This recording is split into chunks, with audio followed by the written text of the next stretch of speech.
Hello, everybody. Welcome to the stream. I hope everybody's having a great day today. So, the new update for Medieval Dynasty dropped today. Let me see.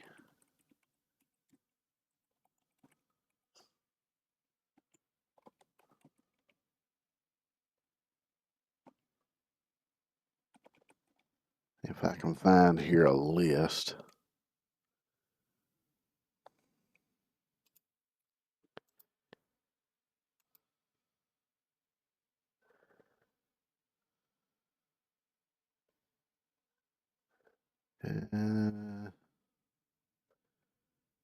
No, that's just the sort of overall. Here we go. I think this might be it.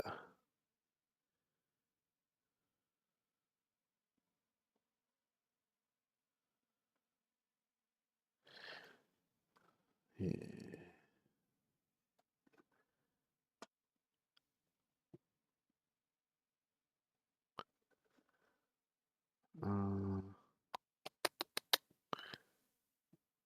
Hold on one second here.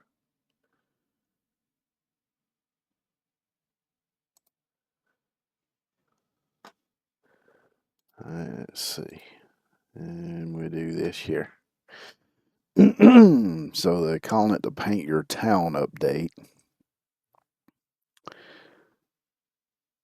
So here's just the main features. You got painting buildings, house presets, economy summary tab, item stacking, and full focus skill.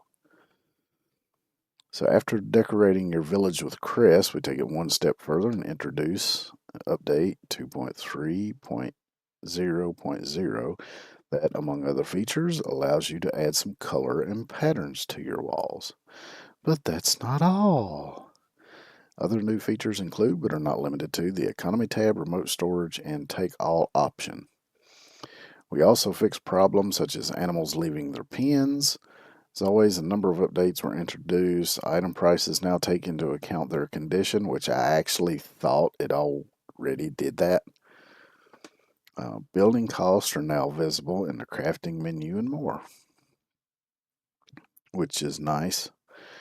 Read the complete update changelog, see everything adds, fixes, and updates. So here's what was added. Remote storages. A player can use resources from remote storages when crafting, building while within their range. The maximum range increases with the level of storage. This also works for a chest in the building where the player is crafting. So I'm guessing now, as long as you've got materials in storage within a certain distance of where you're building, then it doesn't matter whether you have the stuff on you or not, which for those who, unlike me, will play with the carry weight still turned on, this would be really good because now you can put your supplies in the crates as you gather them, and then once you've gathered enough, you don't have to have it on you. You can just start building and it'll be there, because that way you can still be under your maximum carry weight. The economy summary tab contains data from different time periods on items created and consumed in the village. So I'm guessing that's just going to give you more in-depth information about, the prices of things, maybe selling and buying. I'm not sure. Painting the walls of buildings, of course. House presets with sticks, logs, and stones. So I'm guessing maybe now, instead of going in and changing each individual wall and ceiling piece and whatever, it'll just come as a whole preset thing. Which personally, I don't mind going in and changing the walls and stuff because it gives you, a little bit of customization, like where I like to do the stone walls, but for the little angled eave walls, I like to do logs instead of stone. So I don't know if you'll still have that or not. I guess we'll see. Item stacks with different conditions. Now, I'm guessing what this is that no matter whether something is at 100% or if it's 30%, whatever, they'll all stack, which actually I prefer the way it is now so that you can see which items are at which level. Now, I don't know if you're going to be able to keep it that way or if it's automatically going to go to this where, so I don't know how that's going to work. Option to take all items from containers and bandit corpses, which is fine. Memorial stone on the Oxbow map. I'm not sure what a memorial stone does. I didn't even notice one being on the valley map, but some new hit and swipe sounds for battle axe, sounds of hitting snow, fabric, armor. So they've added a lot of new sounds and stuff to give it a little bit more realistic vibe, I guess. New footstep sounds for NPCs and players, metal armor, season switch sounds, different sounds for each season. Projectile spawning particles when breaking. Okay, not sure about that. Fixed husbandry animals leaving their pens, so I guess they won't be leaving their pens on their own anymore. Of course, they always go back there anyway. The map opening with the player marked in the center, which I never noticed. Centering on a player on a map, which doesn't really matter to me. Inability to turn and side quest to Derwin during a main story while on a horse. So I guess if you were on a horse and you were trying to turn in side quests to Derwin, it wouldn't allow you or something. I can't say that I've ever tried turning in quests while on a horse. I usually ride the horse into the first part of town and then I leave the horse there and get off and walk around doing my stuff. Broken vase given as a quest reward, which I don't remember that ever happening to me. Wrong bucket counting for event restrictions. Not sure what that's about either. Fixed weight of simple torch. Oh, fixed reward for quest flower telling. I don't remember that one. Fixed weight of a simple torch, which I never noticed. And of course, I got weight turned off anyway, so it doesn't matter. It's not taking storages into account. So I'm guessing like with the one I just did yesterday where I was gathering all the material for the statue. Apparently there's others like that, and maybe it would been that way with that one too, but if you had the stuff in your storage, maybe it doesn't work. So I don't know.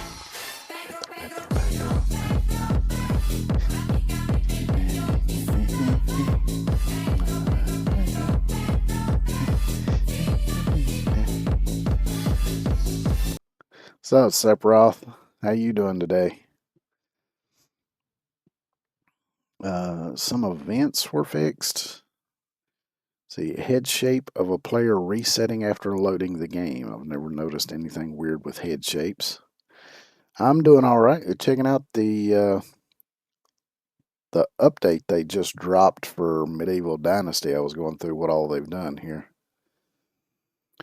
Characters, ears sticking close to the head, even if helmet's visibility. This is all stuff to do with the armor, which I haven't even gotten into yet.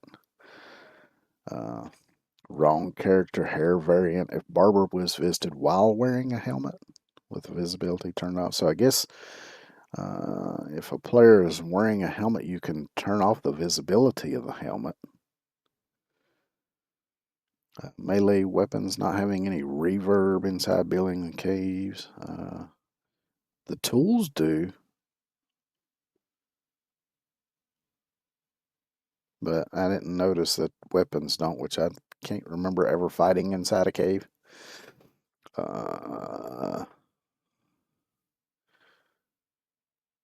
Maybe I have. I never paid that much attention to it. Range weapons getting stuck, preventing bandits from shooting. And then updated, player can hide unavailable items in people's demand control tab and management. Billings costs are now visible in crafting menu, which I think I mentioned that, which is good.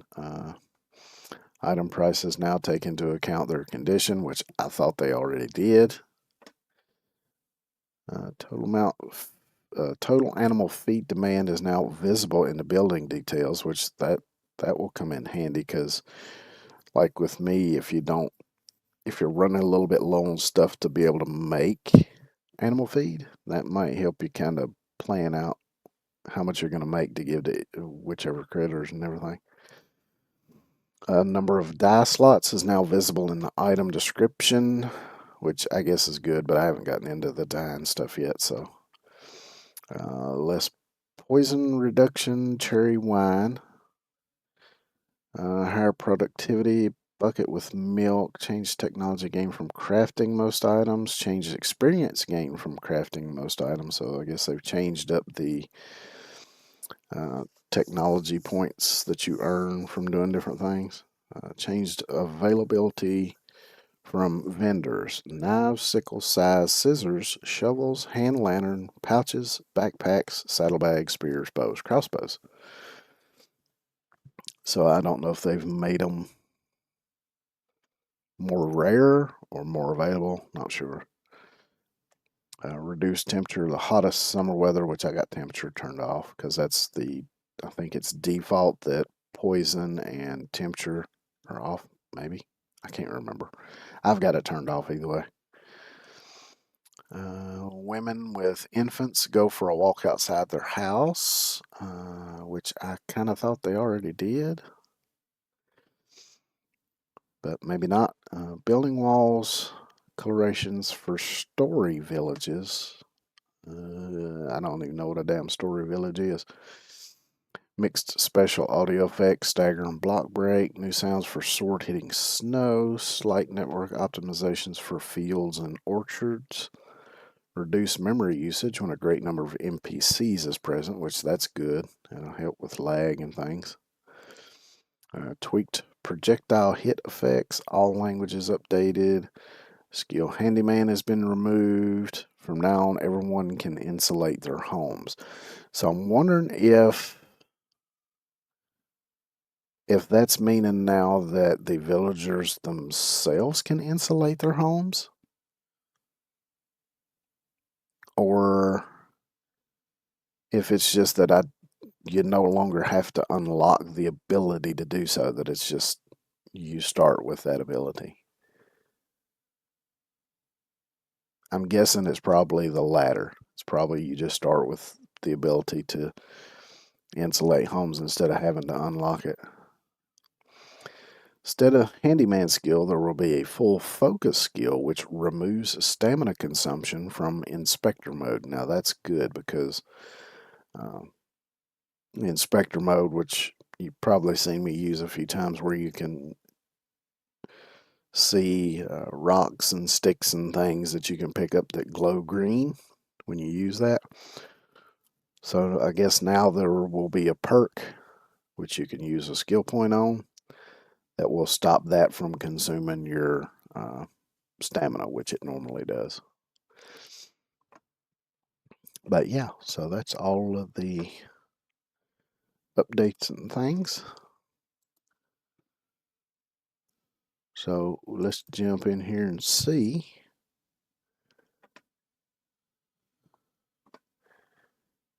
if any of it's actually even noticeable.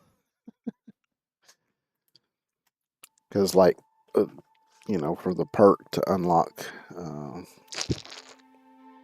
insulating the buildings, I'd already unlocked that, so.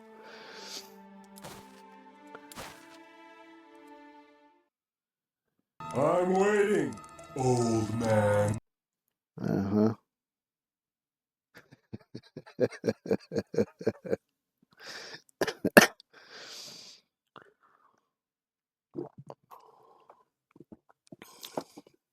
Because, see, I still haven't gotten into how to make all of the dyes and stuff. I'm guessing the paint is probably going to be the same as the dyes, maybe.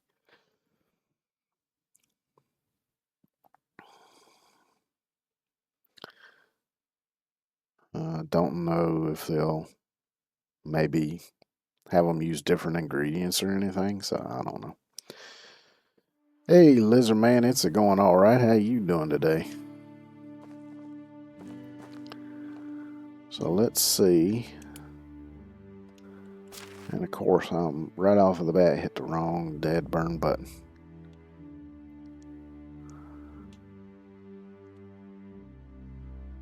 Okay, so now it's showing, instead of having each bow separate, it's showing two bows, and then it shows a range of conditions. So if I click on it, using, for me, on the controller, the A button, then it drops down and shows you each one individually. Okay, so that just shortens up the initial look. You can still see each one. Okay, that's good.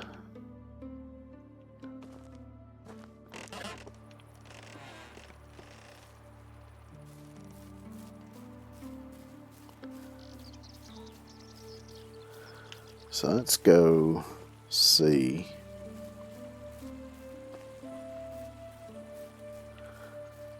So now it should.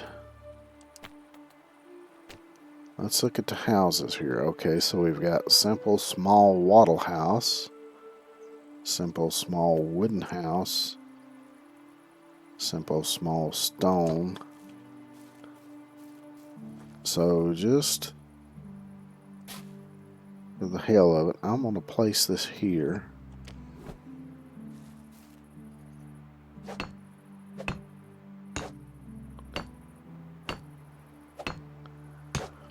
Because I want to see if it's still available to be able to change individual bits. So I'm going to build this up to the point where the walls and everything is available.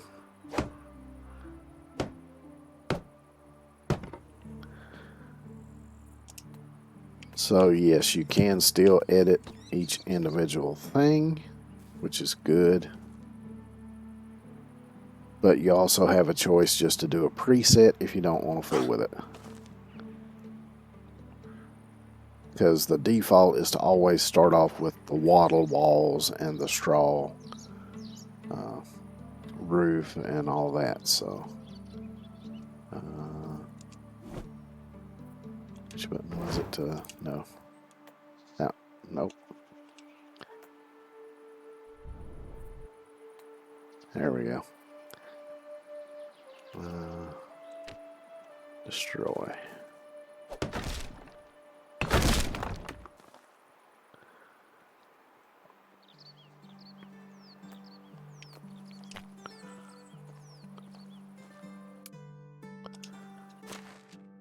Let's see, what else was it?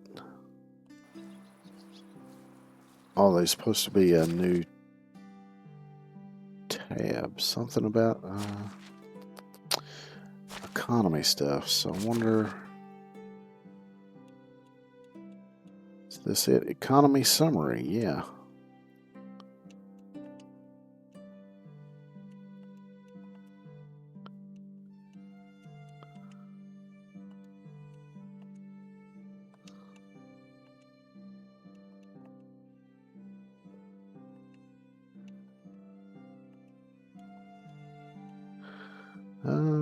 Okay.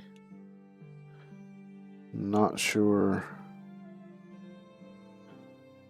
Now here's the people's demand control.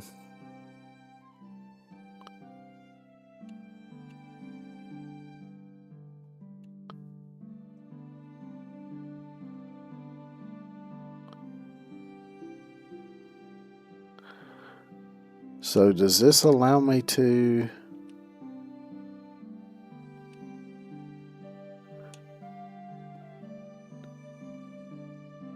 I might have to look this up online and see. Because just looking at it here, does this allow me to turn on and off demand for certain items, maybe?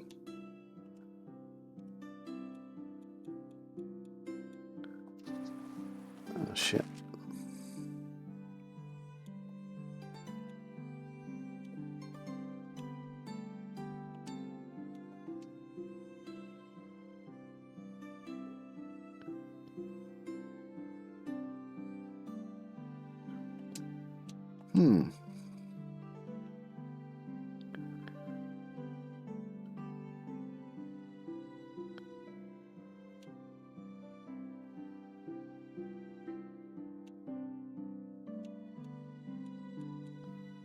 Or maybe it just shows me what, because that says consumable. So I'm not sure what that's for.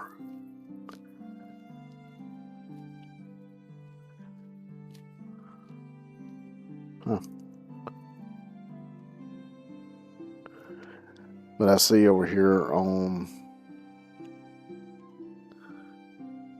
above the map there, it gives me my reputation points, taxes,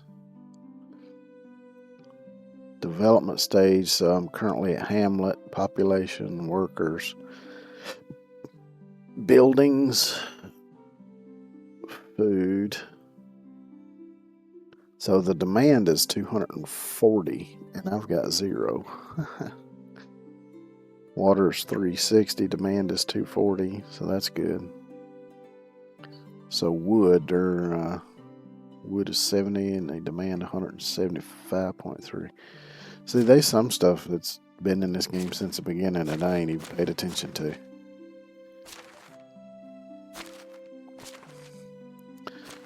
So let's see.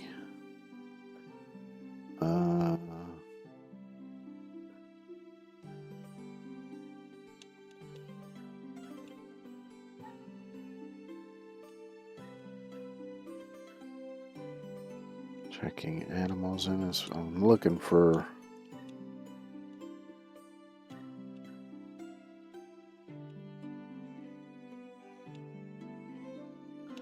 There it is. Full focus. Inspector mode doesn't consume stamina. So previously, that's the one that would have given me, allowed me to insulate homes. So now, I don't need to unlock that. From the very beginning, you can insulate homes. So what this does instead is stops your inspector mode, consuming stamina, which is this.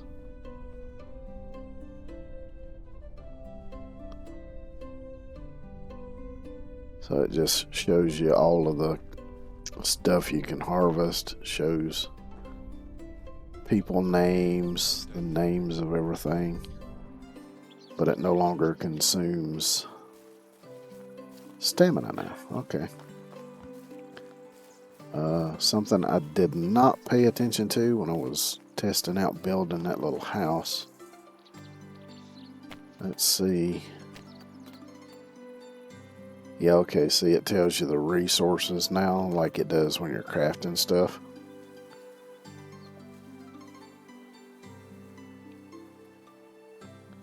So, to build a simple wooden house, you need 63 logs, 36 planks, 12 stone, because I've always just done the math. But now I don't have to do the math in my head anymore.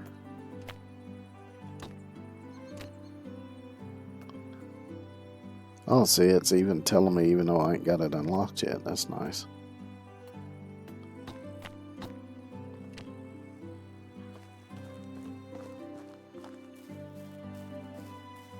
So yeah, so I'll still have to insulate the homes. But if you're starting a new save or whatever, you don't have to unlock it. You can just do it right from the get-go, which is good. So I'm going to have to do something about the food situation here, because the hunting alone ain't cutting it. And I was short on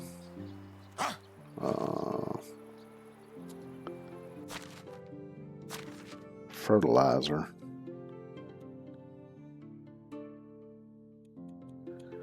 Yeah, I need 9 more.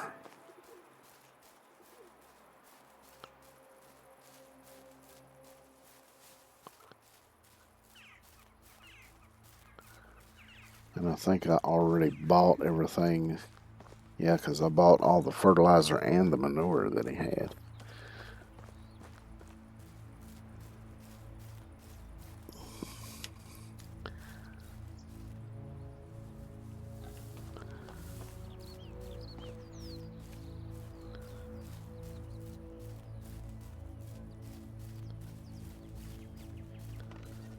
And the pigs still haven't matured.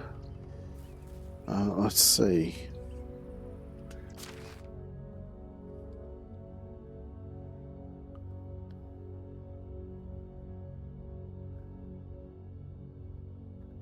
So right now it's using 0.9 animal feed per day, so they added that to it.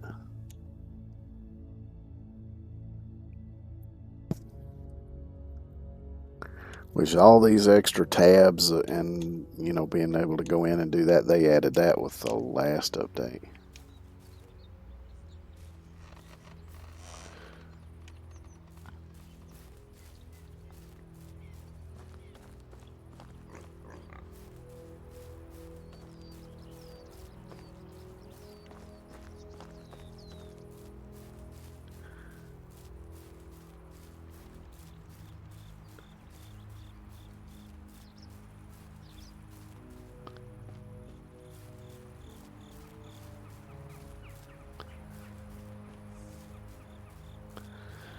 So up here's where I got the fields. I don't reckon I've got... Oh, I already had some oat grain and some wheat grain. Which I think oat grain is the one I didn't get.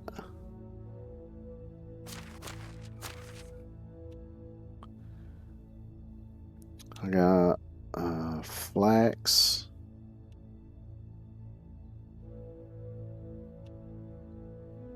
rye, and wheat.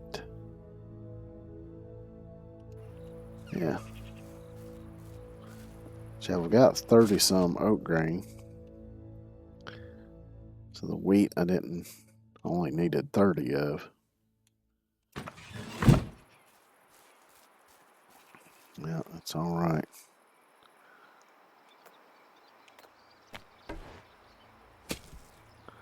Oh, that's right. I gotta fertilize it first.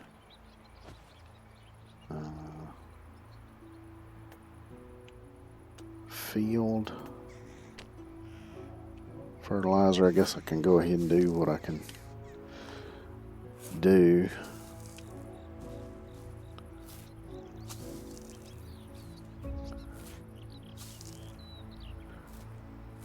Actually, I just happened to think I needed to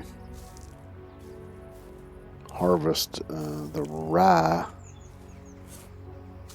that I've got down there next to the house and replant that with oat.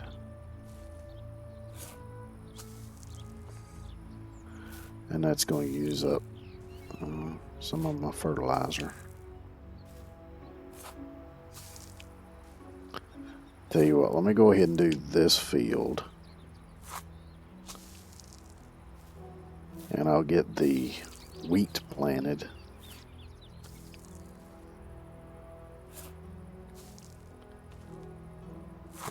I'll see if maybe I can unlock one of the other kinds of bread maybe, and then that last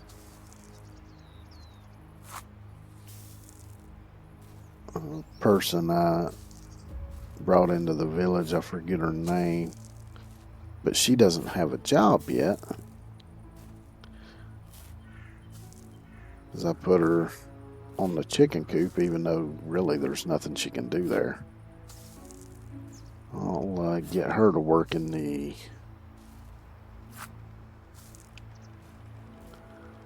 kitchen hut and making bread. That way it can maybe make up for the lack of food being created by the hunters.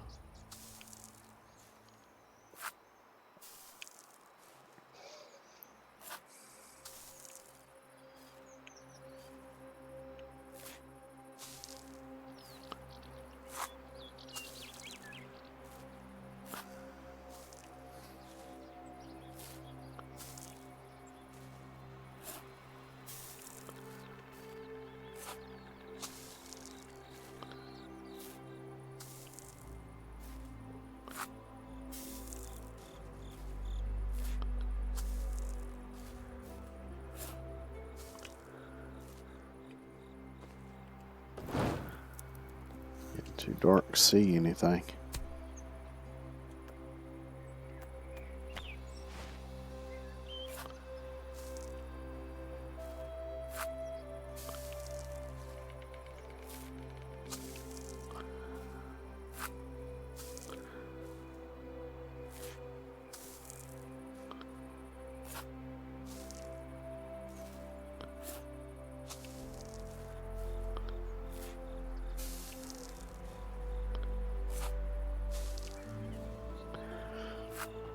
I might go to some other villages and check, just see if anybody else possibly might sell fertilizer or manure.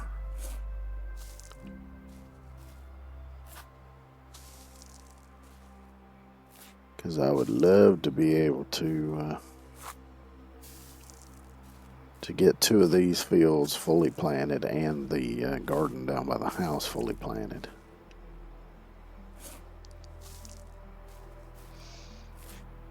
If I would have been better at planning ahead,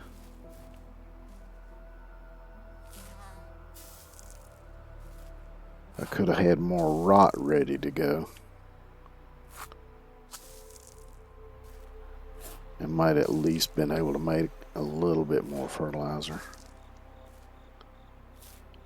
Which you don't necessarily have to use the compost bins for making rot, because the way I used to do it, particularly early in game, is I would, once I got my little barn built, I would just gather whatever stuff I was going to use for rot for making fertilizer. I would just drop it on the floor in the barn. And then, once the season changed, it would rot. And then I would just pick the rot up off of the floor and make it into fertilizer.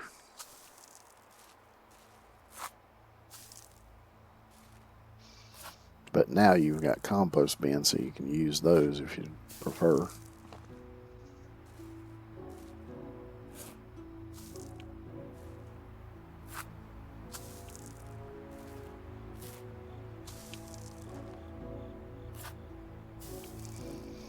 Which originally I was planning on playing something else today, but then, well, fired up Steam to let it update and everything before streaming. Then I saw the update for this dropped. I thought, well, let's check that out then.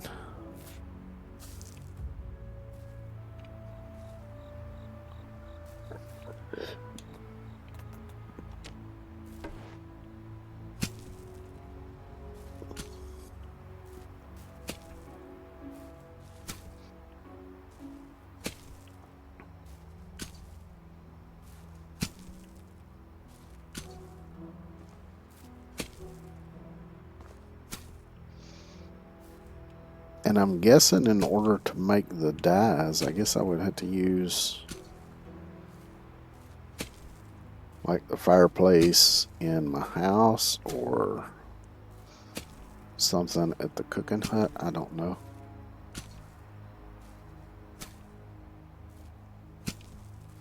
Like I say, I haven't even tried doing it yet.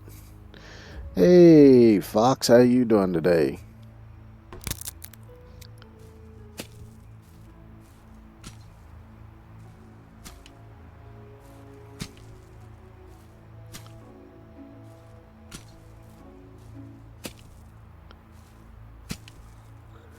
So I want to start looking into that to see how that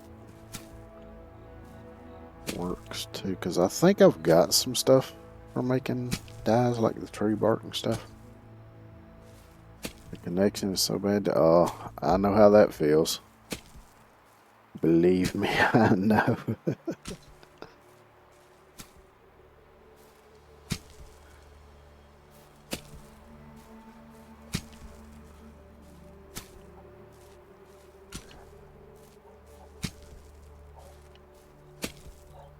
Interview tomorrow. Well, good luck with your interview. Those things can be stressful, I know.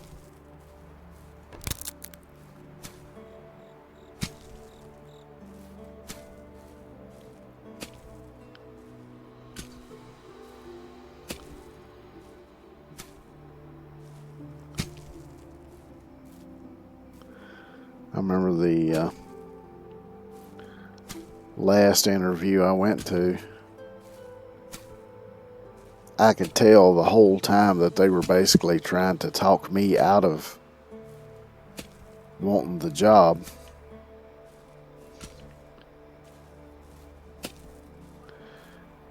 And of course, in the end they went with another candidate. I'm sure somebody younger, because I was I in my 40s yet at the time? I don't remember. I was either like late 30s or early 40s, I think. Either way, they went with somebody, I guess, younger. I don't know. But then a few weeks after that, I got a call from them. The person that they picked over me. I don't know if they never showed up or what happened, but anyway, it didn't work out. So they called me and was like, "You still want the job?" But I was like, "No."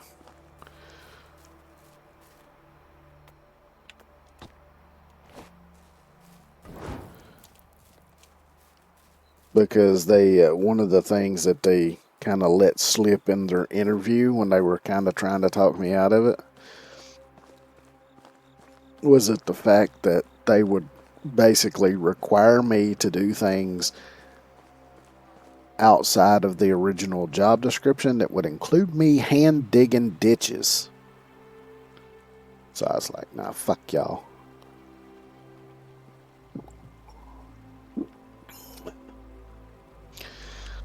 Because that's the reason I applied for the posted position anyways, because I get too old for that kind of shit. Can't dig no damn ditches by hand. I'm an old man with busted up fucking knees.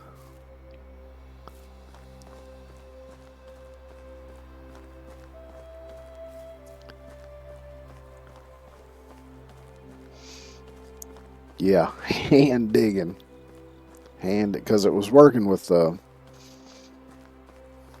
water department.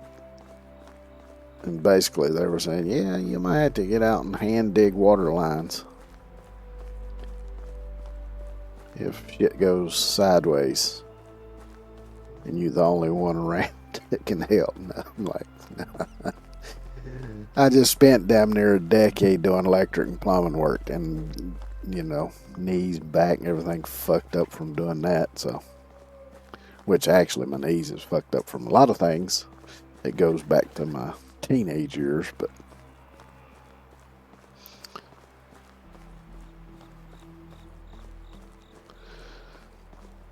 phone interview.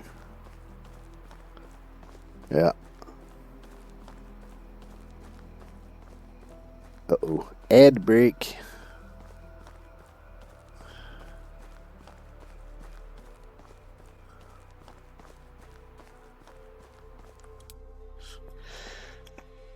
Well, that sounds like a perfect time for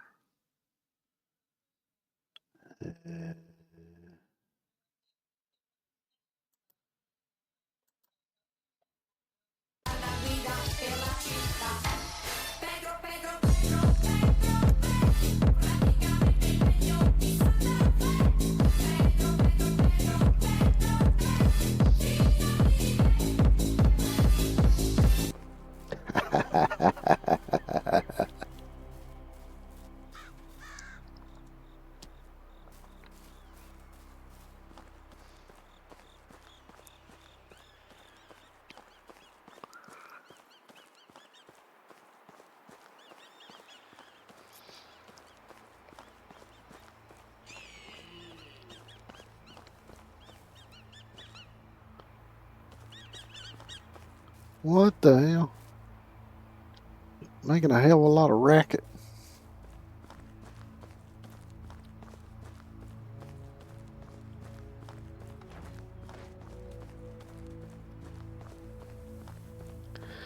I know there's somebody down here at this fishing village that has, I think it's goats.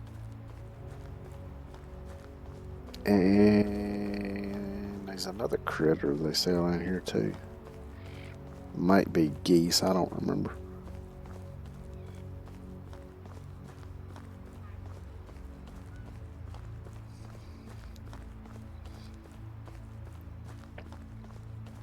But maybe the goat herder has some manure to sell. Maybe. I'm hoping. Because there's also a woman in, I forget the name of the town up in the north corner of the map. She's got the pigs, so maybe she has some manure. Maybe. Because that's about all you get out of the pigs unless you harvest them for the meat.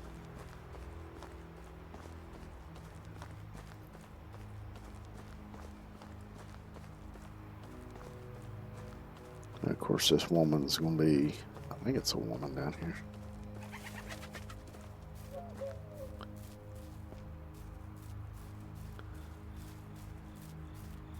They're probably going to be asleep right now. Are the parties between seasons. Good thing that only selected people are invited to those.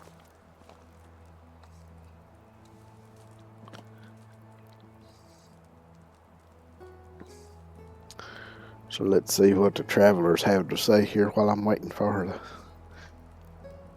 the villagers to wake up. Because, you know, they don't like you waking them, rousing them out of bed. You have a compost bin? Yeah, I've got 2 compost bins next to my barn, but the only problem is I need the fertilizer now.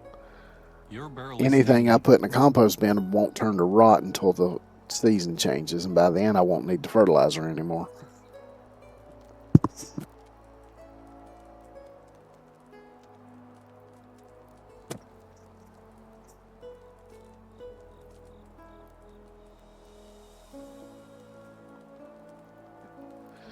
Man, y'all was chattering away till I sat down here. Why? Now y'all I've just... heard about a man who ran a whole village entirely by himself. Yeah, I'm doing that right now.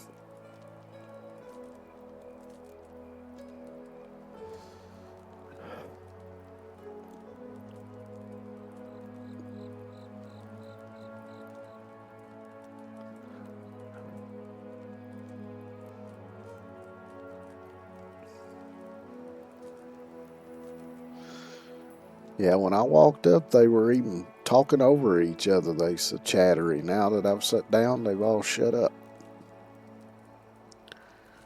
And I don't stink, because the little stinky bar ain't on there.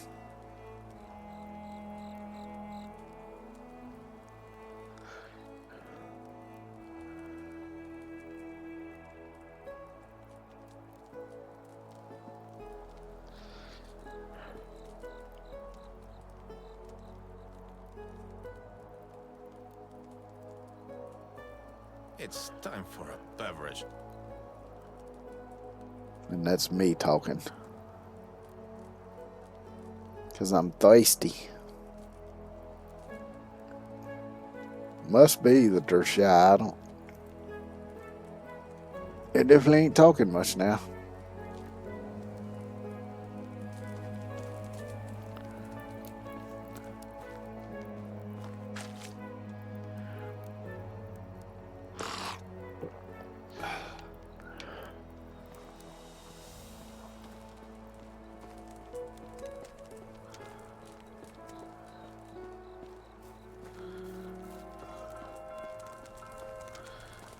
But people should be getting up out of bed pretty soon now.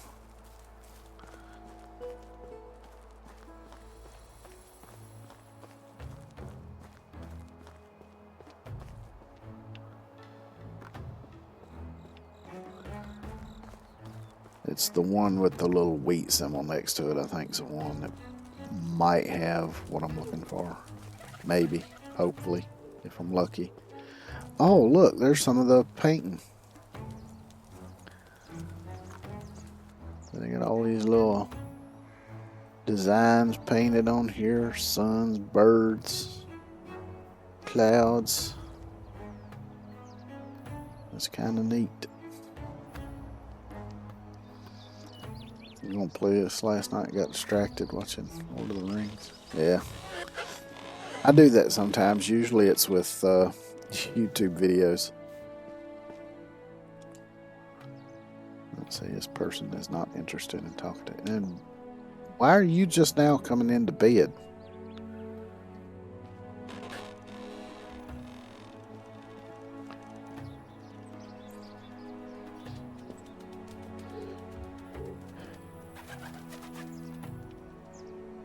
Good thing you flew right back off after flying into me and pushing me aside like that. I was fixing to get my bow out.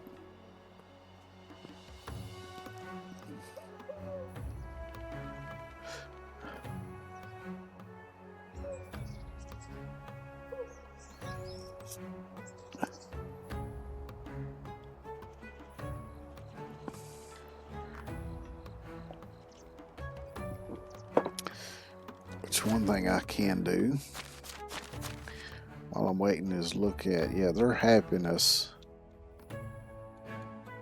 is tanking, so I definitely got to get that food situation fixed, or they might all get pissed off and leave.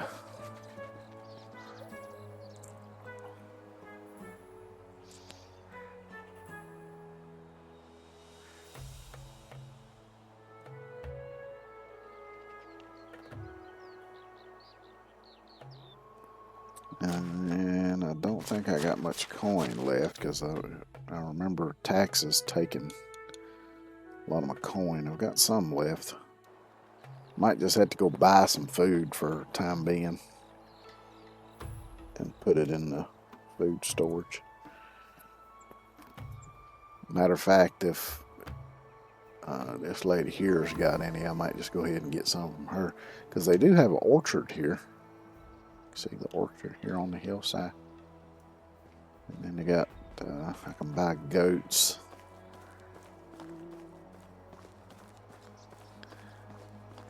They got some goats back here.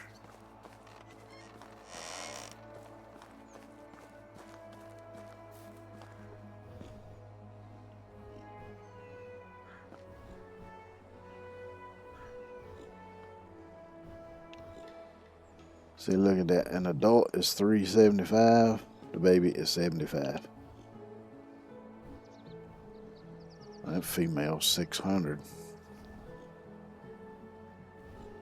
75, 75. Yeah, the little ones are all 75.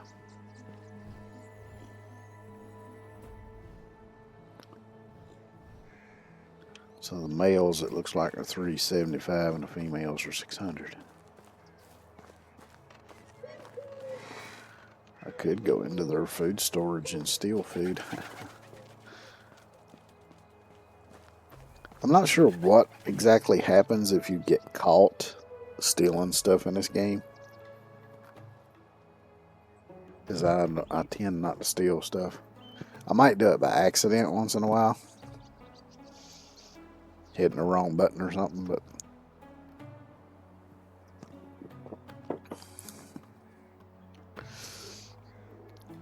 look how small the babies are so pretty. Yeah, they are pretty small. They're all kind of cute when they're little like that. It's when they get bigger that it's when the problems start.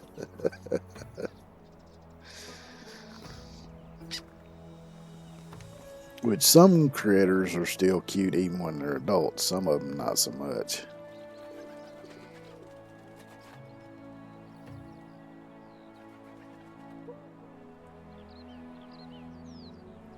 I'm trying to steal, so one's got caught rooting in someone's chest and I lost dynasty points. Yeah, I know it says there's consequences. I wasn't sure what it would be. Maybe a fine or something like that. But yeah, losing dynasty points, that kind of fits.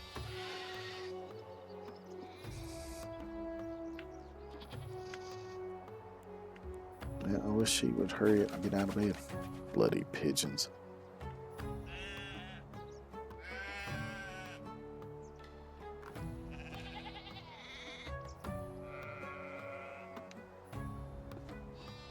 Which, since this update just dropped today, I'm expecting possibly a few glitches or little weird things maybe going on, because you know, anytime they do an update, there's usually a few things that kind of break or something that they didn't anticipate, and they usually have to patch it. But I still steal things. I'm just more sneaky now. Yeah, you do have the you can go into sneaky mode. I forget the fucking button now. Of course I forget the button. So I'll just hit every button on the controller until I figure it out. Oh, quite a bit of stuff. I went over it a little earlier, but they added being able to paint the buildings.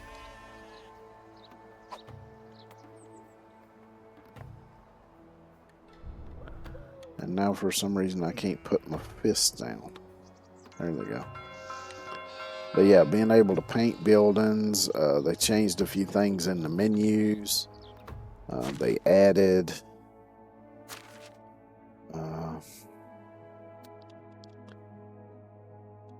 this full focus thing, and so now instead of having to unlock being able to insulate homes,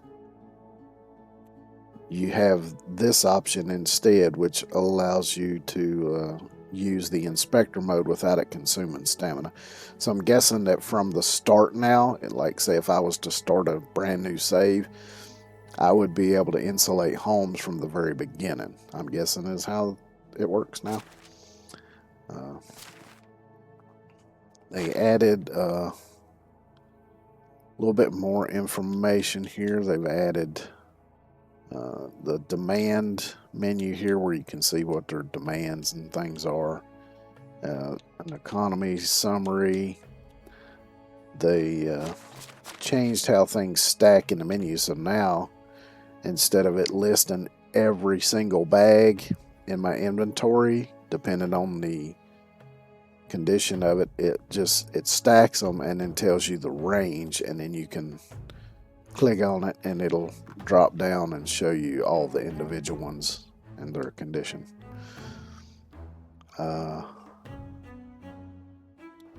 And supposedly now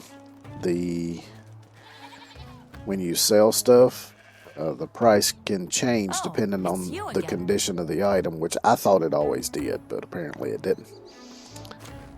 So let's see. Yes, she sells the same stuff. Oh, I can't. Oh, there it goes.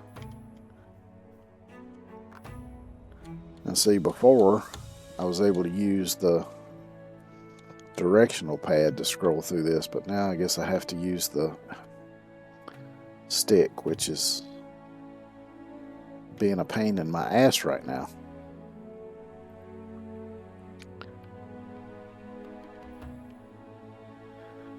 There we go, 200 fertilizer. How much would that cost? I can only afford 142. Though I only need... How much did I forget how much I needed now.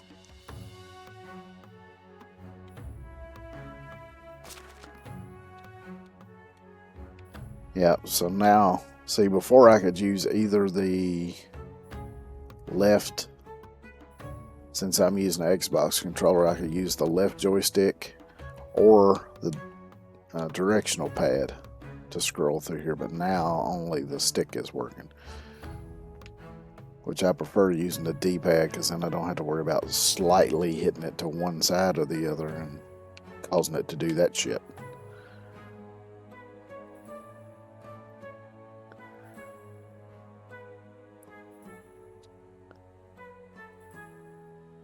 I've got 91, so I need 59.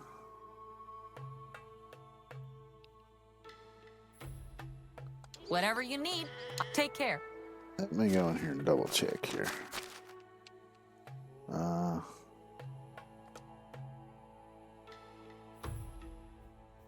Yeah, that one's 5 by 10, so I need 59. Hello.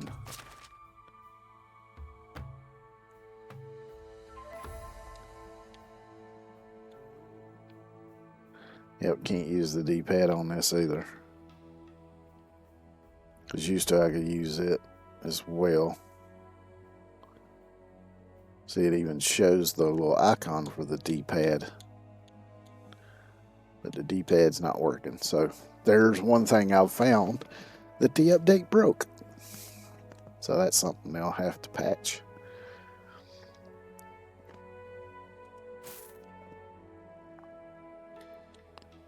Let's see, was there anything else I was going to get while I was in here? Maybe some food stuff. I could get some carrots. Let's get like 20 carrots.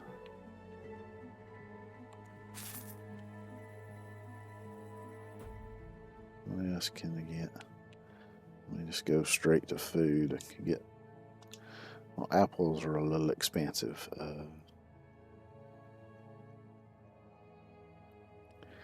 I guess next to the carrots, the beetroot and the cabbage would be the cheapest thing. So let's get some beetroot. And get some cabbage. Let's see if I got anything I can sell here, maybe. I can sell that because I'm not using it and I don't need it right now. Look and see if I can fix the sensitivity somehow. Because play on PS5 and stick is so sensitive. Yeah, unfortunately it is. Like I say, you should be able to use the D-pad with it, but right now that's not working. So, because I was using it yesterday. So the update broke that. Yeah, see now that Bronze Axe, since it's only 8%, it's only worth 23.6. Like I say, I thought it already did that, but I guess I was wrong. Let's see.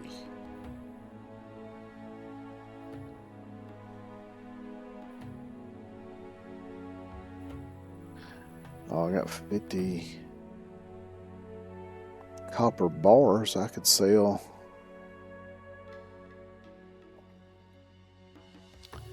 But do I want to sell all of them? No. I can't remember if I use a D-pad or not. That's going on. Yeah, I kind of do the same thing. I kind of depend on muscle memory for hitting buttons, which, as you can tell from watching my stream, that doesn't really work too because I'm constantly forgetting buttons. But of course, another thing is I play all these different games and the button layouts are kind of different for a lot of them, so that kind of plays into it as well. Let's see. Let's get some onion. I can't remember jack shit half the time. I can't remember jack shit most of the time. The cherries are rather cheap, so let me go ahead and get some of them. Get 25 of those.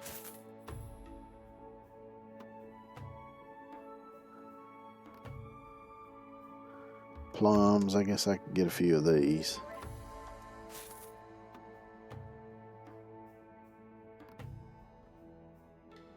Can I interest you in some of my wares? Good luck. Now I can still use it in that menu, so.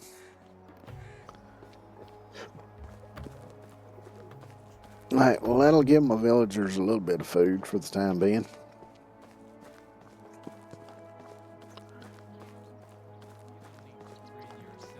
The fact that you did something for the king doesn't mean you're better than the rest of us.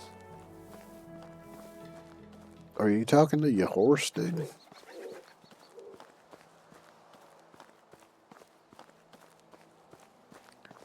Monster Hunter obsessively on top of his head, prepping for wilds. Yeah, I've never played any of the Monster Hunter games.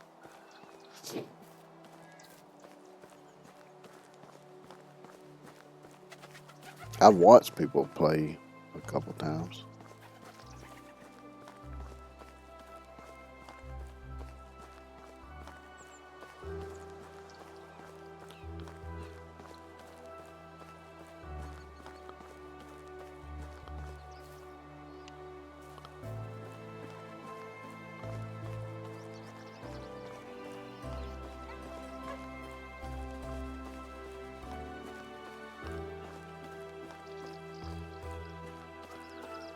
So now I've got enough fertilizer, I can do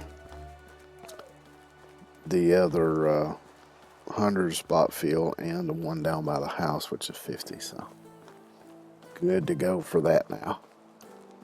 Very fun, but it's not everyone's cup of tea. It's a lot of material farming sometimes. Yeah, well, most of the games I play is a lot of material farming too. These open world survival games. But yeah, you know. That's one of the great things about the whole gaming scene is no matter what kind of games you like, you could probably find a game that suits your tastes. That's one of the things I love about how a lot of games now are adding a lot of customization to how the game is actually played. Like how this game allows you to turn on and off the temperature sensitivity or the poison or the carry weight or a lot of other things. You can adjust from 0 to 100% how much taxes you pay each year. You know you can adjust from 0 to 100% how you point. Well, actually, your point system is even different because I think it goes from like 0 to like 3,000 or something. But stuff like this, I love that games add this much customization now to how you want to play. See, like you XP game multipliers, all this kind of stuff. Because I know a lot of games these days have that much customization. I know 7 Days does. I think Green Hell does. A lot of them do. And I love that. I love when developers think, well,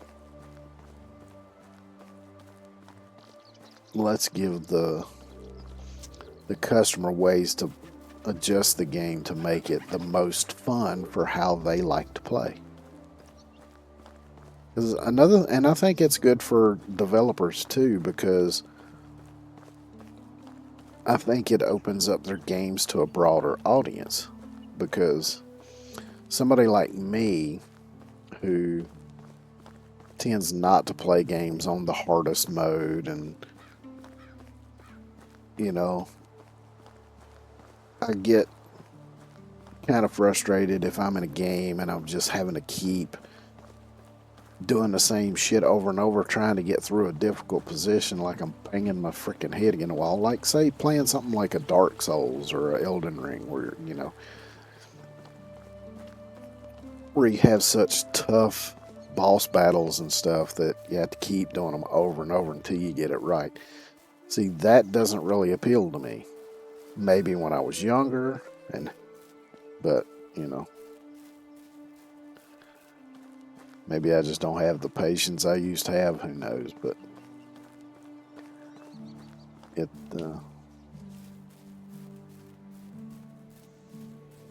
I think it's a good thing. I think it opens up the games to a broader audience, like I say.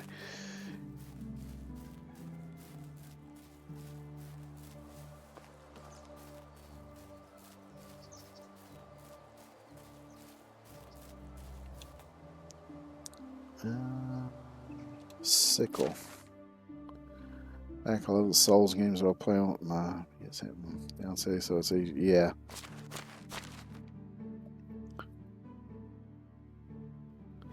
Yeah, I've been watching a VTuber play them here recently. Which there for a while, a lot of people was playing it on stream, but a lot of them aren't doing it now. But I don't think I have a scythe. No. I've only got the sickle. Oh well. Oh, let me go put all that food and shit in the food storage before I forget, because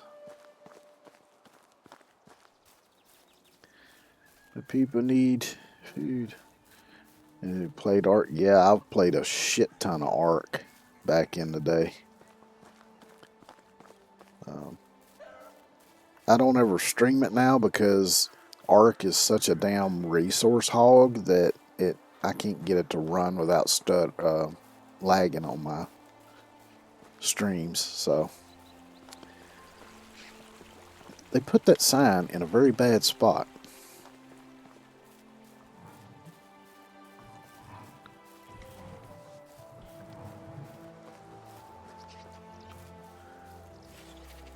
But yeah, I played Ark for a good while before I even got this computer. I played it on PS4. And I've played it on this computer some. It's been a while since I played it. Because I tried streaming it at first, but it just didn't cooperate.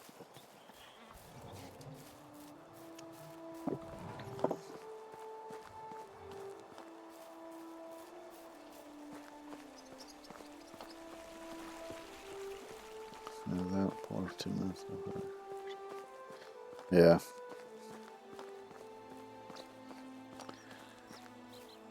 I put an embarrassing amount of hours in about every game I play.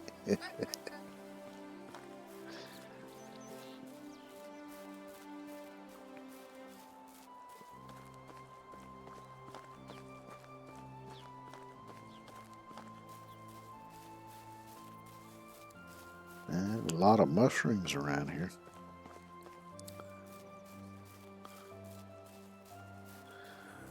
I could start having somebody gathering mushrooms, I guess. Okay.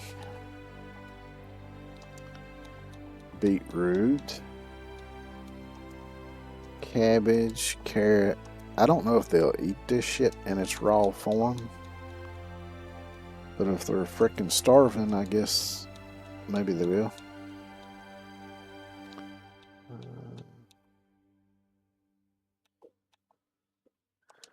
Onion. Plum.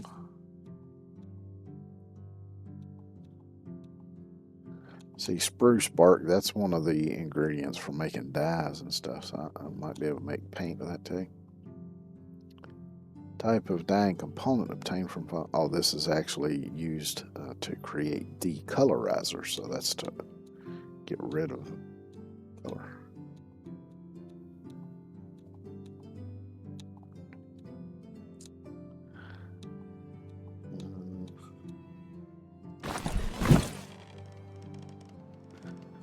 It ain't much, but it's better than nothing. Let me see what I've got that I can unlock over here. Cabbage, meat, wooden bowl, cabbage, salted meat, wooden bowl, carrot meat, wooden bowl. So I'm looking mainly for recipes that aren't going to take a lot of stuff to make. Porridge.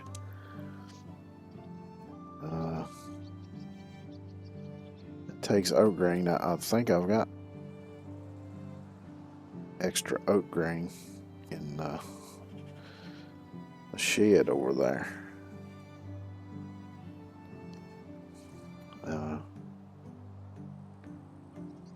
Rye grain. I'll open these up.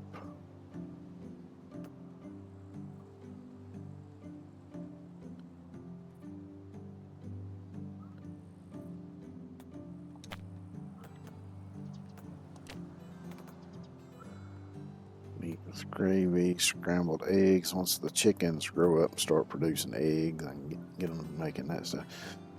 I wanted to get, what's her name, to making bowls instead of just buckets. Let's see, I can do that from the menu. Production, workshop, edit assignments, wooden bowl. Oh, I guess that unlocked.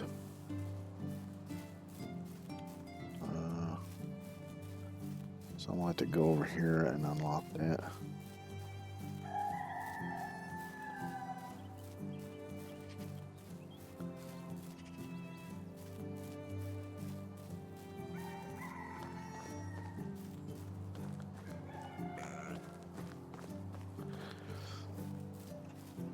is I'll go ahead and get her making bowls.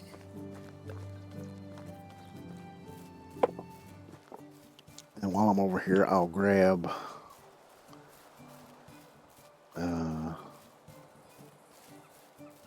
the extra grain because I can see exactly which one I've got extras of.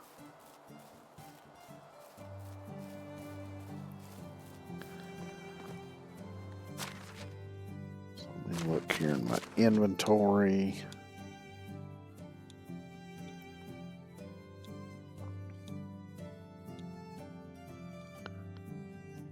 I don't separate out that stuff, so. Oh, now the D-pad is working, at least in this part of it. So I got the flax seed.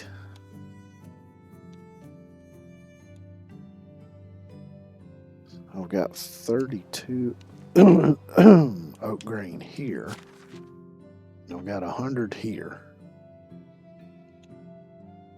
And then I've got 100 wheat grain in my inventory and 70 in here. So 70.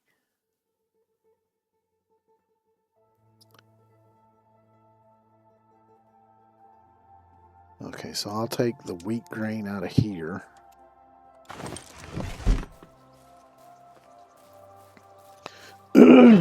I'll leave the 100 in there to plant.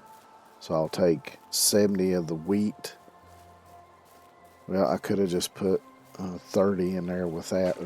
Either way, it's fine. I just can't forget how much extra I got. Well, actually, I shouldn't because I know I need 100 for the field. Hey, I was using that. Well, sorry, but wooden bowl.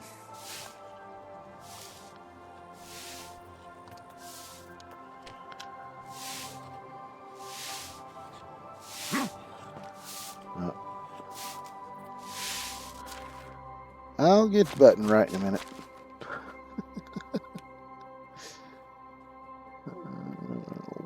Shit. Workshop. Now I can add wooden bowl. Accept.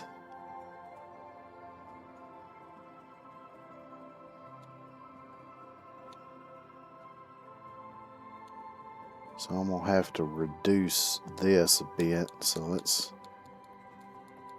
take this down to as close as I can get to 0.5 for now.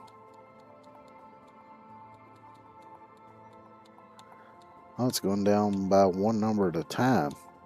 I wonder if they changed that maybe. Because most things...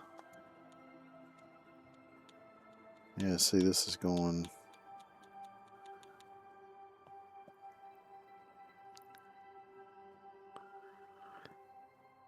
Yeah, I guess that's as close as I'm going to get to 1.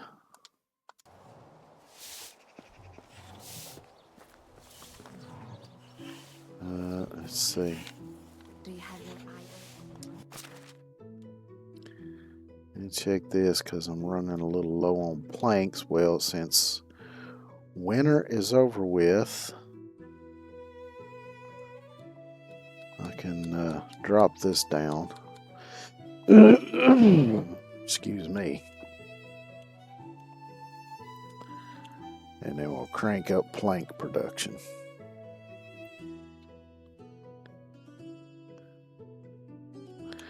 And actually, I'm going to cut back a little bit on log production.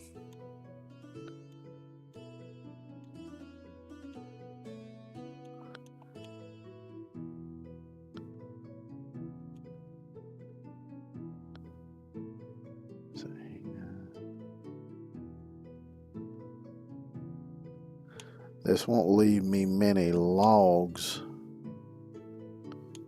left out of all this, but that's alright because I'm cutting logs myself most of the time anyway.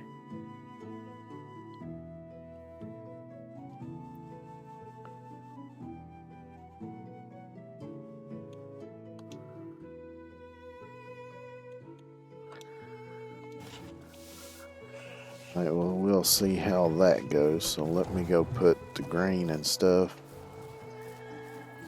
into storage. I think it has to go into the regular storage, not the food storage.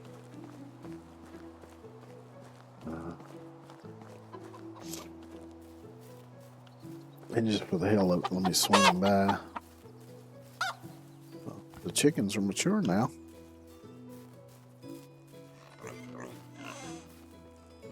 Holy shit, look at the eggs.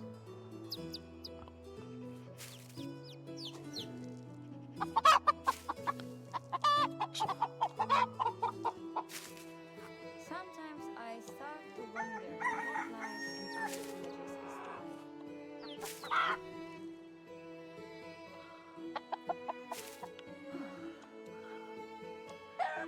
Well, I heard in a village down the road they have a McDonald's, so.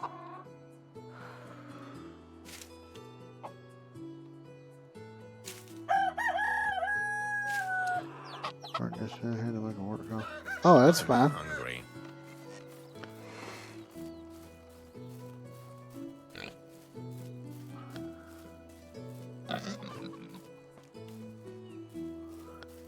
Oh yeah, I was gonna look in the barn and see if I got any more.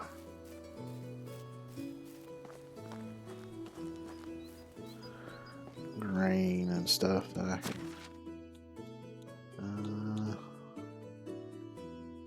Yeah, there's 30 oat grain in here.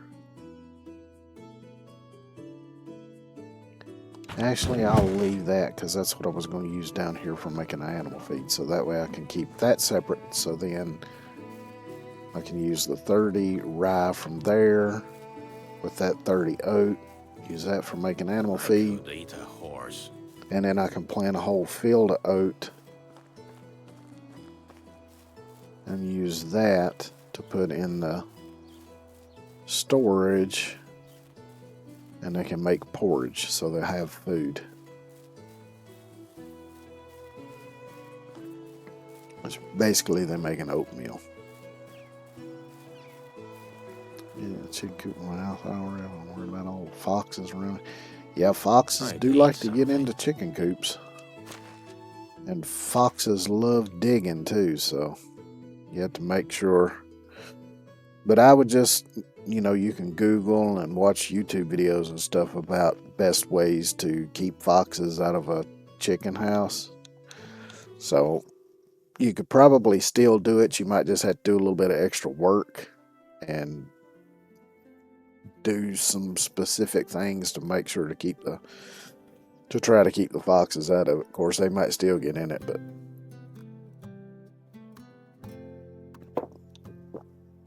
because I've thought about getting chickens myself. I also thought about getting rabbits.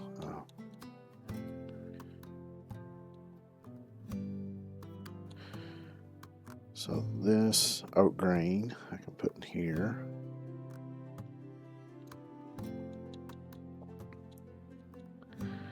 And the wheat grain, I can put 70 of that in here.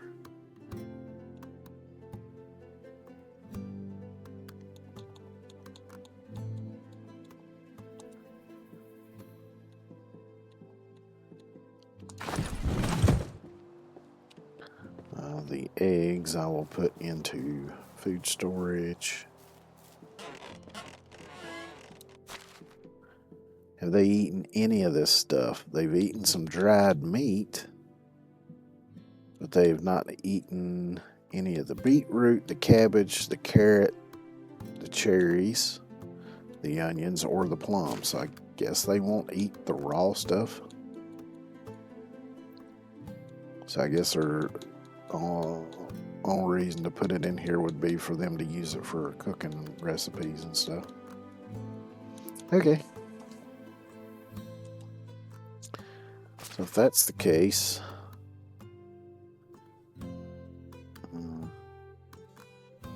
I'm taking the plums and the cherries and I'll eat them my damn self.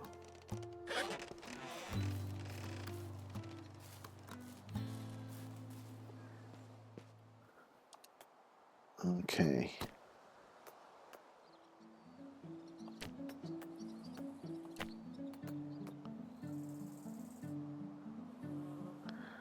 So that takes I eggs feel and wooden famished. bowls. Alright, so I'll unlock that.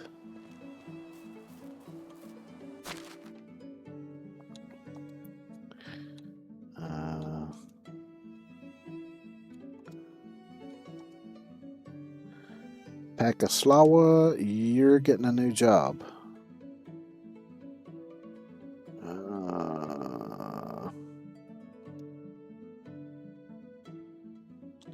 Okay, so remove her from there.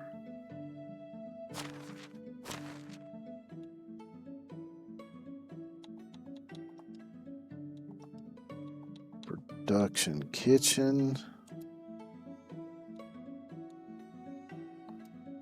Assign her to that.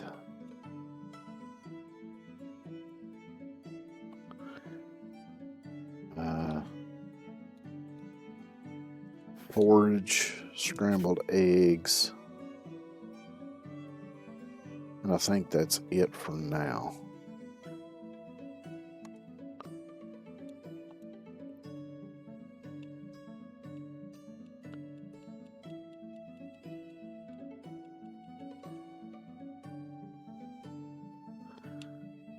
So let's do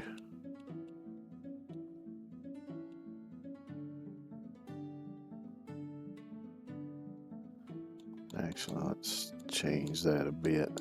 I'll bring it down to about 3.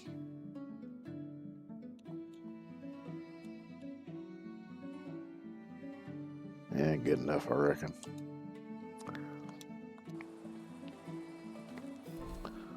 Now let's see if that doesn't help a bit with the food situation.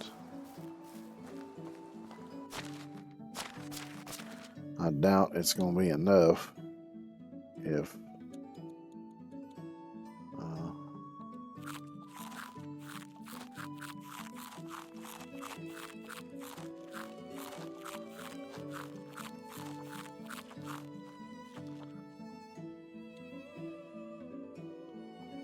and plums. I'll hit those.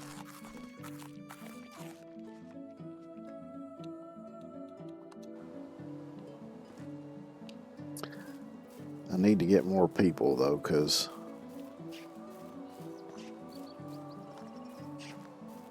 I'm gonna need to have somebody collecting them eggs, so I won't have to do it all the time.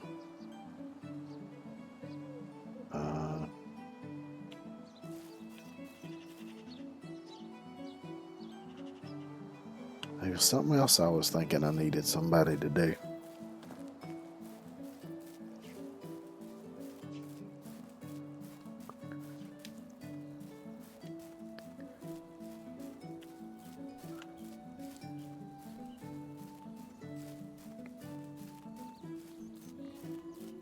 Another day, another adventure. So I'll have to see how this all works out, and then I might have to adjust a bit.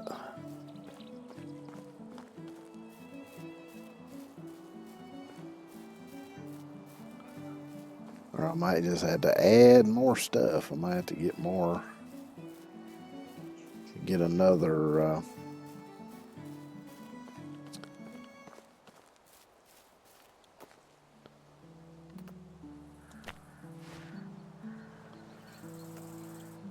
hunting cabin going.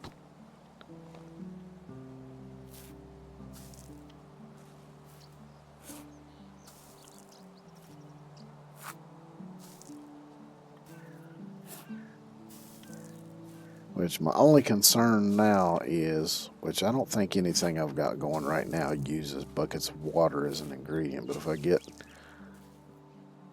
some bread going, which does require buckets of water, they might start running low on drinkable water. Because I've only got one person making buckets and one person filling them with water, so.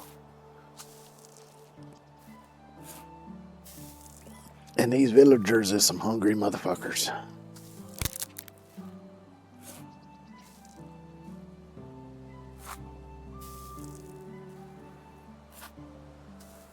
So I'll give it a day or two with her cooking now and see how that's working out. If there's a lot of excess food or if they're still running low on food, and then I can kind of go in and adjust. Which is kind of funny because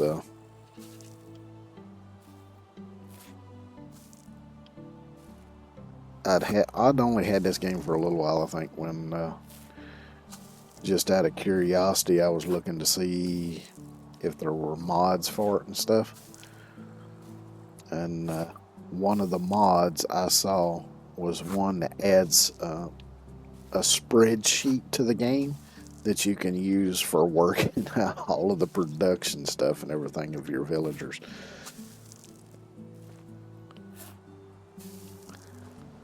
And I have considered, getting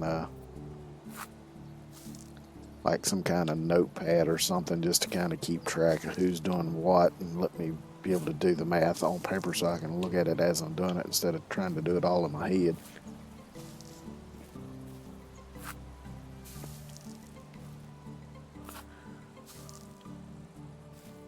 Although, oddly enough, despite my horrible memory and my random senior moments, I actually don't do too bad with keeping track of it in my head. Just don't ask me to tell you what it is, because as soon as you do, I will not even know what the fuck you're talking about. Probably forget to even have the game. What? Huh? The hell is Medieval Dynasty? Never heard of it. Got a bunch of empty journals. Yeah. Yeah, I've always been one of these people that keeps notebooks and pens and pencils and things around.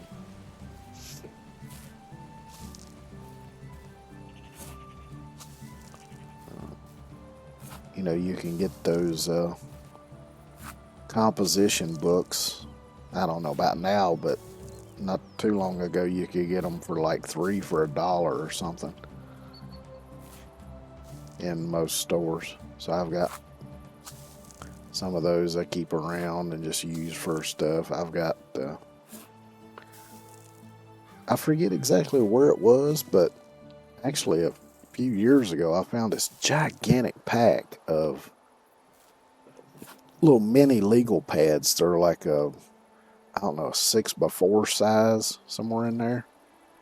And I'm still using those things. I don't know how many was in there, but it was a bunch of them. Because I've still got a bunch of them left, and I use those all the time because I can keep them sitting here close to me with a pen. And if I'm watching a video or doing something and something comes across that I want to look into more later, or if I'm watching a video about something and they mention like a website or some software or something that I might want to look into later, I can just jot it down in that notepad. It's good for making notes of just damn near anything that comes across your mind while you're doing other things, and you want to write it down because you don't want to forget.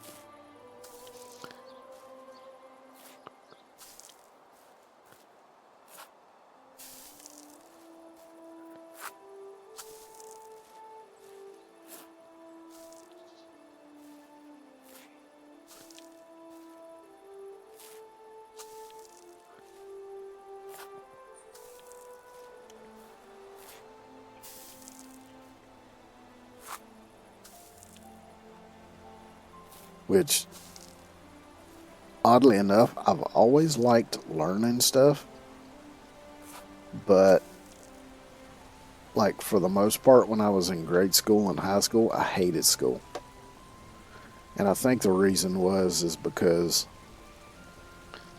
there was so much repetitiveness in your regular schools that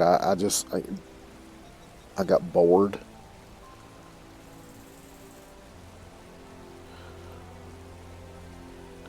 because early on I did really good in grade school, and I even got invited when I was in, I think, the third or fourth grade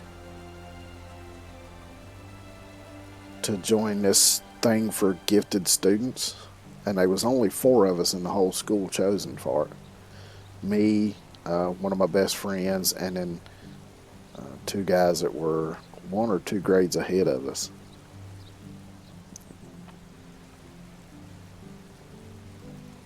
And I did, for the most part, I did really well in college. Matter of fact, I went through, since I didn't do algebra in high school, I had to go through all the algebras when I went to college. And the first one I did, since it was kind of just a catch-up class to get me up to where I should have been before even starting college, it was more self-directed. So basically, you'd go in there, you'd do your own study or whatever, and then whenever you felt ready to take a test, you just asked the professor and they'd give you a test, and they did it by chapters. And I can remember sitting there half the time working out algebra problems, and I would doze off and wake up and still be working the fucking problem, or have it worked. How the fuck I did that, I don't know. But I aced that one. The problem was, after I quit, and then later in, let's see, what year was it? I would have been, hang on, let me see.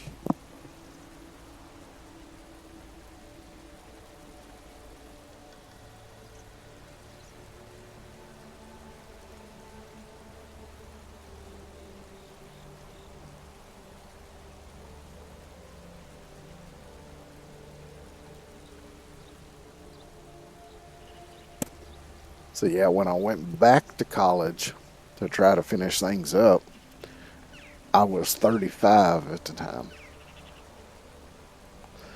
And at first I was doing really well.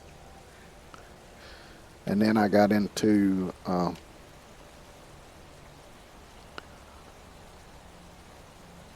some of the more concentrated classes, and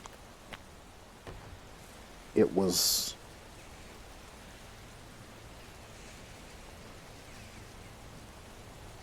the 2 that really kind of threw me. One of them was all about, it was a biology class, but it was all about just how they name things. And I didn't do well in that class. One reason, because a lot of it was kind of confusing, the way they did things. Another thing was, to me, it didn't seem really all that important. Not important enough to have an entire fucking class dedicated to it. And then the other one was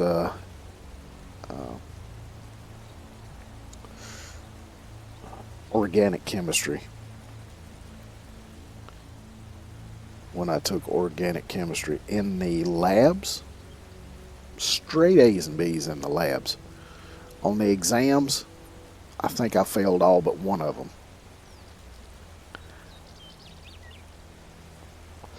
But granted, at the time, like I say, I was 35, so it made things harder. And I've never been good at just memorizing stuff and regurgitating it on the test, and that's pretty much all that was. Because like I never did well in history class, where you just memorize facts and things and regurgitate it, which I was lucky. Because before going to a 4-year college, I went to community college, since I hadn't really prepared for college in high school. Yeah, I never really got along well with chemistry either. I mean, It's a little bit interesting, but it's not a subject I'm really that interested in.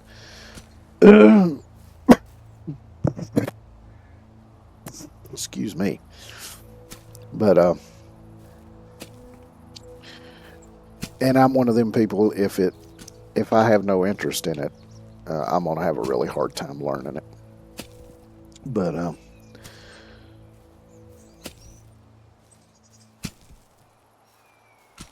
yeah, the history class that I had in community college, I was really lucky because the professor in that class knew that a lot of students didn't care a damn thing about history, and a lot of students had a hard time memorizing all that stuff. So basically, the first day of class, he said, I don't care if you don't even come to class. As long as you come on the days that we have exams, I grade on a curve. So as long as you show up on days of exams and you take the exam, you will pass this class. Because, of course, it was a requirement that you had to pass it. So that was lucky for me. Of course, I did still. I went to class pretty much every day. I don't think I missed very many days at all.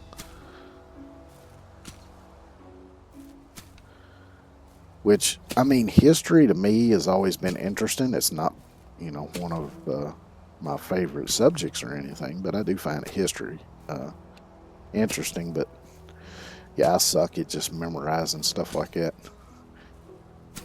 Although, what's kind of weird is I'll often remember just weird, pretty much useless facts. Like the fact that in 1965, the Ford 289 engine from the factory produced 302 horsepower. Why the fuck I remember that, I'll never know.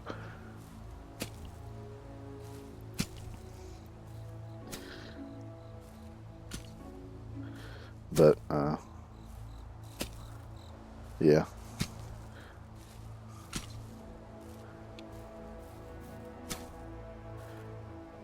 Which I actually switched majors a few times when I was in college too, because I started off as an English major because I was going to go into writing and things. Because see, I actually learned to read on my own by the time I was 2 years old.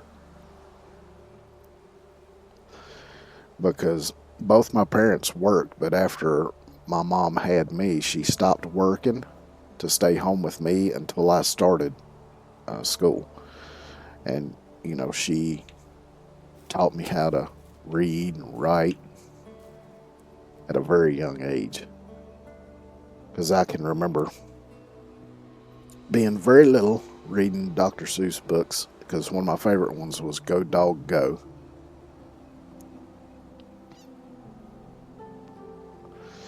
And I remember when I first started kindergarten, I was so excited because even though Mom had taught me how to read and write, she never taught me cursive writing.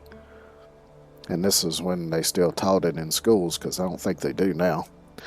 But I was so excited when I started kindergarten. Now, yeah, I'm finally going to learn cursive writing. And I found out within the first few days, they didn't teach cursive writing until you got to first grade. So I was like, fuck this, I want to go home. I don't want to be here. I'll just come back next year. But of course, I had to go.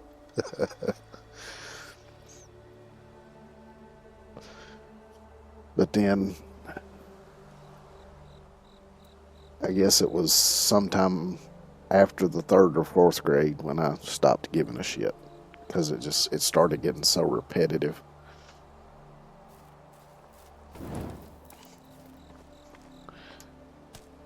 And then,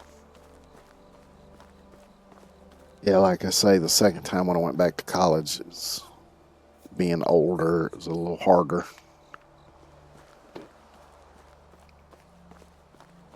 But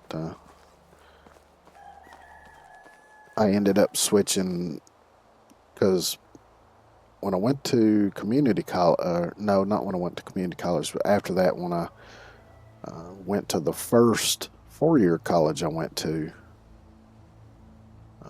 I switched my major from English to biology and added an education minor because I was considering becoming like a high school biology teacher.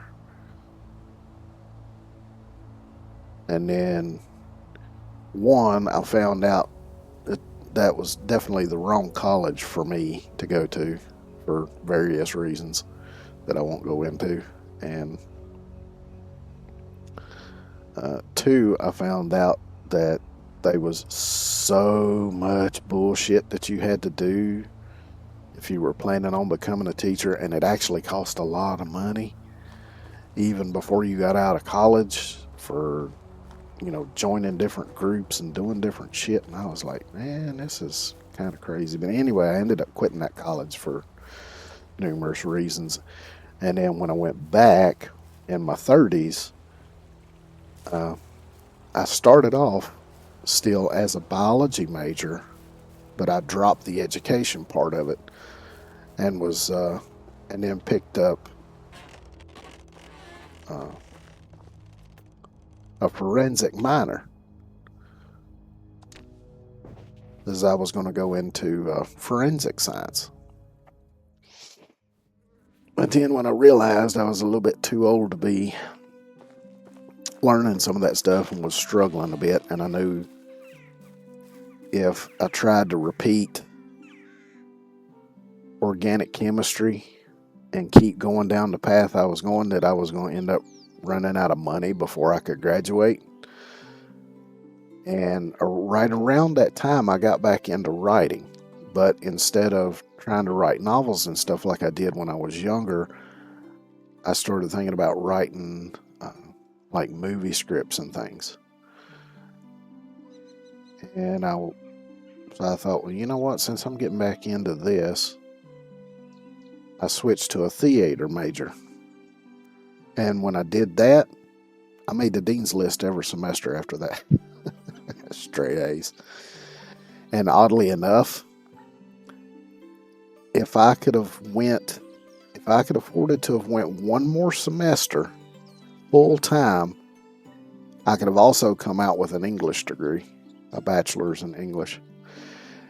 Hey, Smackdown, how you doing today?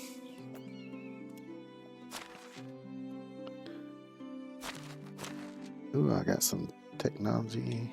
Oh, that doesn't have me have to do anything. So sickle. Oh, this bronze sickle's just about busted. I'm doing all right myself. I could have used a little bit more sleep, but I got enough, I reckon. I guess I'll use this till it breaks. This is why I prefer the scythe, because it's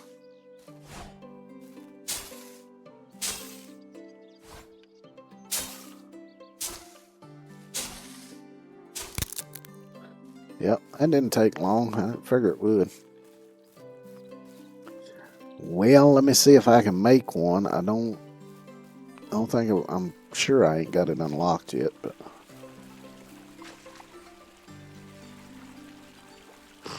maybe I can unlock it. I might do a copper one. But hey, if it works, that's all that matters. Tools, copper tools. I have to unlock it.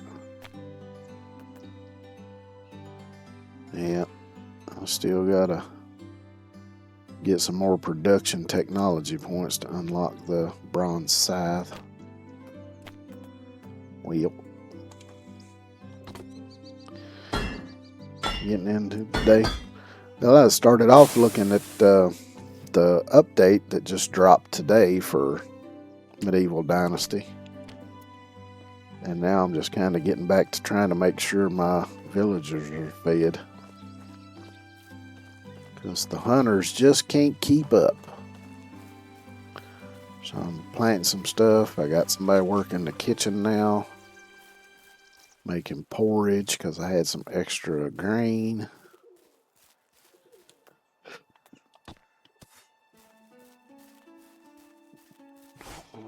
I'm super jealous I can't play.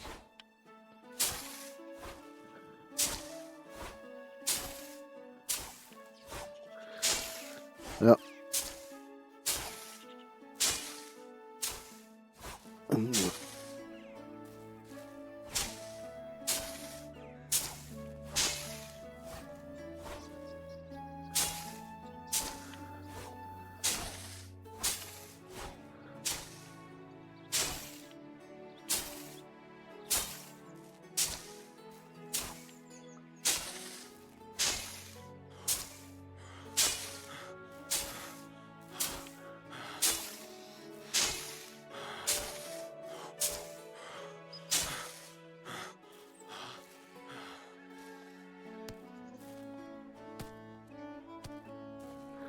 Getting distracted again.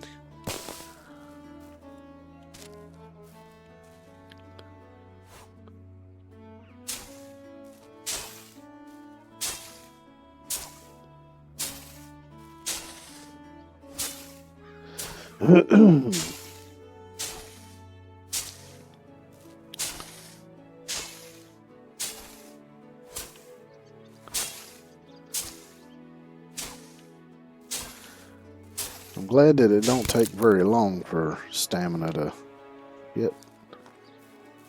I figured the thing would have lasted through that little bit anyway. I'm gonna go make another one.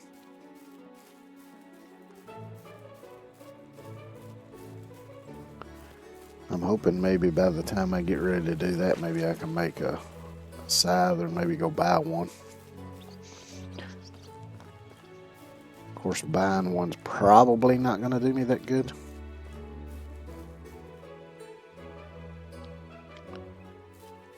They're not leaving the village, are they?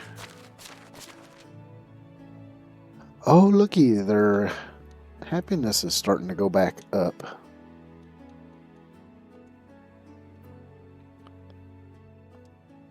I guess I need to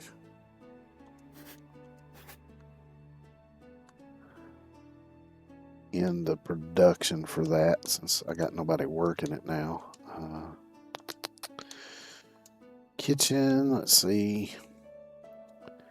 No resources. I'm waiting on bowls. Okay.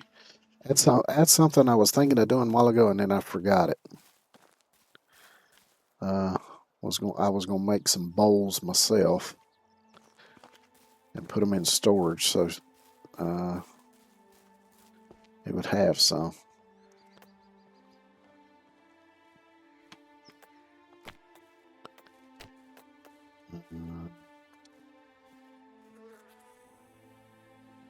Yeah, I'll go ahead and make 5 of them.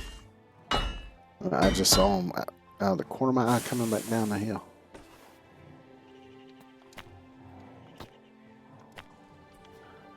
Y'all got some weird pathing going on here.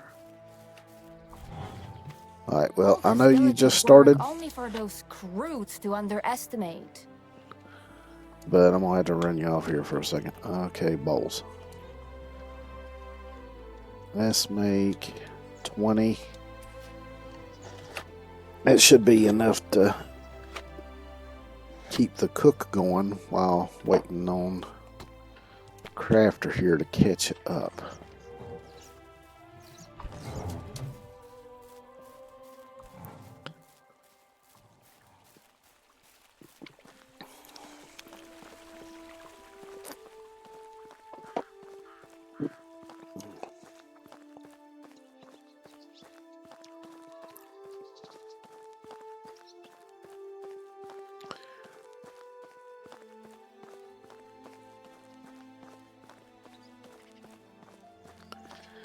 I'll drop these bowls off.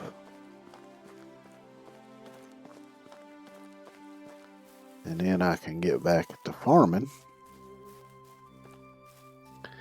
But hopefully this will keep the villagers fed.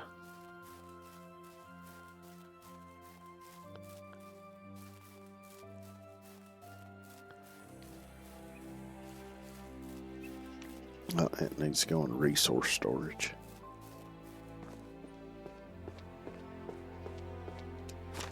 Well, actually, I probably could have just dropped them off there at the kitchen. I could all do that. 'Cause there is a trunk over here, I think. Yeah, here it is.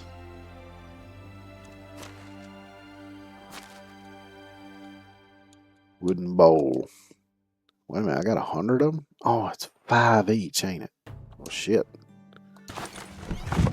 There you go, have at it. You got plenty of bowls now, get to cooking, so everybody can eat. And before I get back to farming, though, I'm going to have to take me a quick outhouse break because my back teeth are floating. So, hang tight, and I'll be right back.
Alrighty.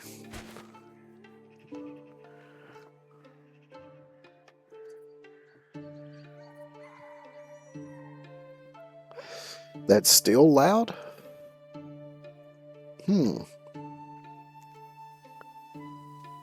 Alright, hang on a second. Let me... Where is my little sticky notepad? Where?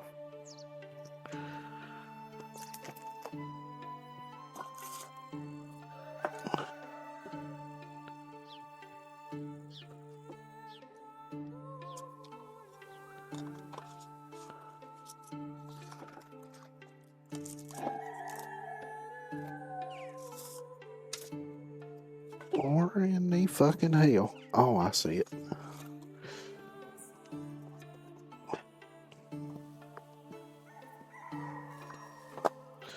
Let me make a note of that and actually stick it on my monitor, because that's the only way I'll fucking remember to go back and do this when the stream's over. Because I'll have to do it then, probably.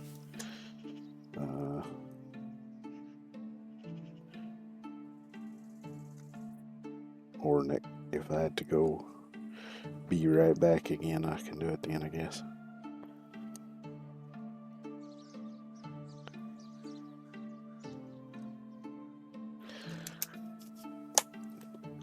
Either way, this will remind me. So yeah, thank you for that, Sephiroth. I realized it was still too loud.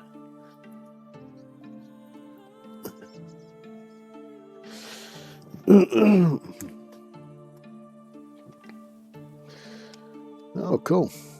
Right now, not a whole hell of a lot goes on in my Discord. Mainly just for like updates and announcements and things. I want to do more with it. I don't know how to use Discord that well and how to do stuff in there. There are things I want to do with it. I just got to figure out how to do it or find somebody that can help me do it.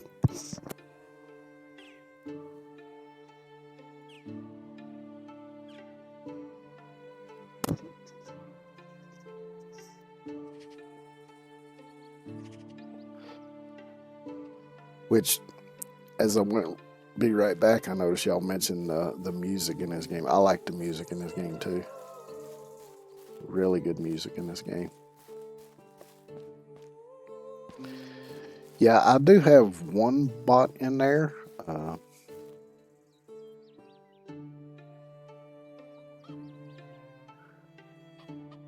trying to remember what the hell I got it for.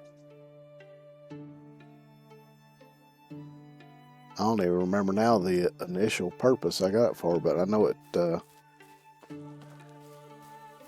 I've got my stream announcements set up automatically through that.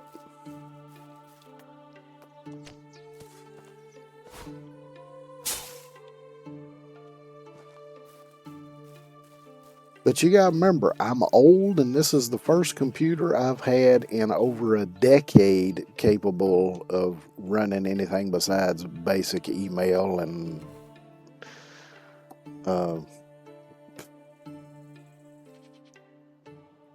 something like a solitaire game or something.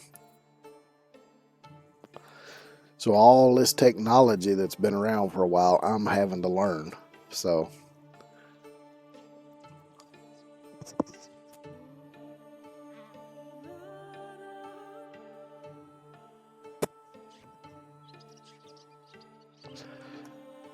because until 2 years ago, I'd never used Discord. I'd never used OBS.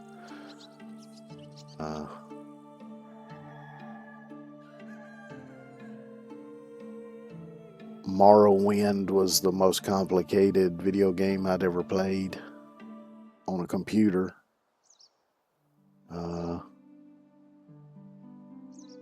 Yeah, I'm using OBS.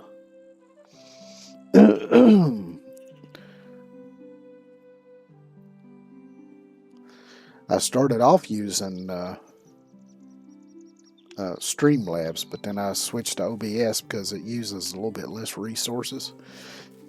And this computer's a bit old, and resources are precious on this thing. Because I've only got I use Stream Elements for my overlays, and I've been using it for my alerts and stuff, but for some reason I've been having a lot of problems with him not working lately, so. And I ain't quite figured out why.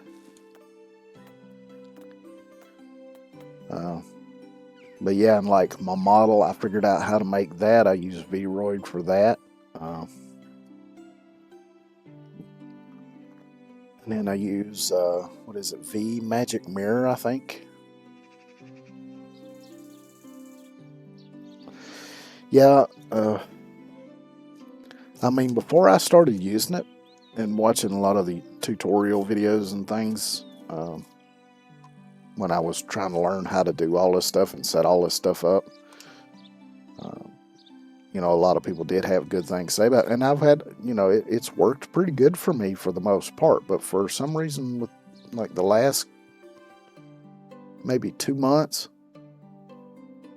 I've been having problems with the alerts not working. I can get them to work for a little while and then they just stop working on their own, which I had it happen a while back, but it turned out that for some reason I was getting automatically signed out of Stream Elements for some reason, and all I would do is sign back in and they'd start working. But now, even with me signed in, they're not working.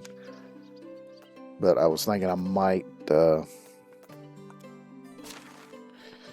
just have to temporarily switch and just use Twitch's alerts until I can figure out how, you know, figure out what's wrong with the Stream Elements alerts not working. Because I'm not a big fan of the aesthetics of the Twitch alerts, so I mean, you might be able to customize it a bit. I don't know. I haven't really looked into it, but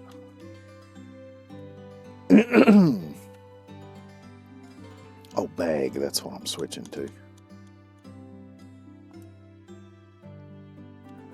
Let's see, this one is, no, this one's at 43. I'll use the weakest one first.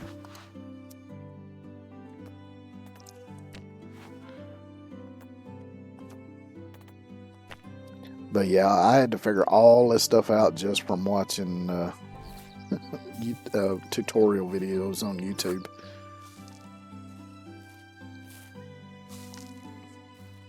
And I'm still trying to figure stuff out.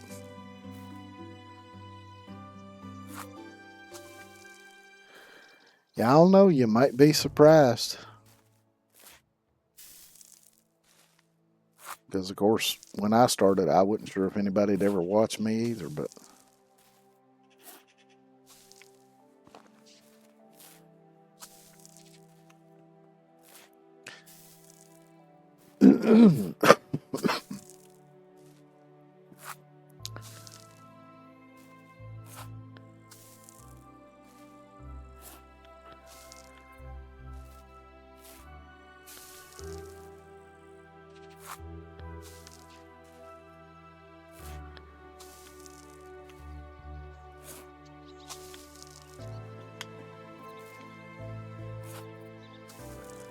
yeah, there's still a lot of stuff I need to learn to do, like of course there's some things I'm kind of held back on because, for one, I've got terrible internet because I live out in the country and we got slow internet. The damn infrastructure probably ain't been updated in 20 or 30 years at least. And then, of course, you know, computer's not exactly a high-spec computer. I mean, it works pretty well. Because I've only got a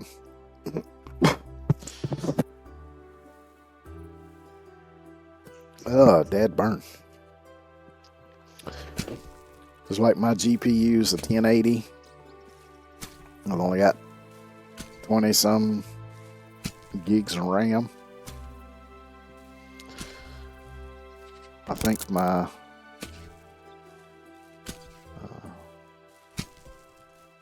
I think I'm running an i5. I forget.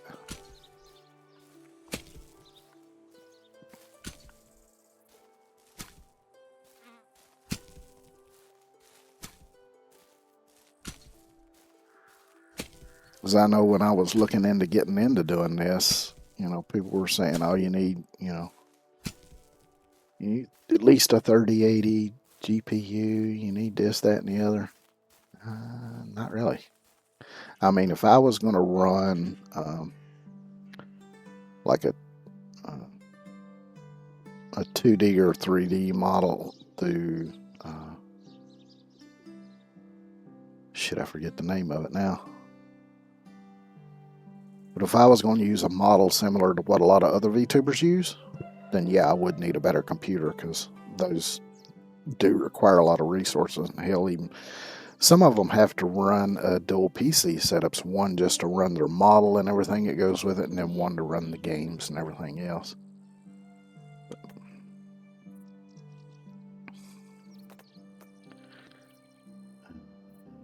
Bag.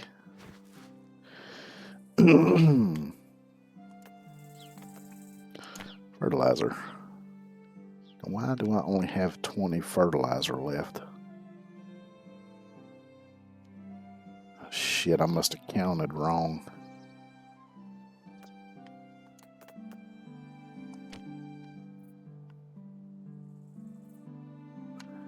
Oh, this is already, it's already, fuck.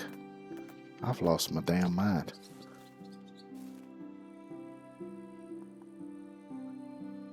Yeah, 1080 is still not bad.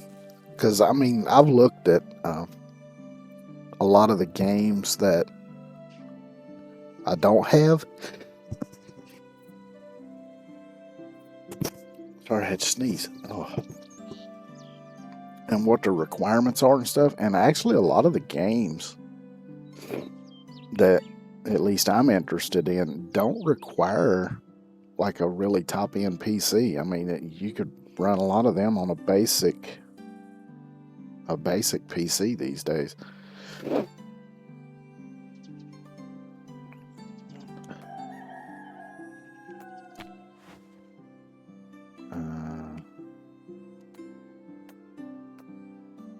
Oops, I need to go get the oak grain. I think it was in this barn when I kept out for this. But yeah, I mean, hopefully eventually I can upgrade my equipment, and I know that my internet service provider is working on upgrading the infrastructure, so maybe within the next year or so I'll have much better internet. It'll be like 5 times faster.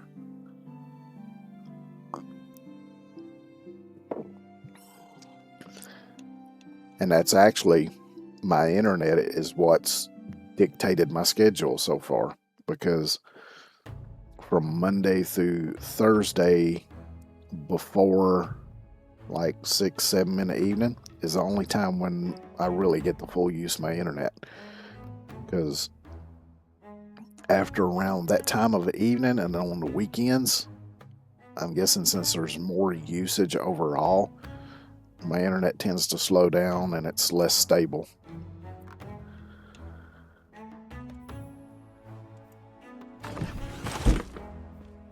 Of course, even now, it's still sometimes when I normally stream, it's a bit unstable. Because I do have those days.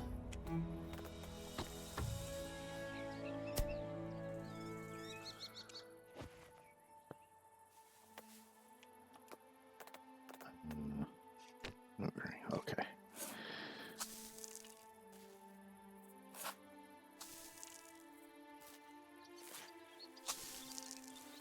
I'm starving. Well, get this on right quick and then we'll figure you out something to eat, because I don't think I got any food on me at the moment.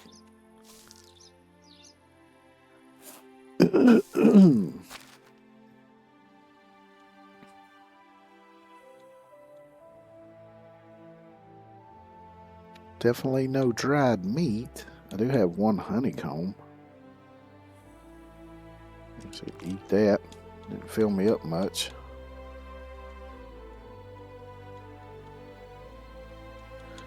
Yeah.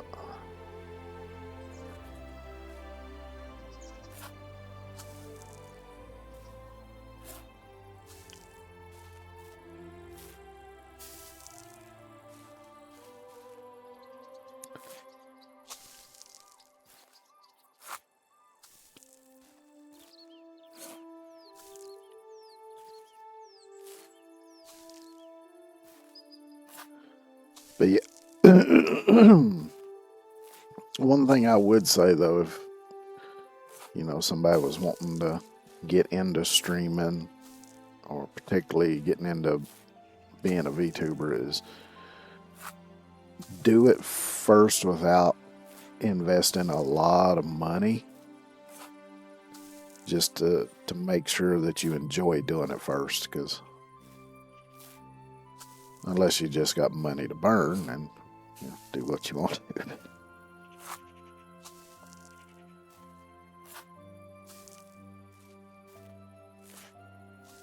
And there's plenty of ways to do it on the cheap, or even a lot of stuff you can do for free. At least till you figure out if you're actually going to like doing it.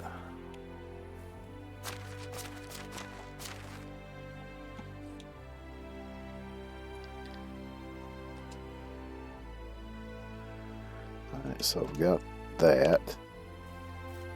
So that gives me 2 rows. So let me see what seeds I got. I should have some carrot and cabbage seeds, I think.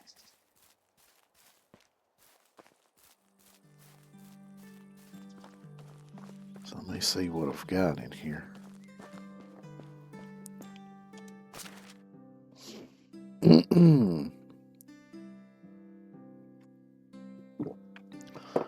So I've got 27 beetroot and 27 cabbage, 8 carrot.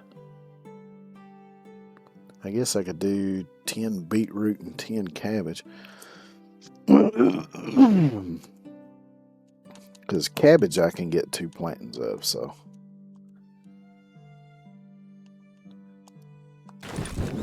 And once I get that harvested, I might have to add some kind of cabbage dish to the kitchen production.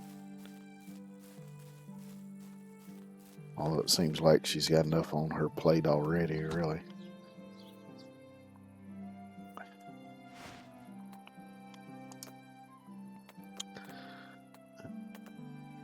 Beetroot, there we go.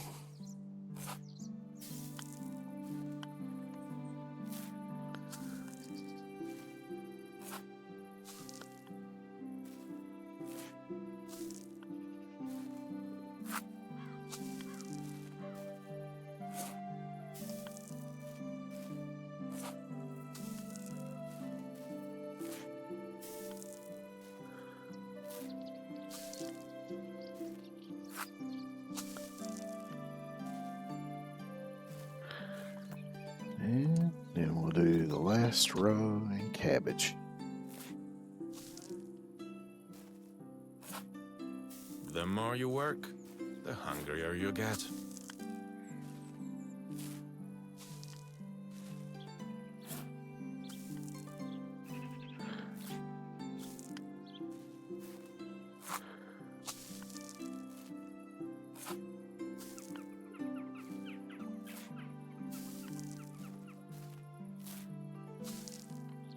Okay, so that's got that done.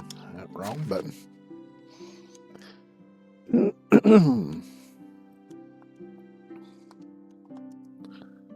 And I have not planted either one of those yet, so I've still got that to do.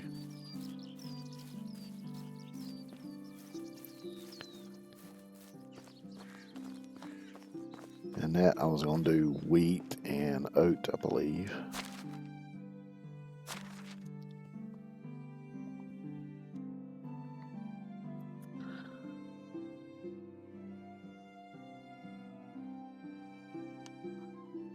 Or no, wheat and flax.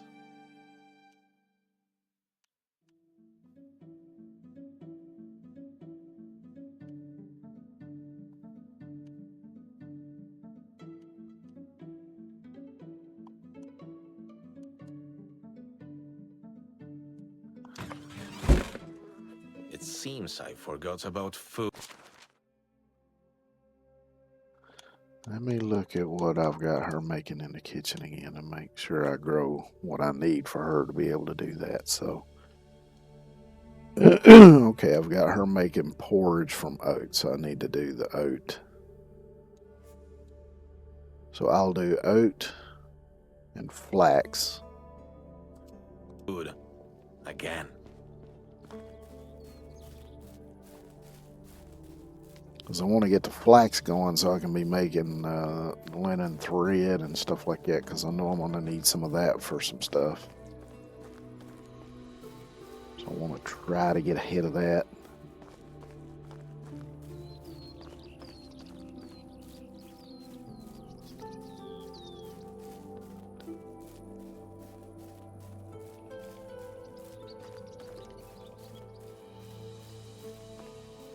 I can hear my stomach.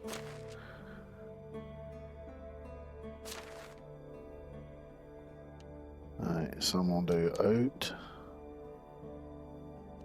flax. So I'll put the rye grain in here. And the wheat grain.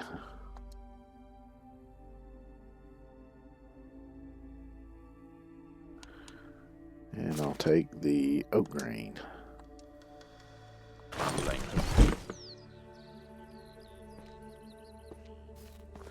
And let me run to the food storage over here and see if there's anything left over from whatever she cooked.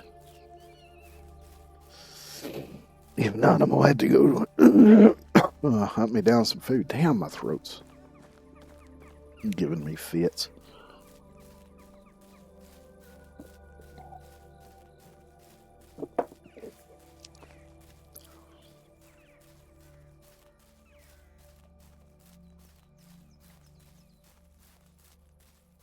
Everybody just hanging around out here, I'd eat something. jibber jabbering with each other and all. Hey, you left the fire going over here.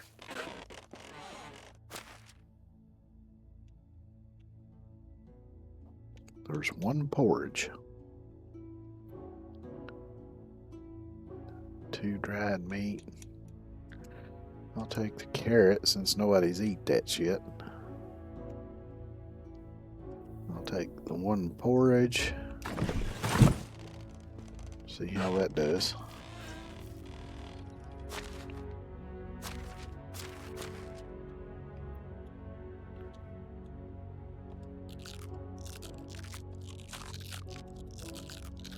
Actually, I should have tried eating porridge first to see how much that fills me up.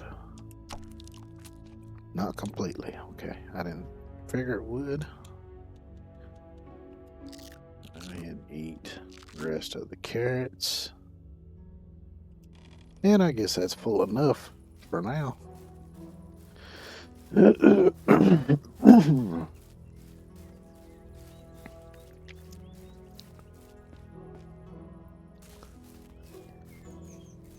Let's see, I might still have, do I have any buckets of water left?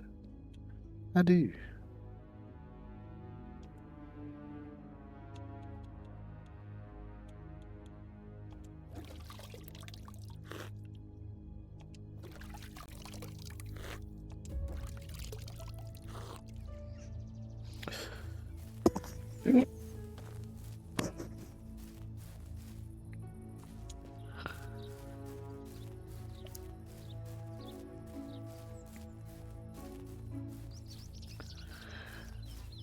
Which I just happened to notice that the spring chicken thing is still up there in the corner.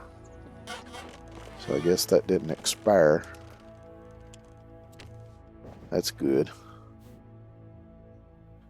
What does flaxseed sell for now? The flaxseed itself, I have no idea. It's probably pretty cheap though.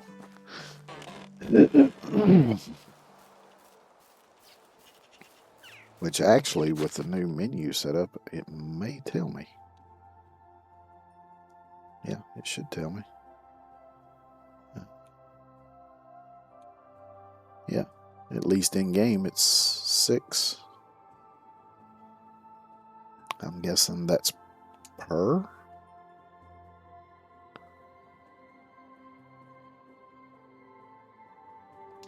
I don't know.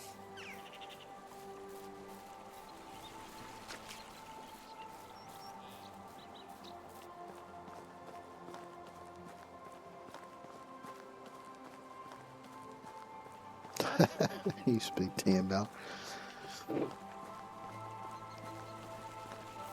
Yeah, I think they've added a bit more fluctuation to prices and stuff with this last update.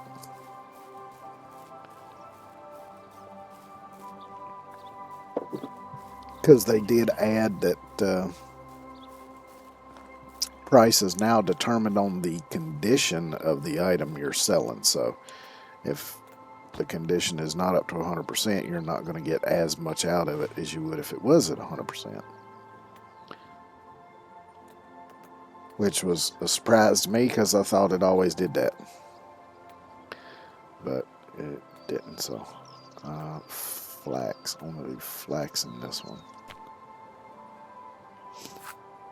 Used to be able to farm huge flax fields and be rich. Yeah.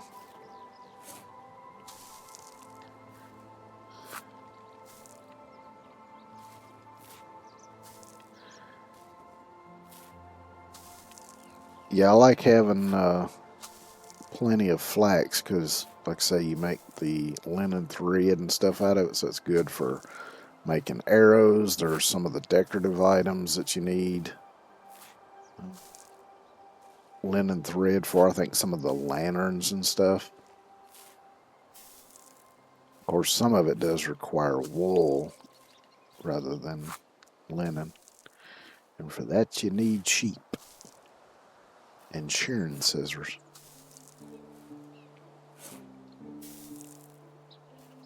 Which I noticed I unlocked something a while ago. I think it might have been the donkey shelter. I'm not sure.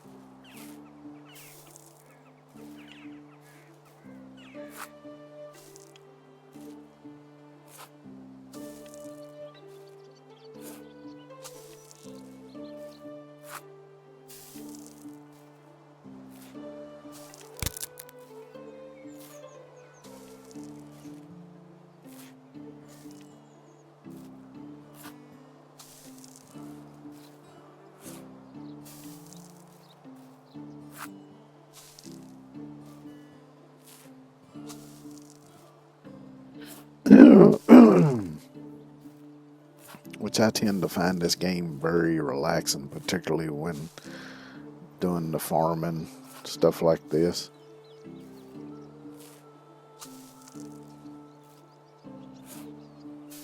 And the music kind of helps with that vibe too.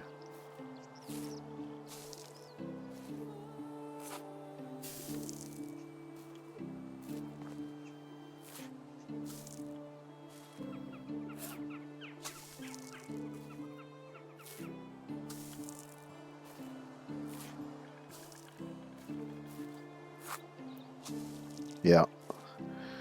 Because farming in this game is the one thing that I never set any of my villagers to do for me. It's the one thing that I always do myself.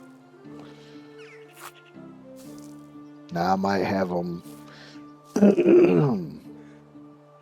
work in one of the animal husbandry sheds, gathering the materials from the animals, but doing the planting and the harvesting and stuff, I always do that myself.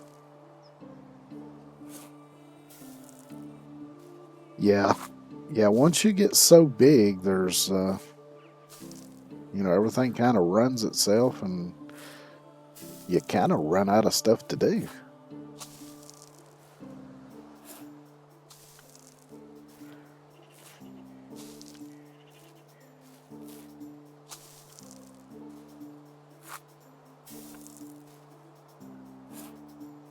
But that's another reason to be doing all of the farming yourself, because it still gives you something that you can do. Like I say, I find it quite relaxing myself.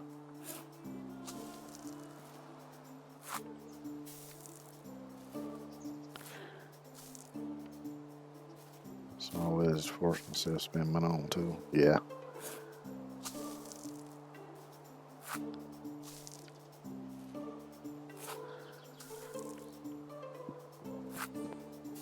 Which I've always been kind of that excuse me, way with certain games too, because like with Farming Simulator, I was always that way with it.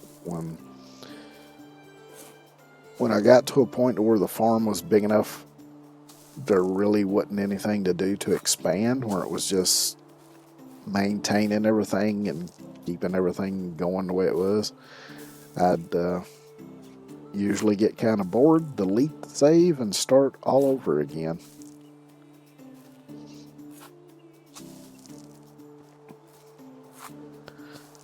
Oh, I made it. Yeah. Well, since there's so much stuff to unlock, because I try to unlock everything.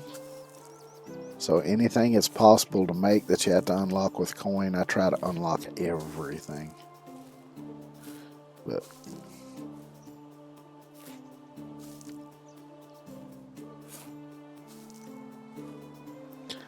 I do hope in this game to, at least on one of my saves, get to the point where, because supposedly once your character reaches a certain age, you'll die off and then you'll start to play as your heir. And I do want to get to that point because I really want to see how that works and what that looks like.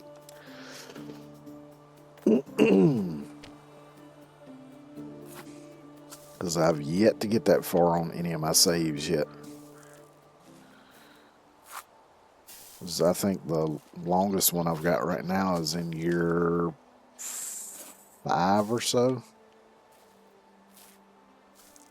Might be as high as 8. I'm not sure now. It's been a while since I've played on it. Had a 14-year village that I just sat around and did nothing.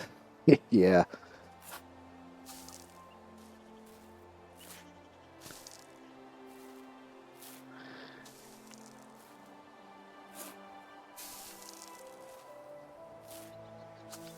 Yeah, that longest village that I've got running, it's at a point right now where, for the most part, it's just, kind of making sure that everybody's got what they've got to do what they need to do, make sure things are balanced out, and then I've just been going around doing the little quests and things.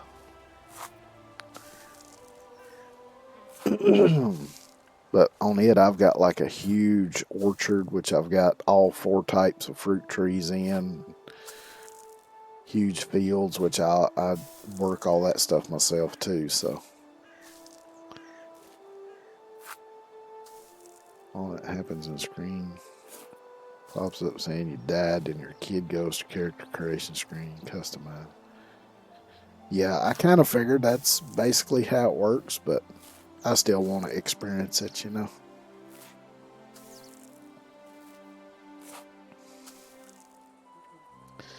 Because that's something that, as far as I know, I've never seen or heard of being in another game, having something,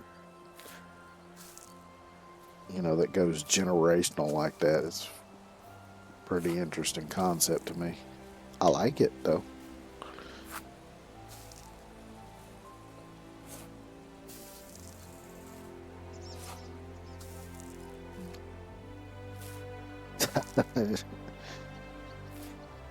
Yeah, even in this playthrough, I've died a couple times to mainly wolves, I think. Maybe exclusively wolves. But of course, I just respawned. Yep, probably so.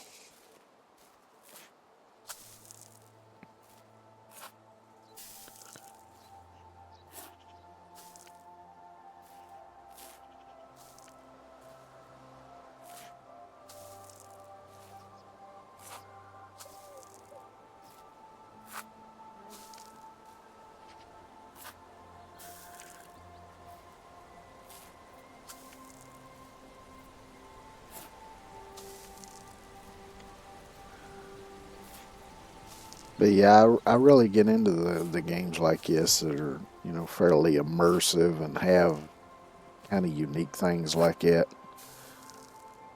something that you can really get a long play out of, something that you can play over and over for years.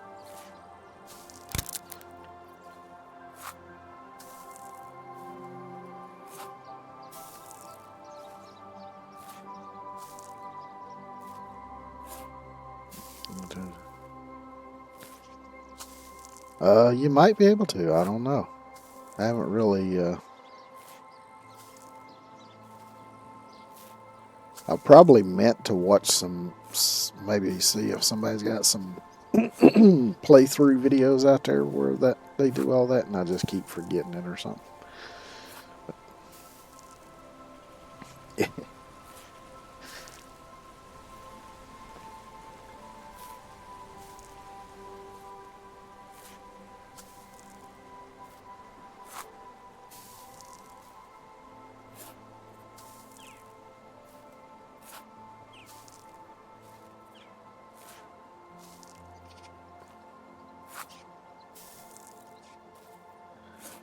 But I think there's a lot of potential in doing this style of game. And, you know, I think there's probably enough people that like these kind of games that it would be worth it if, you know, if any developers were interested. Because there's so much you can do with them.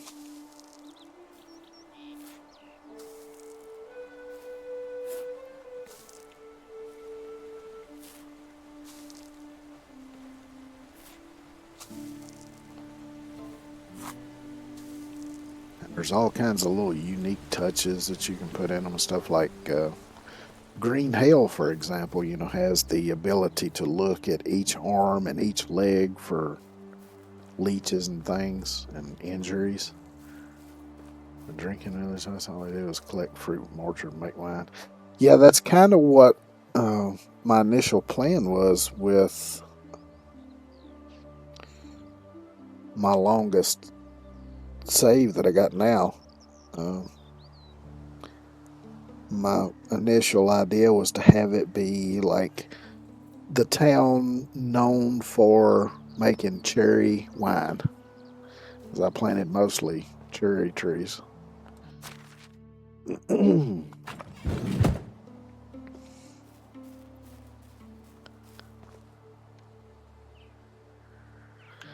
Alright, so everything's planted. I need to wash my stinky ass.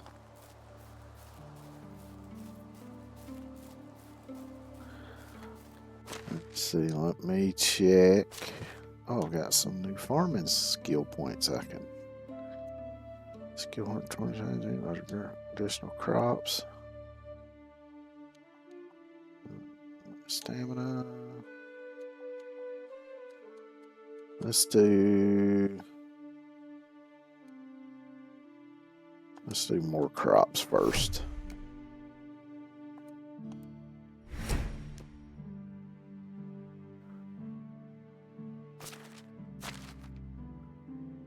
Oh yeah, manage. I was gonna look and see. So they don't have firewood, it seems.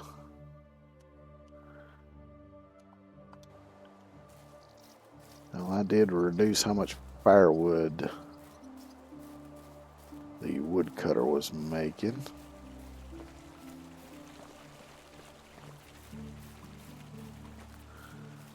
I could probably make a little bit myself. I'm sure I've probably got a few logs on me.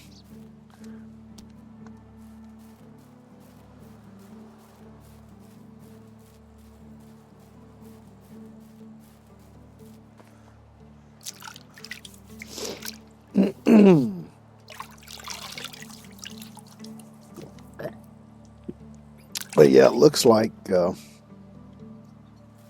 from when I was looking at the update page for this game earlier, looks like they've got updates planned for each quarter this year. So I'm looking forward to see what other stuff they add as well.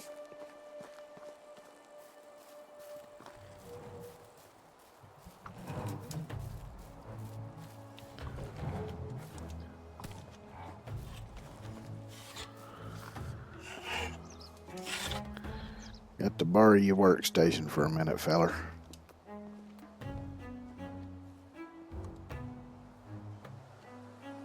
Yeah, I can't make much, but I'll go ahead and make it, I reckon.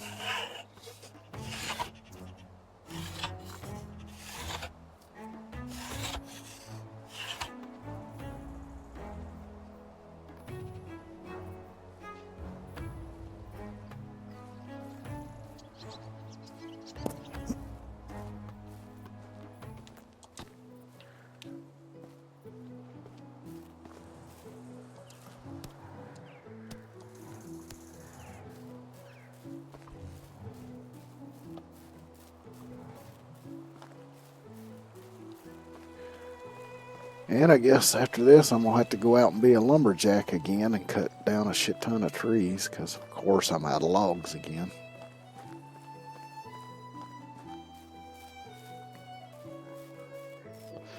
I should collect the eggs while I'm down here too. I don't have anybody collecting them now, so I'll check. Top off the feed trough.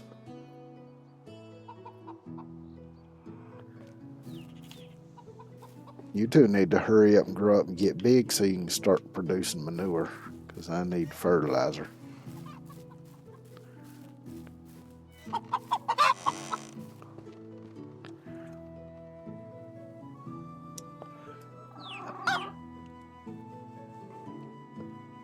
Did you get out the damn way?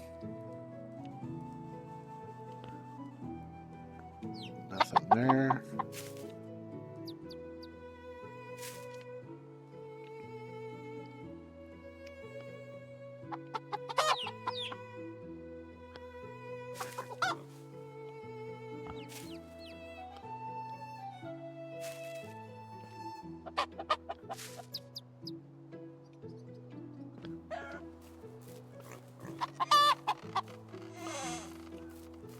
Which I think 2 of them chicks are roosters, so I'll have to get rid of them, because...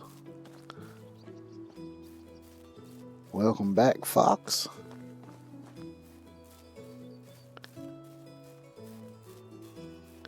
It ain't good to have more than one rooster in a hen house.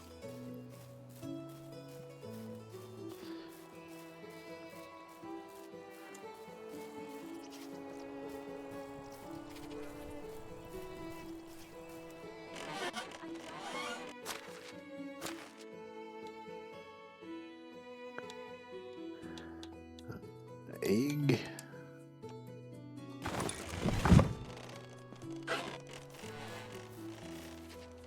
And now I done forgot what I originally came up here for.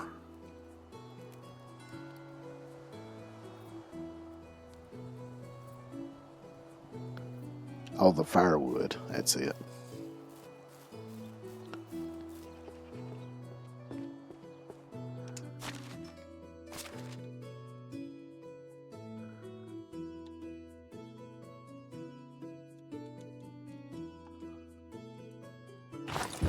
I would think 48 bits of firewood would last them for a little while. Since it's spring, it shouldn't be getting that damn cold.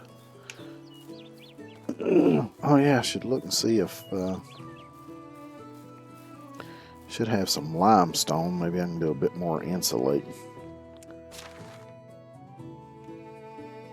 Oh yeah, 88. Actually, clay. I'll grab that too.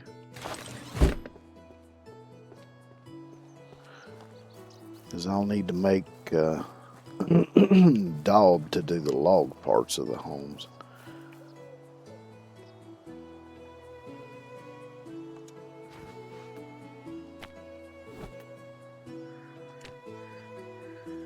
We'll need daub to do that bit up there.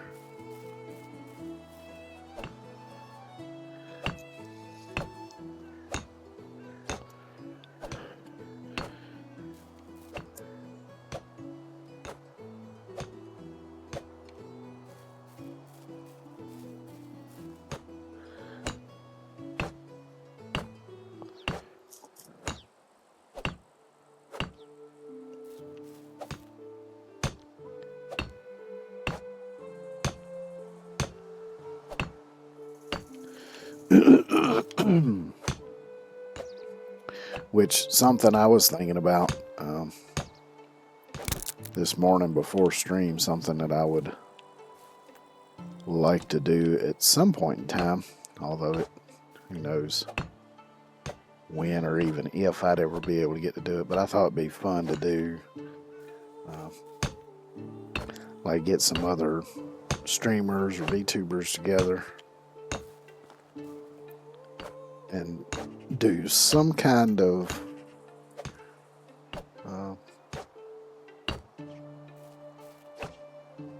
survival thing, like you know how they do the things every now and then, you know, with fighting games and racing games where they have competitions and things. I think it'd be fun to do one with these open world survival games. Maybe do teams or something, who knows. I think it'd be fun to set up something like that at some point in time.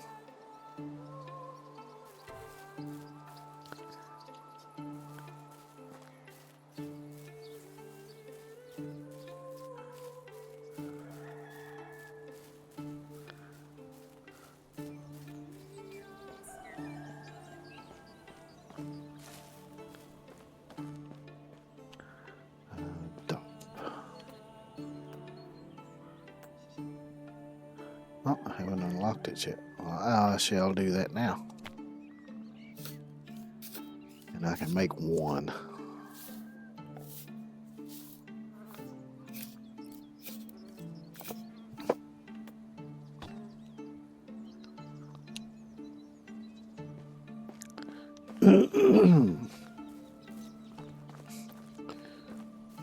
That'd be cool. Only issue is the storage is shared. Yeah. Well, I was thinking about that and thinking it would probably be best, like if it was going to be set up in like teams, have one person be a captain. So, because you know when you do multiplayer on these games, you'll have one person that kind of has the save game on their system or whatever, and then everybody else just joins in. So you could probably set it up to where you'd have like a team captain that would have that stored on theirs, and then that might help with that a little bit. I don't know. Like I say, there's a lot of stuff I would have to work out more detail about it. It's just kind of a general idea to begin with.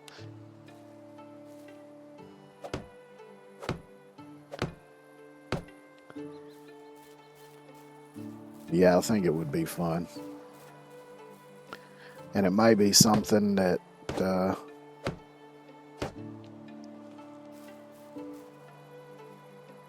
might have to do in like segments, like something that was spread out over a little bit longer time. Maybe have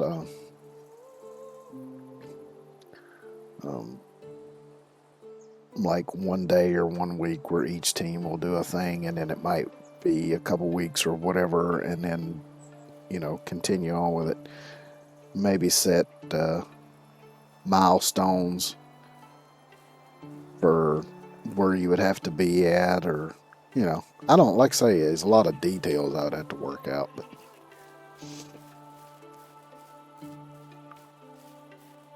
oh yeah, chicory.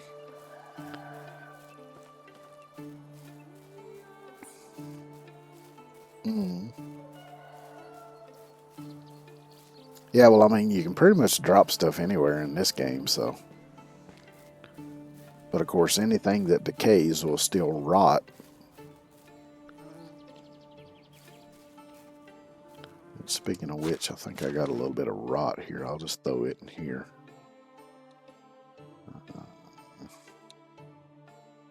Where is it? There it is.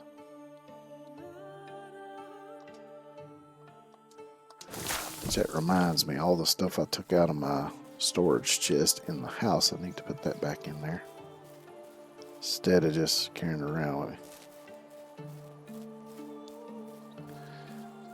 No, anything you put on the ground, it'll still be there. Like I say, the only thing is stuff that will rot, like perishable stuff.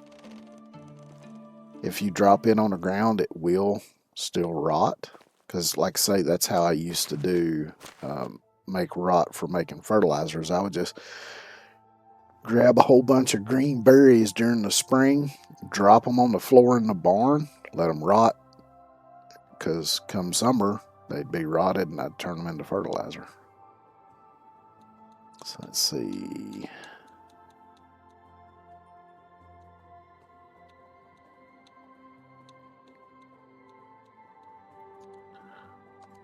Put the coverlet in here.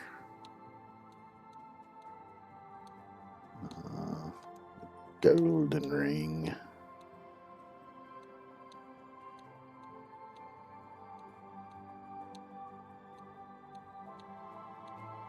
I think I had some other stuff in here, but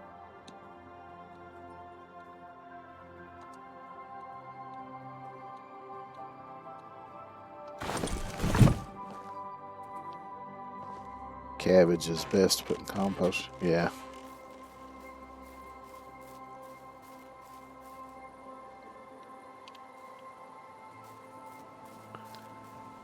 Yeah, I'm sure if you really want to kind of dig into it, there's things like that where a certain item might be best. Something I don't pay that much attention to it.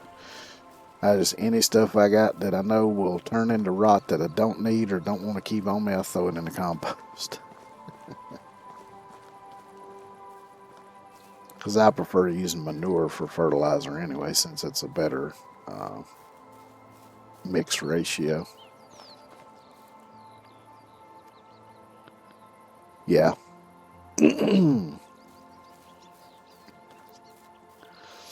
Yeah, it's one of the good things about the cabbage is you can go grow it twice in a year. So it's pretty good to grow, really. And then there's recipes in the kitchen that use cabbage. I'm trying to think if there was something that was like a cabbage stew or something that was just like cabbage and water. It might be, I can't remember. Yeah, in as many hours as I got into it, there's still a shit ton about this game that I don't know either.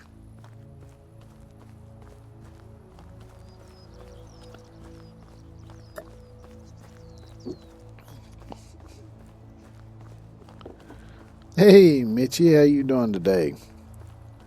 And thank you for the 25 bits. My alerts ain't working, so over 200 hours. I don't know how many hours I've got in this game. I'm thinking I've got over 400 hours in it though.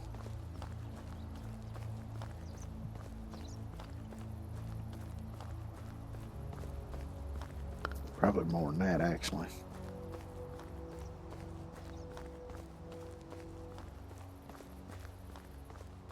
You know what? Let me take a look right quick.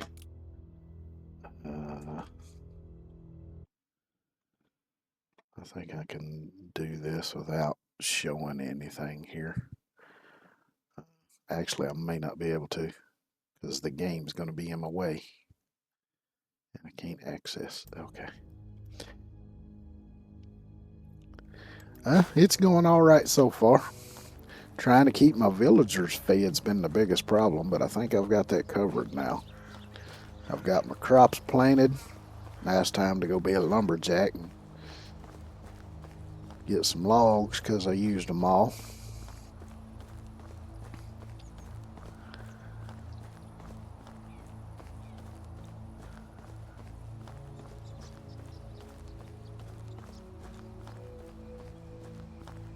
Because I'm going to need to build some more houses. Because now that the chickens are laying eggs, I need to put somebody on the chicken coop to gather the eggs so I don't have to.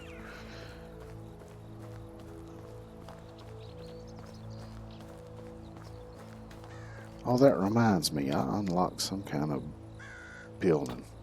Was it a... Yeah, I unlocked a donkey shelter.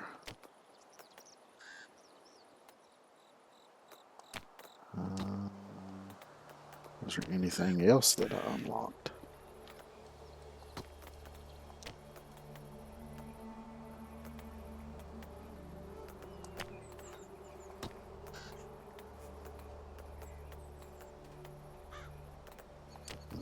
Doesn't look like I unlocked anything other than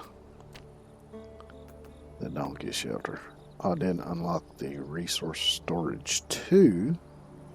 I'm gonna wait till I get to 3 to upgrade though, because to me it doesn't really make sense to upgrade it to the 2. I can just wait a little bit and upgrade it to the 3, and it doesn't take as many resources.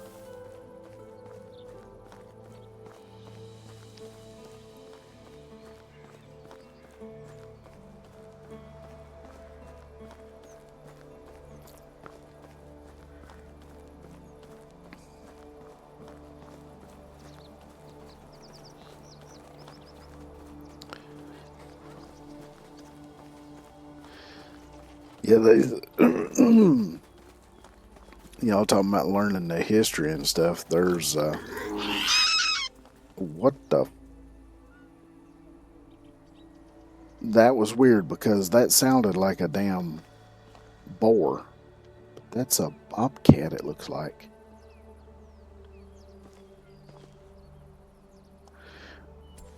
Well, since you're not going to make use of it, bobcat, I will.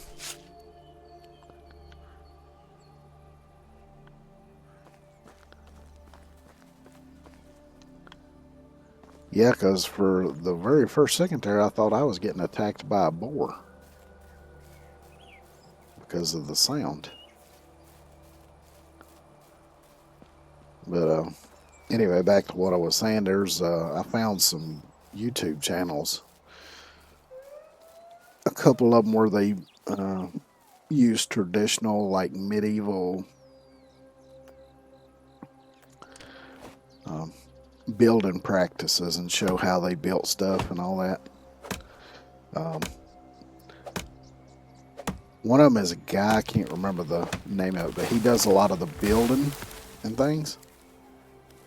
And there's a British lady that I found, and she does a lot of the stuff like collecting plant fibers, weaving them into usable string and cloth and stuff. And there was another one.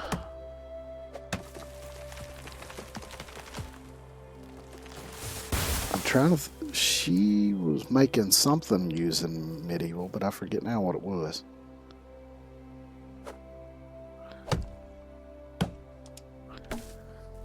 But yeah, I've always kind of enjoyed looking at like how people used to build things, how they used to farm, how they, how they used to do the day-to-day stuff.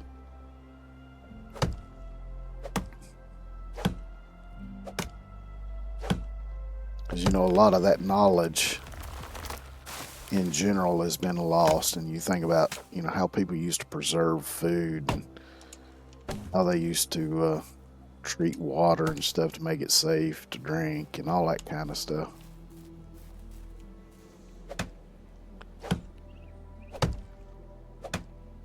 Yeah, it's kind of how I look at things too. If it ain't broke, don't fix it.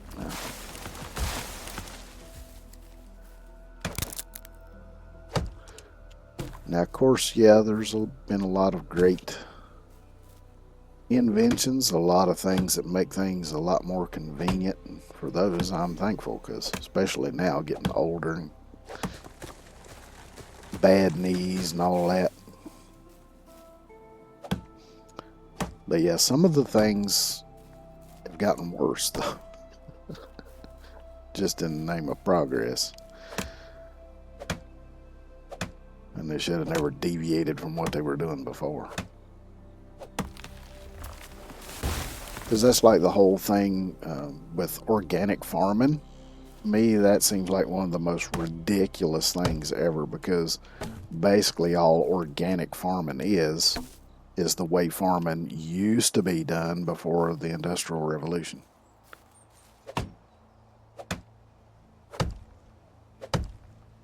in a way some people still do it.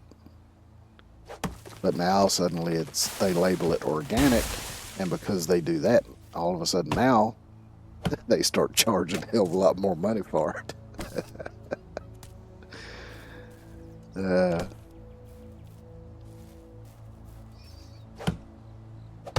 Just like say I've said before, I had, Grandpa raised beef cattle, and to my knowledge, they didn't use a lot of like hormone stuff. I think they probably used some of the basic vaccines and stuff on their cattle. Though I never saw them do it, but of course, I was only down there like maybe one day a week sometimes, but I mean, they let their cattle graze in the fields, and when they, graze it down to a point, they'd move them to another field. They'd gather hay and stuff to feed them in the winter, just the way it'd been done for hundreds of years. And same way with an uncle I had that ran a dairy farm. To my knowledge, his cows just grazed out in the field and ate hay during the winter and whatever. And of course, he had to have, certain things in his milking set up to meet regulations for safety and all that, which a lot of that turned out to be bullshit, I think. And I think we're going to start finding that out in the near future.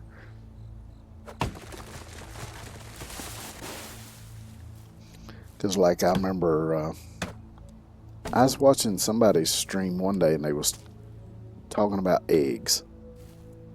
And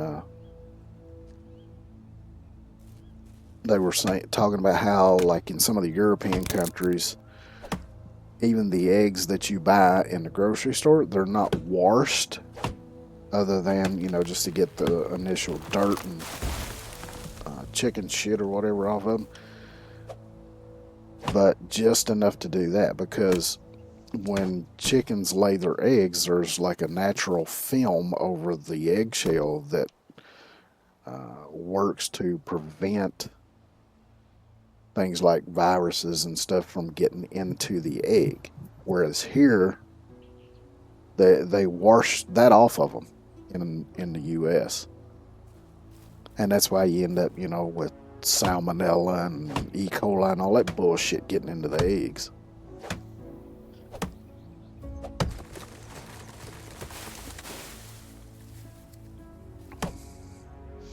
But that's why I often advocate for, people growing their own food if possible. Even if it's just, growing a few things in some pots in a windowsill or something, but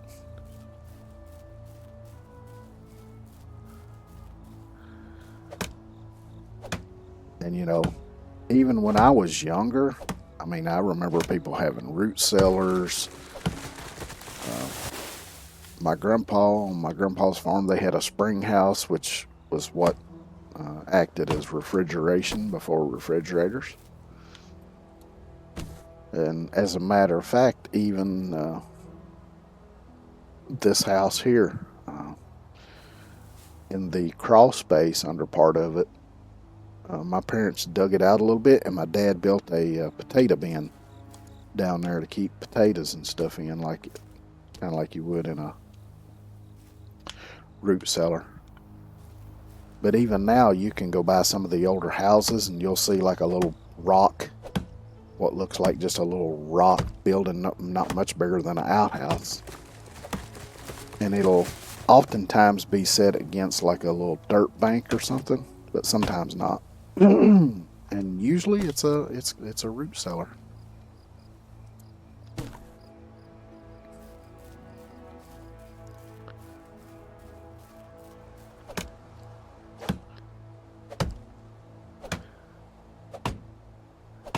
But luckily, these people trying to keep some of that stuff alive, some of those traditional ways of doing things, because I noticed they start to pop up a bit more and more on YouTube these days.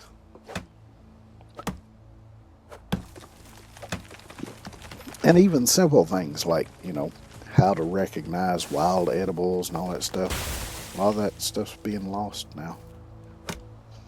Of course, like I say, they still, a few people that carries on that knowledge and passes it on, but it's not common knowledge like it used to be.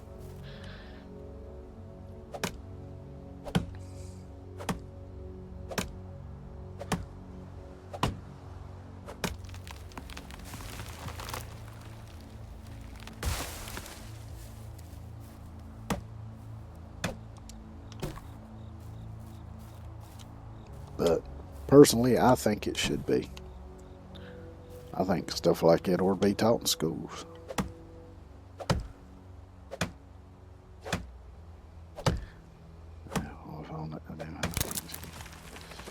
Yeah, I've seen there's a few different ones out now that you can get where you can actually use the camera on your phone and look at a plant, and it'll tell you what the plant is and if it's edible and give you a bunch of information on it. Which one of those I saw, I don't think it did it instantly. I think what it does is it sends the picture somewhere to be looked at and then it's sent back. But I think there might be some that doesn't instantly. I'm not sure.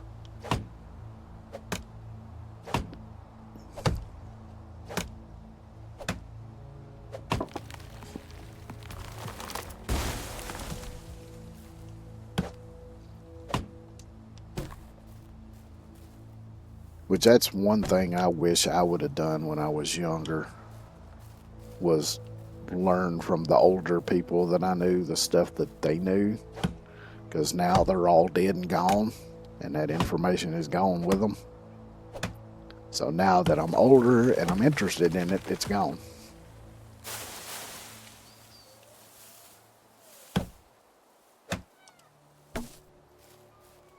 Because, when I was younger, that kind of stuff didn't really interest me that much. I mean, some of it might have interested me to an extent, but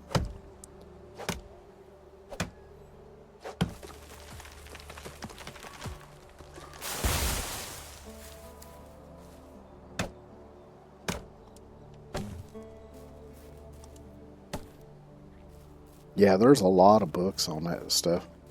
Like I keep seeing this one advertised, The Lost Ways, I think the name of it is. It sounds really good, but I'm always a little skeptical of stuff I see advertised on the internet. Unless it's from, a company that I've heard and know of. But yeah, because I've actually looked for like some of the field guides you can get, because some of the if you get a field guide, a lot of times you can get them that are spiral bound, and it's on that plastic coated paper, so if you carry it out with you, it's you ain't got to worry about it getting damp or anything. So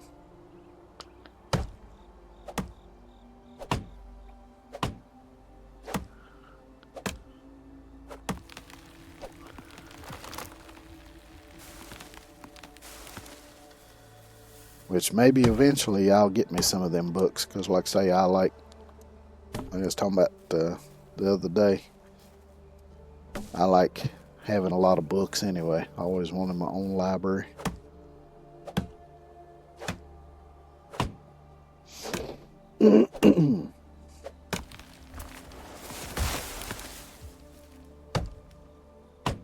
And who knows, maybe I can learn some of that stuff myself and maybe pass on some of that knowledge through being a VTuber.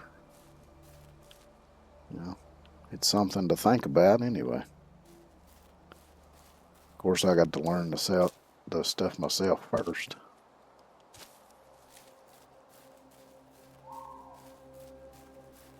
But I can still encourage people to learn it on their own too.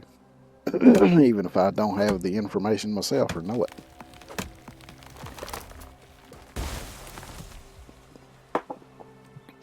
Yeah, well, I think the thing is, when you're young,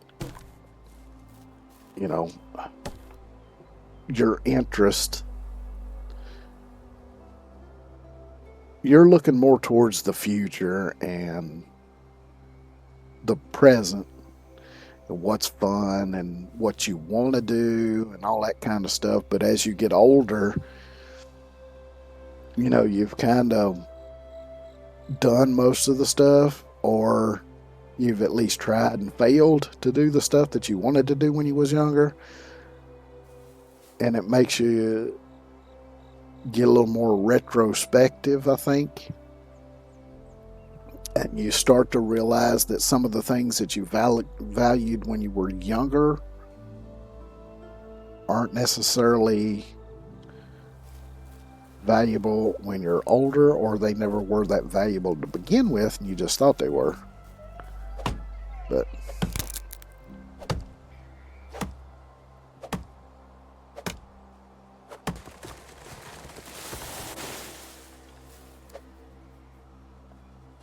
it's like there's a lot of things I think about that was, important to me when I was younger and don't mean a hill of beans now.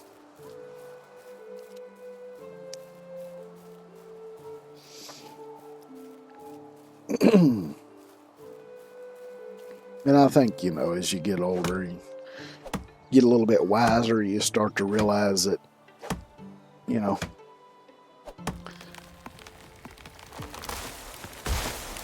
well, like I say, things you thought were important when you were younger necessarily aren't that important, and things that maybe you didn't think were that important when you were younger actually are more important. Plus, I think it's kind of like the whole thing with, hindsight. And I think as you get older, you start to realize, well, if I had learned about this thing when I was younger, or if I'd known this when I was younger, then this could have turned out a lot better. And the only bad thing is, by then it's too damn late. But of course, that also depends on how early on you figure that stuff out, and whether you still got time to do it. Because some people figure it out sooner than others.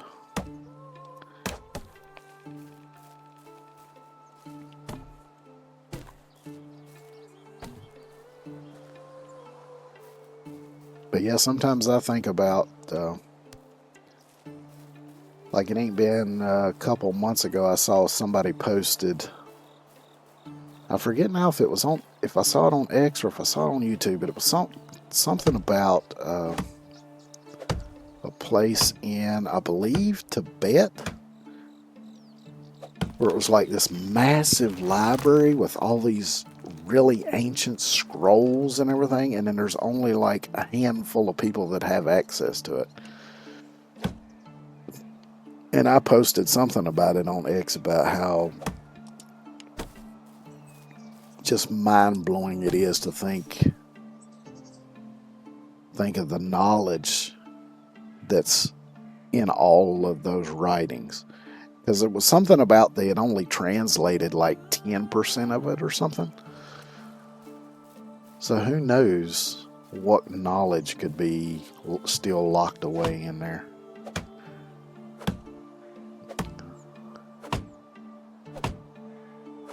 Yeah, well, I ain't young no more. Matter of fact, I ain't got but a couple more months and I turned 51 years old.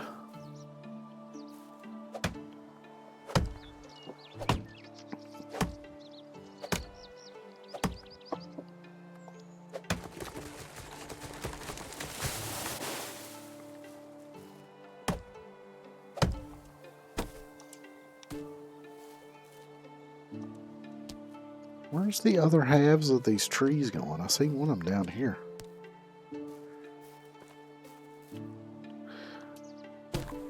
Well, I guess it depends on perspective, but to me 51 is fairly old. Well, technically I'm still 50, but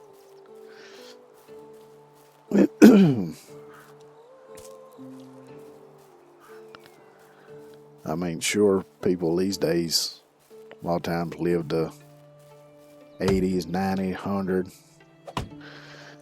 But with the health issues I have, I'm a little bit skeptical that I'll make it that long.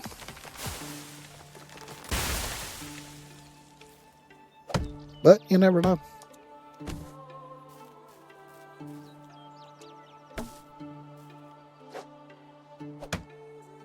And with some of the things going on these days, it's really hard to tell, because I know I was watching a thing the other day where they were talking about putting some of this AI stuff on some of these diseases and trying to find cures for them stuff. Of course, anytime somebody talks about finding a cure for something, I'm always skeptical, because for one, they've been talking about doing that as long as I can remember, and they still ain't fucking done it. And two, pharmaceutical companies have a shit ton of money. And if somebody comes up with a cure for something that they can sell somebody a pill for their entire life to treat, rather than one pill, one time to cure, I'm sure they would rather spend that money to keep that from getting out to the public. Because they would much rather sell you a pill every day for the rest of your life than to cure something. But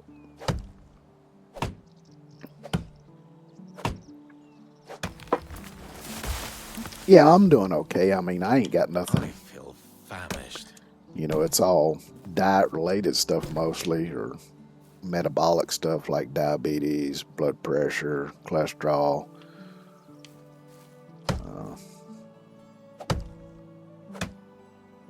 And actually, I think that's part of one of the reasons why my memory's gotten so bad as well. I think that might have something to do with it. I feel famished. My knees are actually the worst thing, though. But that's not really anything that would take off of my lifespan. It might put me in a wheelchair eventually, but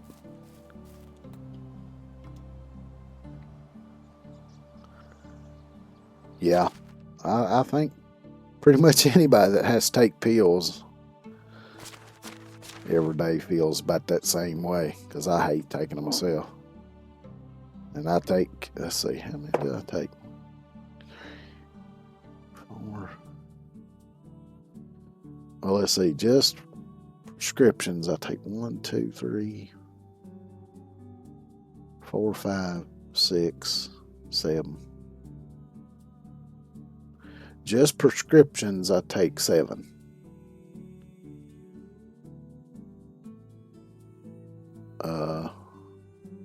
Which one of them you can get as one pill, but I had to do 3 separate ones because of stupid insurance bullshit.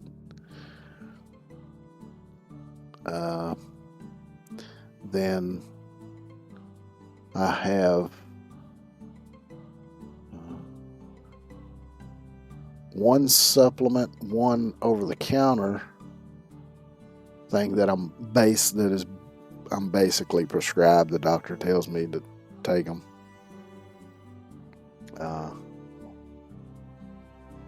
No, actually, there's 2 supplements.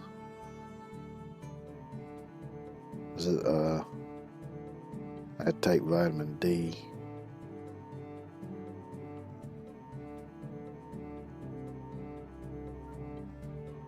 And then there's 3 supplements I take to go along with that. So, yeah, insurance companies are horrible.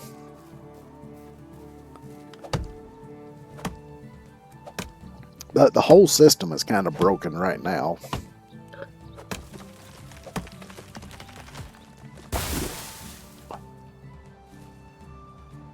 But I guess each system has its own problems.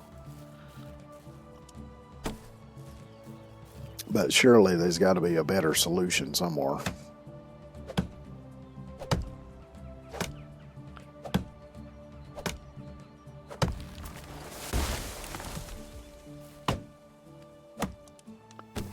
eat something. But see, that's another thing. A lot of the, I think a lot of the sickness that people are experiencing now comes from the fact that they put so much garbage in the food.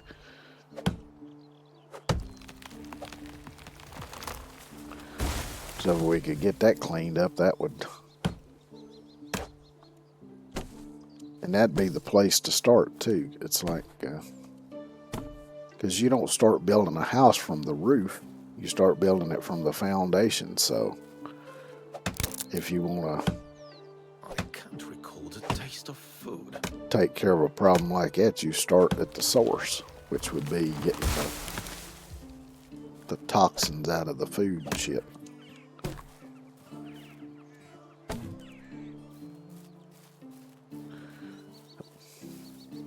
"36 and healthy." Yeah, I was pretty healthy.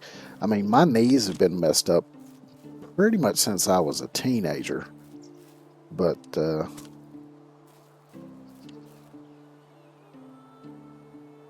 it wasn't so bad that I couldn't easily ignore it or live with it. I could eat a horse.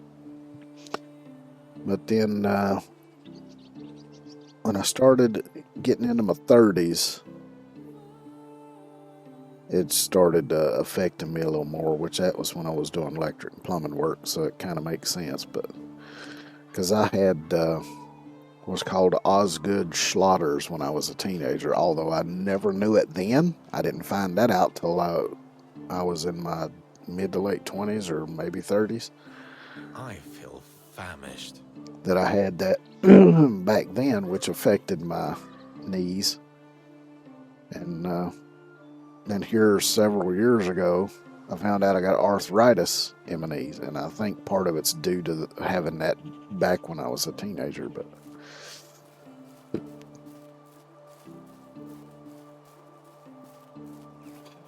yeah, the old knees are pretty well busted up. I feel famished. Is this like sometimes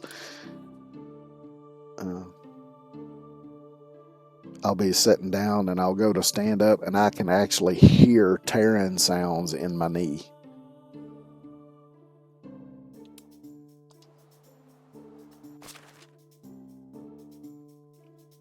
And I have nothing on me to eat, I don't think. I do have buckets of water still. I'll drink that, I reckon.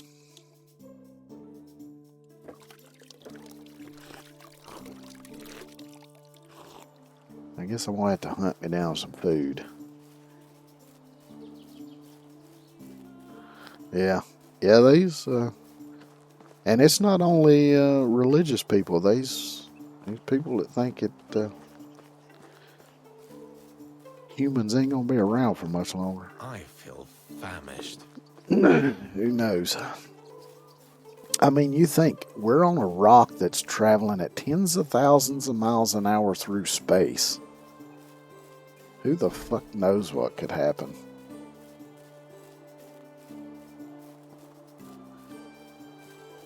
And not only that, but it ain't even traveling in just one direction. It's traveling in a circle around the sun. It's the whole shebang is traveling through the galaxy, and the whole galaxy is traveling through the universe at astronomical kind of speeds. Oh, there's me some. I'm hungry. And if it wasn't for the vast distances between objects in space, we'd be getting pummeled all the time with shit.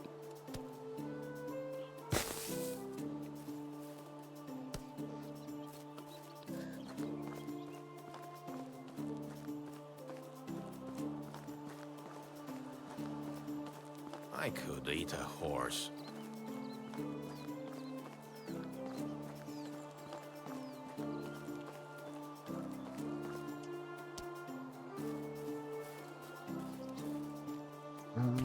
Don't know that I've been up here.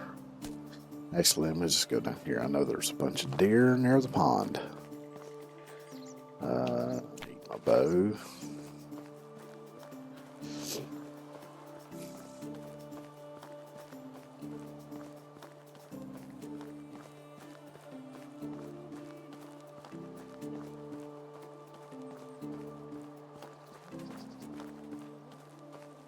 I can hear my stomach rumbling.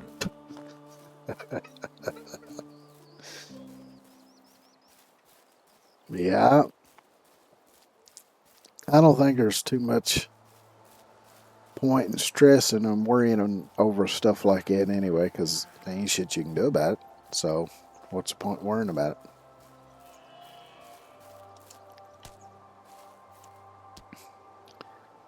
If a giant rock is headed our way, ain't damn thing I can do about it. There might be somebody that can do something about it, but it ain't me. Taste of food.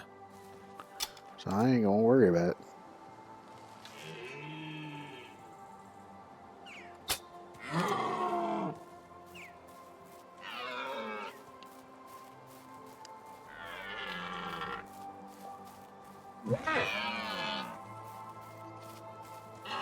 Because I think a lot of I feel people that deal famished. with undue stress and stuff, it's over stuff that they ain't got no control over anyway, so they ain't no point worrying about it.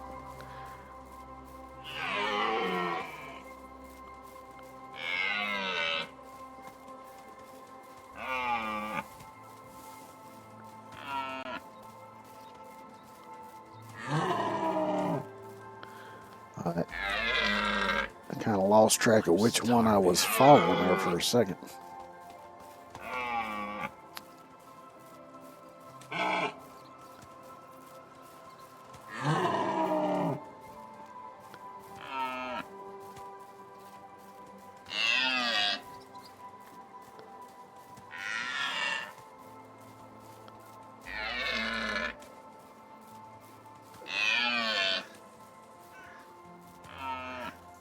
I can hear my stomach rumbling.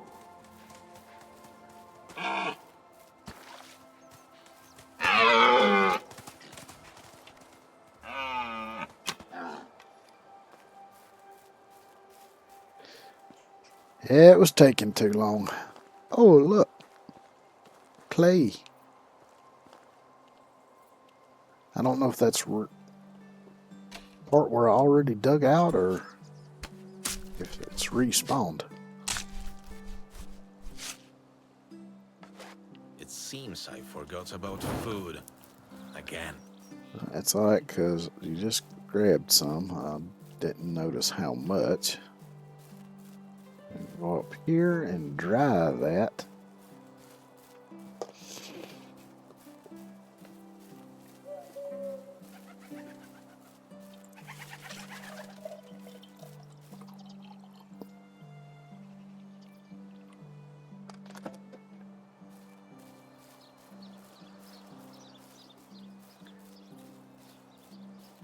Hopefully that'll be enough to fill me up for a little bit anyway.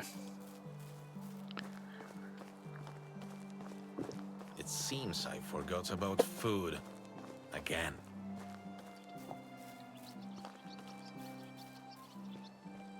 Well, it ain't the first time you've forgotten, and it won't be the last. Because you've got me controlling you, and I can't remember shit. Lining up by themselves. Magic. I should bring my relatives over.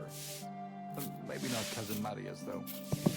I can hear my stomach rumbling.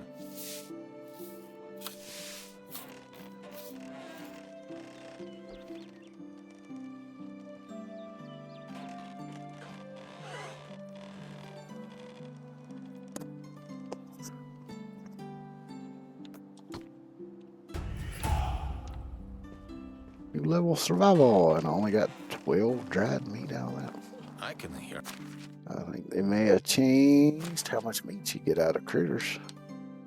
So I feel like I used to get more than that out of critter, but temperature tolerance, I got that turned off. Poisoning resistance, I got that turned off. I do more health.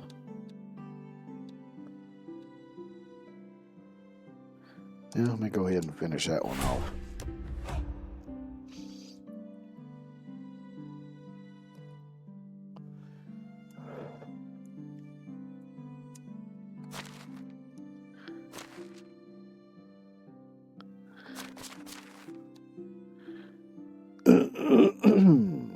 Dried meat.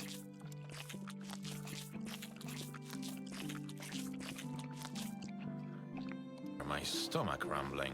So I damn near had to eat a whole deer just to fill my stomach up.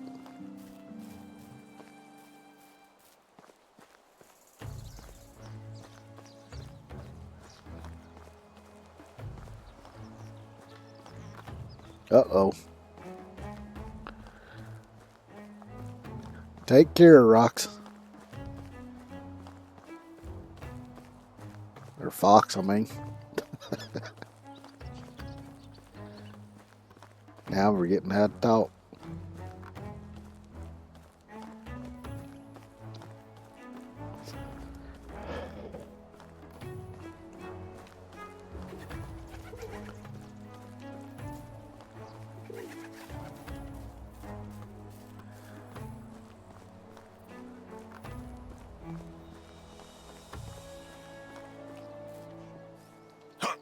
How many logs did I end up with out of all that?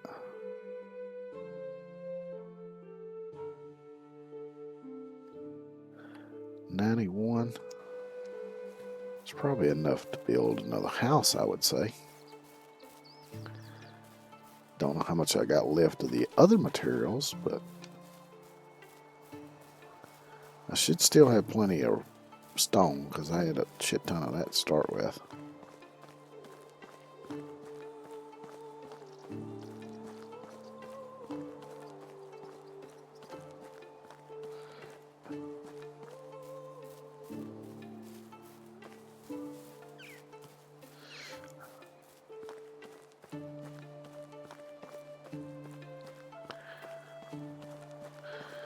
Which, as this place grows, I'm going to have to figure out how I want to lay things out, because I can already see that I'm not going to be able to build all that much right here in this main, where I planned on being the main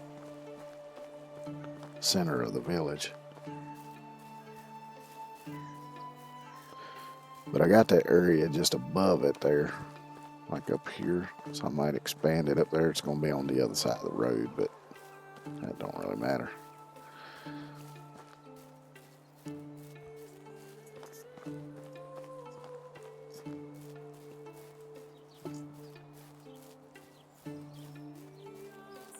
Because I think initially I was thinking about putting my fields and stuff up there, but I think over there where I put them is a little better. Because it's kind of away from the main area a little bit. We'll see if I can squeeze a house in here.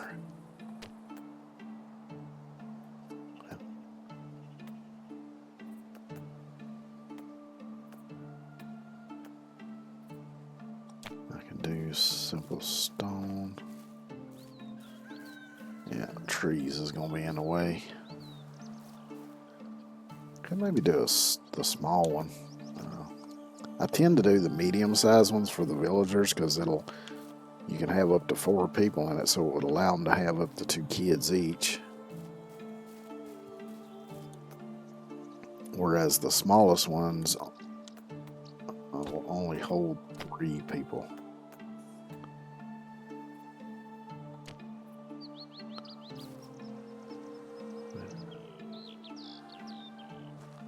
But it will fit.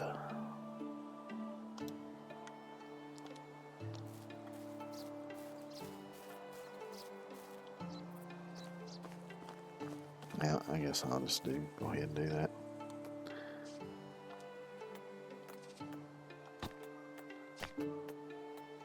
And then when the time comes, if I need extra villagers, I'll just have to go somewhere and recruit them.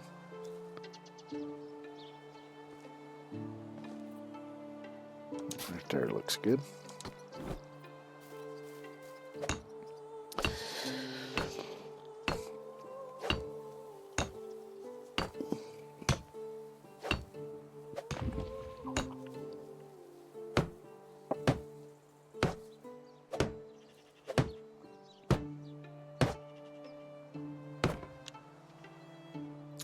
So now The walls are already set to stone.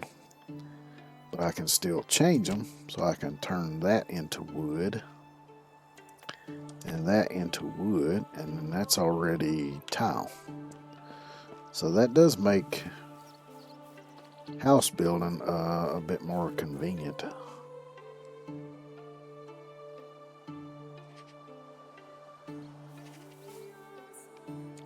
Oh, it even shows, like where it says logs right there, it shows a storage chest with a 1 beside of it, because I'm guessing there's 1 in the storage over there.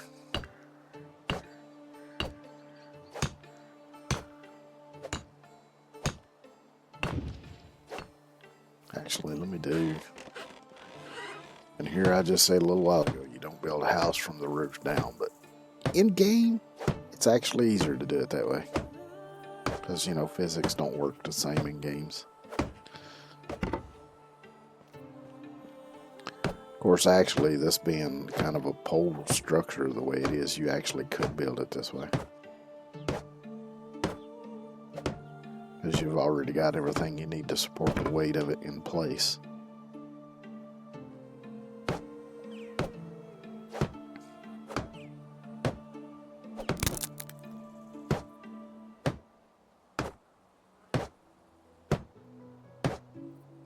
Yeah, I'm out of planks. So how many more planks do I need? It's not showing me there. I wonder if I look at it in the menu. Planks 36, but that's all together.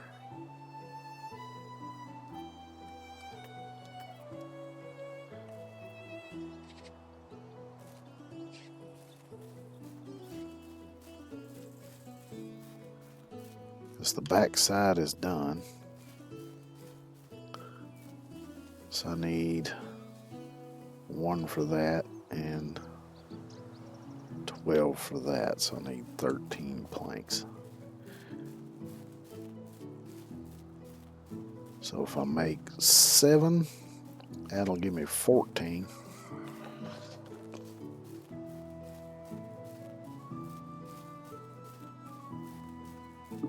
That'll be enough to finish.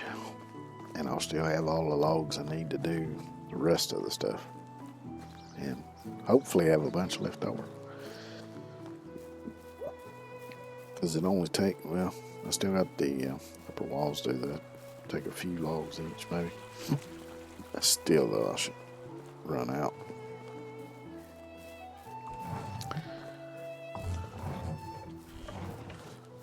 Sorry, fella, but I'm going to have to run you off your workstation again. Will it take long? No, it shouldn't take too long. I'll let you get back to what you're doing there. Let's see, I said 7, right? Because I need 14.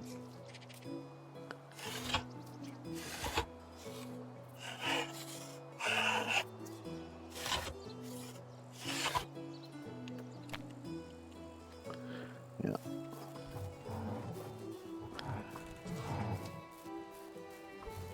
Then I'll have to go recruit me a couple more villagers, and then I can put somebody on the chicken coop to be gathering the eggs so that I don't have to do that myself.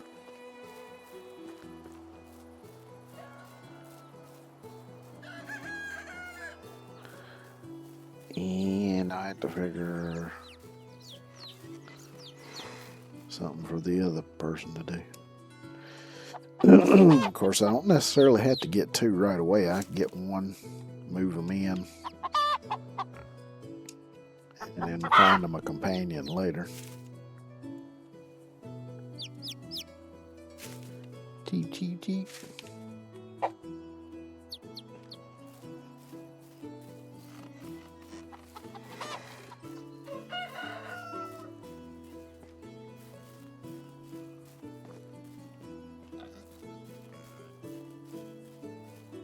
Oh yeah, maybe I should put them on. Yeah, I will. I'll go ahead and get 2 people because I can put one of them on the chicken coop and one of them at the herbalist hut and have them gathering mushrooms and all that kind of shit. Because even if I don't have the stuff unlocked for them to use it to make food with, I can use it to make rot. So I can make fertilizer.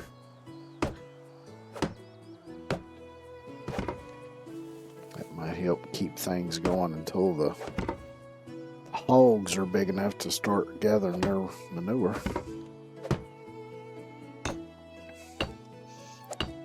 Well, like I said, I don't know exactly how many seasons it takes because I've done had them for what, 2, 3 seasons now? 2.5, something, I don't know. I can't remember nothing.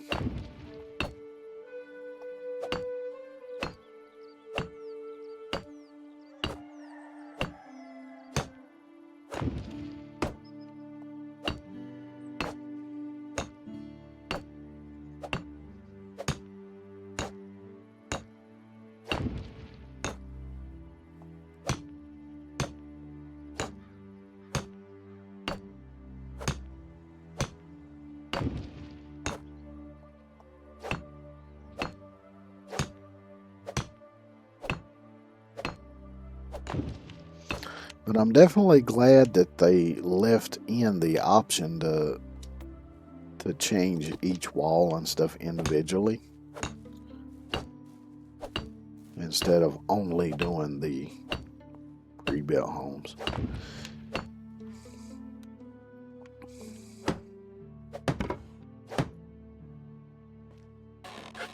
Because I just kind of like how it looks with having the stone walls and then having that part be log instead of all of it stone. Sometimes I start to wonder what life in other villages is like. Well, feel free to carry your ass on to another village and find out. Because if you bugger off from here, I'll just go find somebody that look just like you and bring them here and do your job.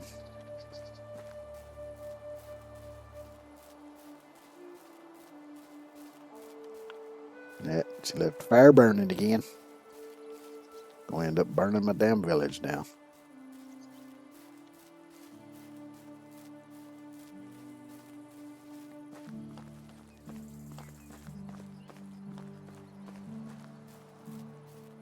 Which that would be something if eventually they added that into this game where stuff would actually catch fire and you'd have to have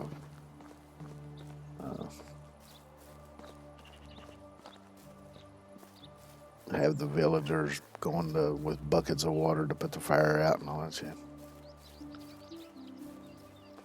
That's what I say, with games like this, there's so much potential to do all different sorts of things.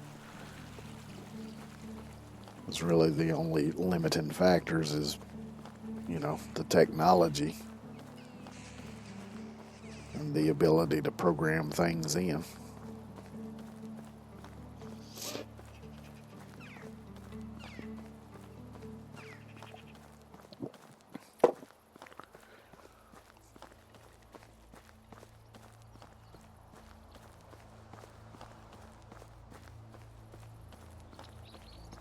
I might check down here by Bestovia.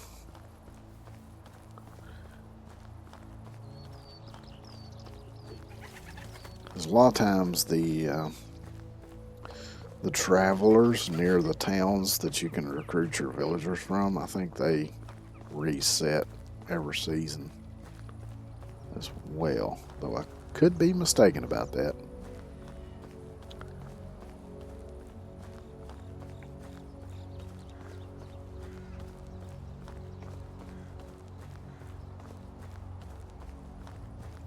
Before I go do that, I'm gonna have to take another outhouse break. And luckily, thanks to the note, thanks to Sephiroth, I now remember that I need to adjust the volume to that. So I will be right back.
So let's go find some suitable villagers.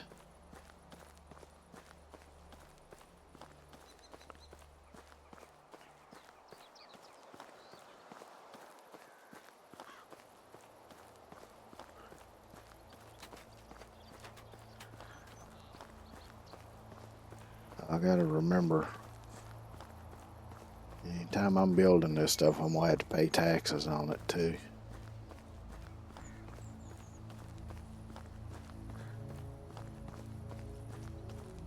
So I gotta make sure I've got some coin come next spring to pay the dead burn taxes.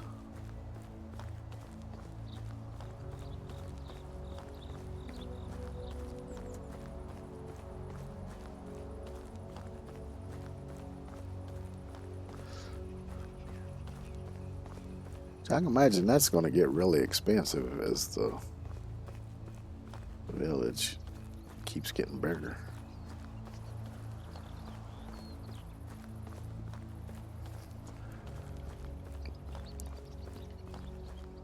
Although eventually I won't have to worry about coin because the village will be big enough and be producing enough stuff that I can actually set up trading stalls and have villagers sell all the excess stuff and be bringing in coin.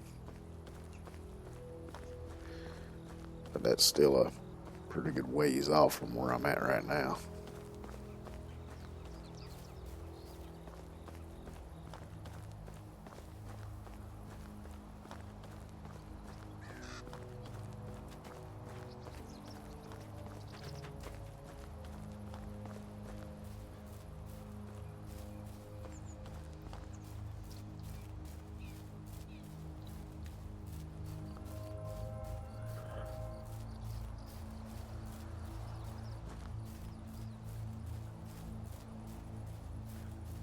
Let's see, their little camp should be right over there.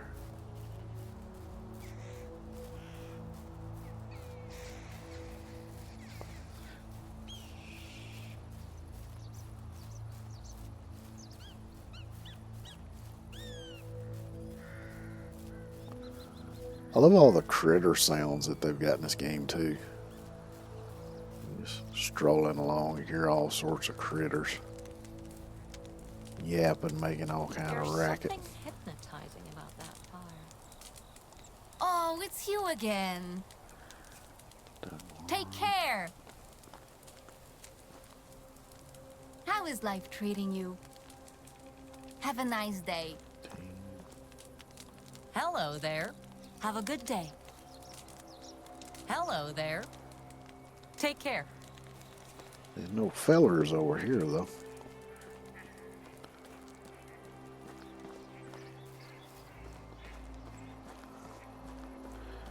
Let me go to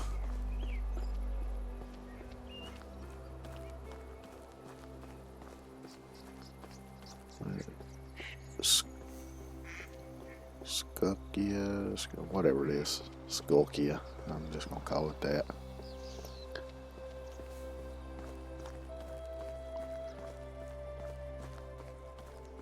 See who's over there.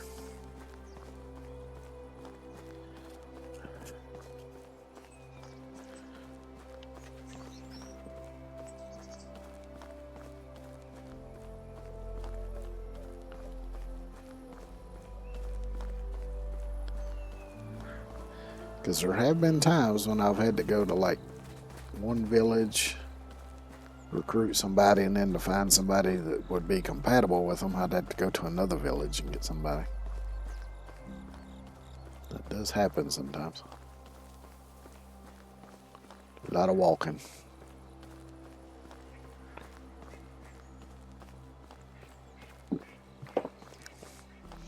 But eventually I'll unlock the horse stables and I'll be able to hopefully have enough coin that I can get me a dead burn horse.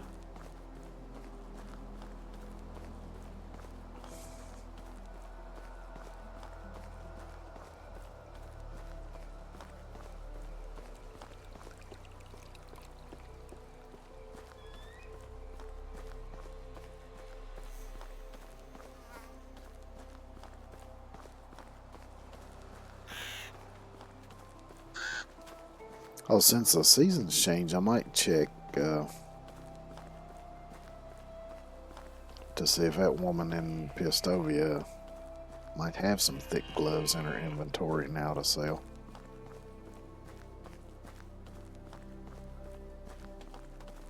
Since the mission for that is still ongoing and didn't end with the season.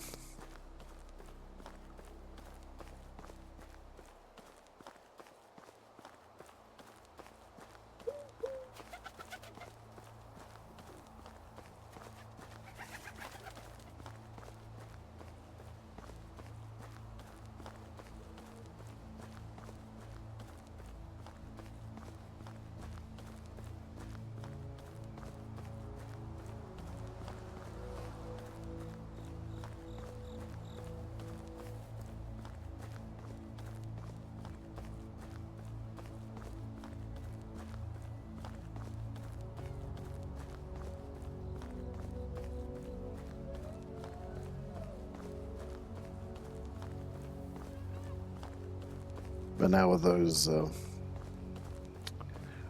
rooster chicks, probably what I'll do is I'll wait till they mature to the next stage, and I'll sell off my oldest rooster, one of the younger roosters, and keep one of the younger roosters.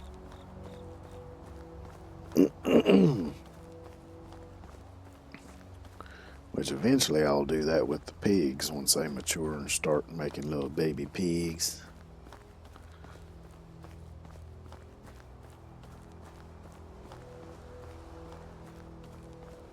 As each thing only holds so many of each critter.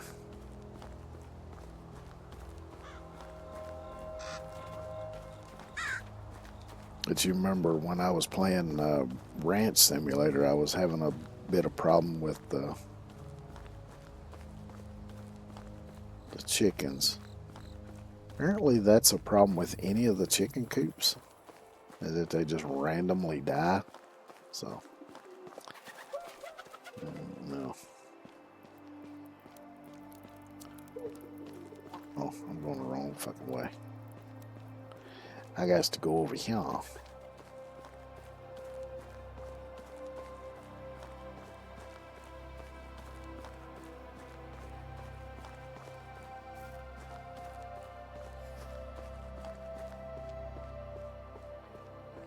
It's going to rain as long as possible. But usually the best ones live. Hello there. first. See you around. Oh, it's you again. Have a nice day. How can I help you? Have a good day. Hello. See you soon. Oh, it's you again. Take care. Okay, I was thinking he was the youngest. How are you?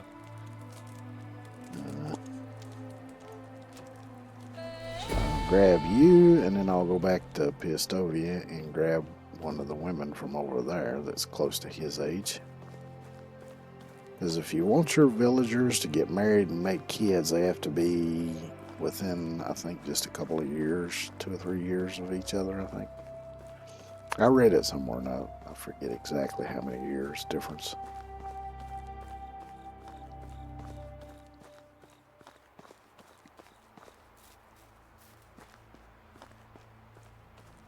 But once I go recruit her, then I'll go into management and set them to which house I want them to live in, which is the one I just built, and set them up for their jobs and all. Because I'm sure I'll beat them back to the village anyway. They slow.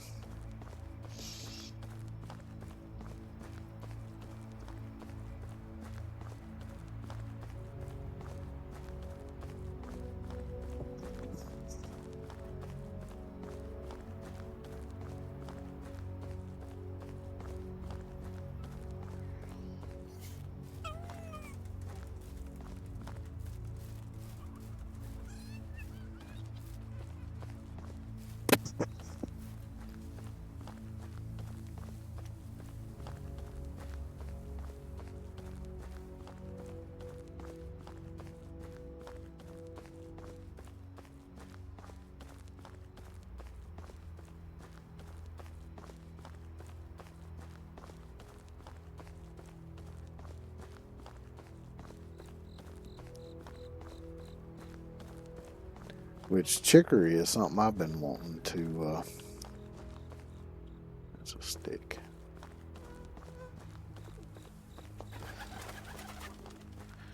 Chicory is something I've been wanting to plant because supposedly it's good for helping with metabolic issues like diabetes and stuff. I think you can eat parts of it. Try to make tea with it too.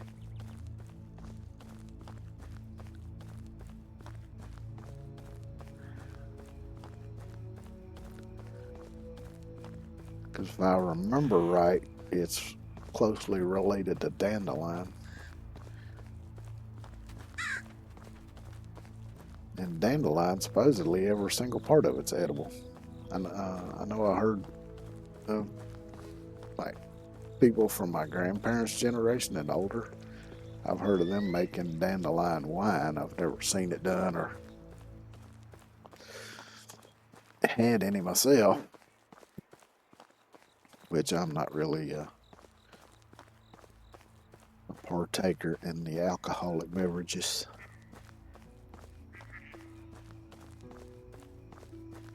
I think I need to go up this way. Maybe? No, I do need to go this way.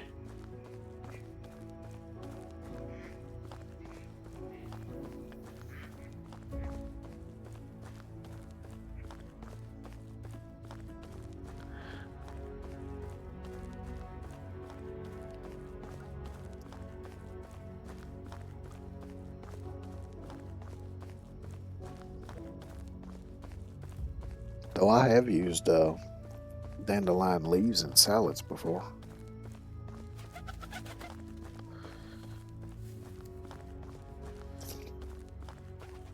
Now, I don't know, it pretty much tasted like most leafy greens to me.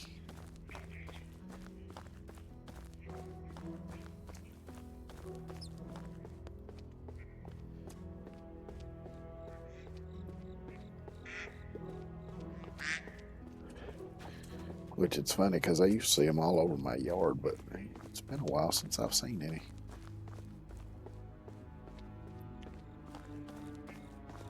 Of course, I ain't gonna see them now during the winter anyway. Okay, so he was 24. Oh, it's you. See you around. 19. Oh, have a good day. 19. Hello there. Have a nice day. So you're a candidate. Hello there. I just don't like As well as conversations about you. the weather, crops, animals, children, Now you can ask them. Politics. work. You go into small talk. You can ask them about their skills, so you kind of know what the jobs I've they'd heard be there's a better new at. Promising settlement. Get along well with other people. They seem to follow even the strangest ideas and use that to my advantage. So she would be good at anything that requires Travelers of the this realm are drawn to the bonfires Have a like good moths. day. diplomacy skill, which I don't really know. I guess maybe as a How is life treating you? maybe that would work good for one of the selling stalls. But I don't have any of those yet, so There I was don't need this anybody guy for in the that. tavern But who called himself Sparrow. you Sorry, can have them do Captain any Sparrow. job, I'm and pretty sure over he stole my time, money. their skills in whatever job you put them in will increase.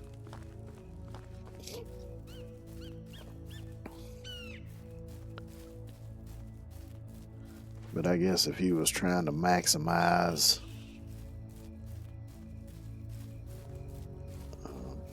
where you put which villagers and doing their jobs, you could look at that and figure out who's best for what I need job. some water. I don't never really pay much attention to it myself. I just put them in whatever job I need done and wait for their skills to improve as they do the job.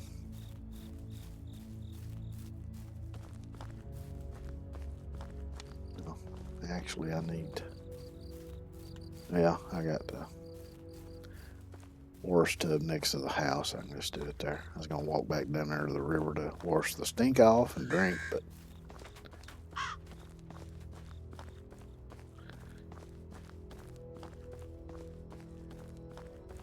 I haven't been drinking enough today.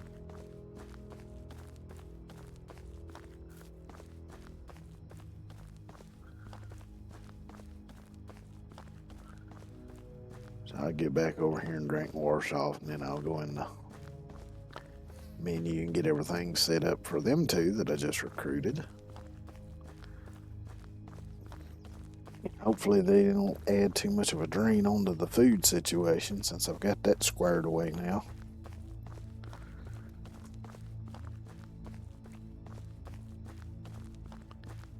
I'm parched.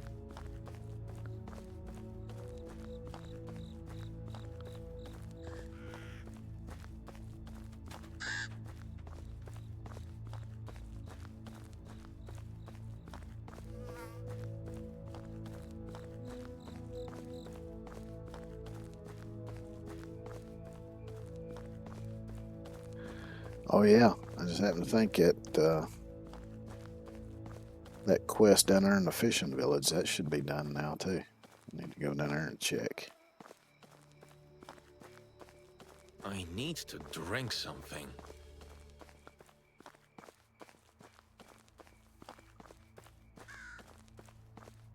And I've done put all 3 kind of fish into the basket down there, so that one should be actually finished this time. It should be the end of that one.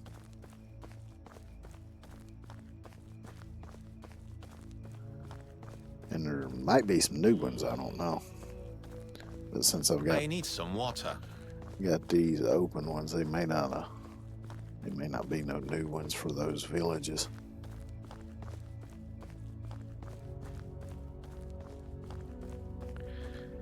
Gotta get them diplomacy points up, because I would love to be able to name the village, because I haven't gotten to do that yet since they added that. I've been more busy playing other games and stuff.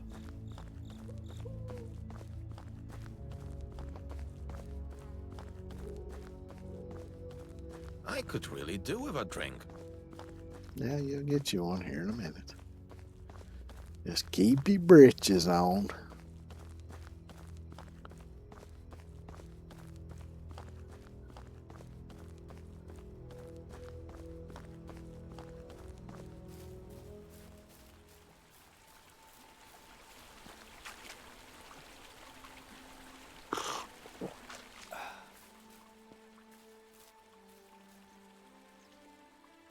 Pretty tree sapling.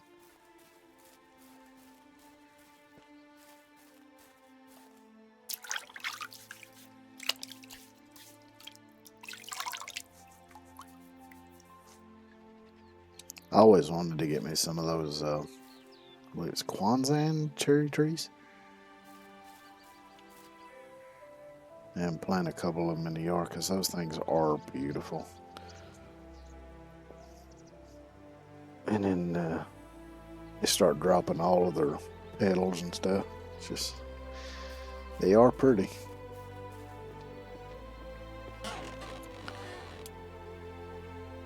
Not wrong. But management.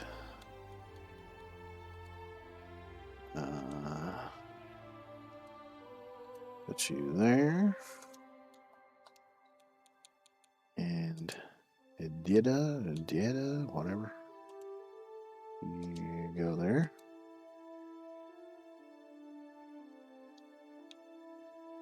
Okay.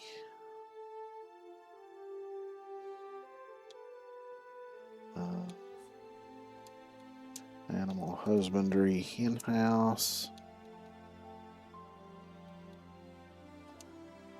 We'll put a swimmer in there.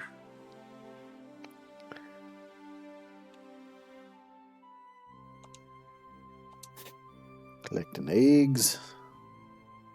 I don't need you collecting feathers. I can get them plenty enough of them everywhere else. Yeah, oops. And we'll set that to 100%.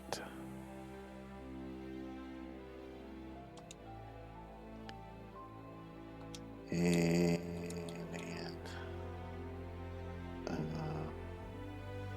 extraction, that's it. Herbalist hut. And Eddie can go there. Now see, this one's a little different because you can set different things for each season, since there's different stuff available. Now some of these herbs and stuff like these, they will not rot. So if they gather them, they're only good for making potions and stuff. But like mushrooms, they will rot. So we get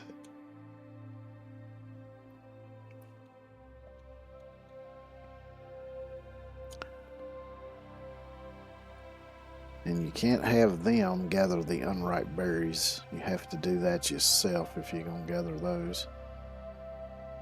But morel mushrooms, that'll do for now.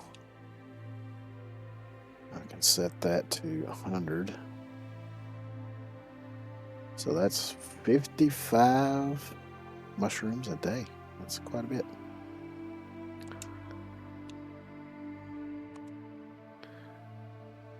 And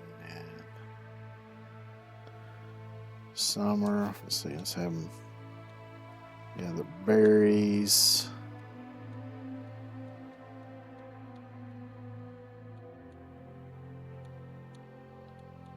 None of the other mushrooms are available then, so I guess we'll just do 100% berries.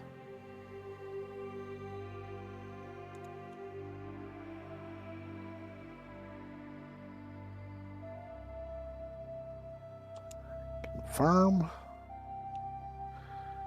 Now we'll do set up the fall.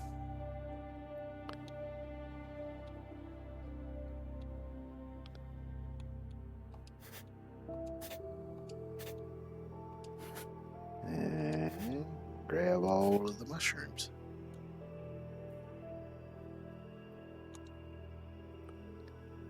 Let's see how many is that? 1, 2, 3, 4, 5.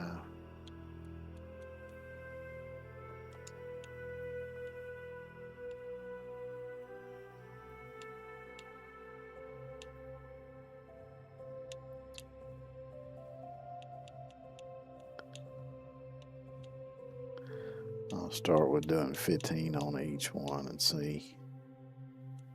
And I'll adjust from there.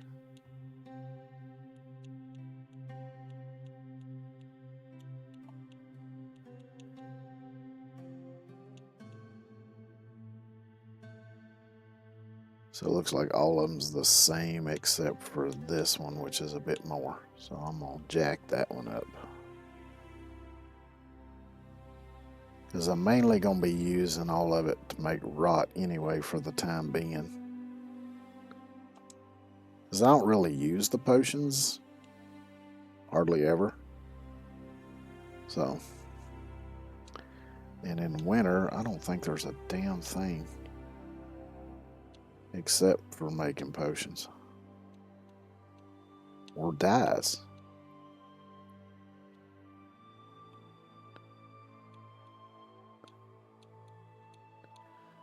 So let's see, does that tell me what goes in? Yeah, it does. So for yellow dye, it's onion in a clay bowl. Blue dye is berries in a clay bowl. Red dye is clay in a clay bowl. Green is blue dye and yellow dye. Orange is yellow dye and red dye. Violet, blue dye, and red dye. And black dye is spruce bark, iron ore, and clay bowl. But I ain't even got clay bowls unlocked yet, so. She'll get to take winters off. For now. Alright, now let me go to the fishing village.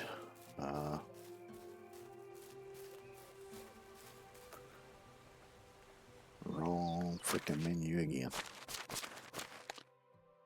So I don't think I have anything to eat on me. Let me get my health up a little bit anyway. I got a little bit. I got one more dried meat.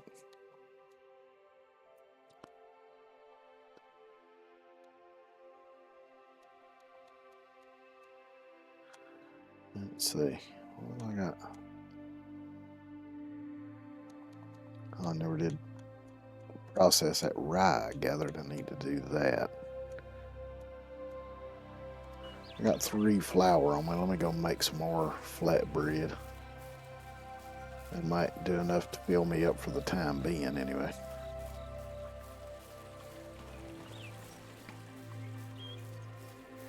So I'll do that, get my belly full, head over to the fishing village, finish that up. I'll come back and see if I've got anything else to make some more flour out of.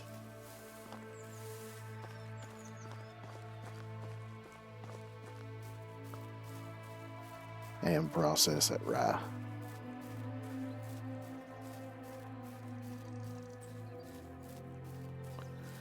Which I could make a little bit of rye bread. I think I'd still have to unlock it, but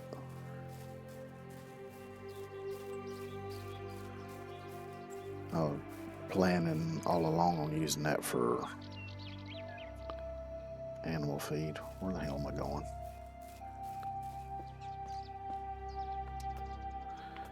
I get to frickin' yapping and forget what the hell I'm doing.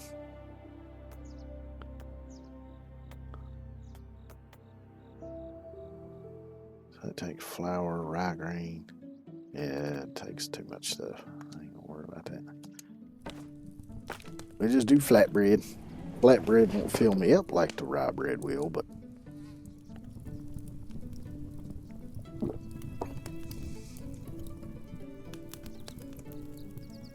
which, like I said earlier, eventually I will get all the stuff unlocked. That's the plan anyway.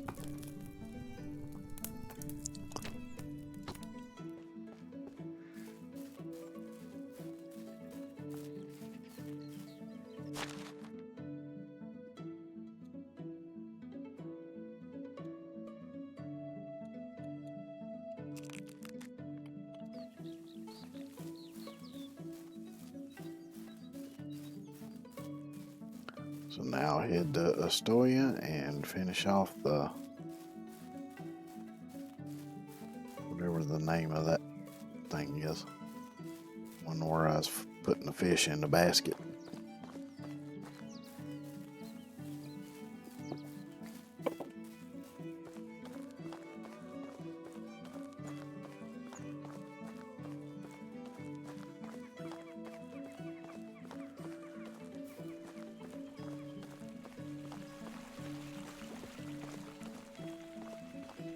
If I got time, I'm gonna run back into Pistovia and see if she's got the gloves. Forgot about that.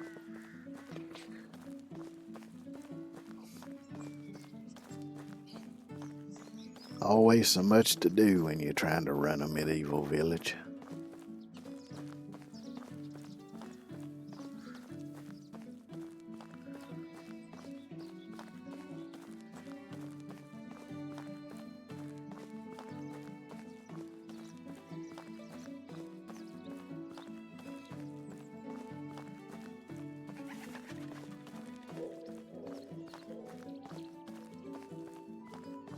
Tell you what, some other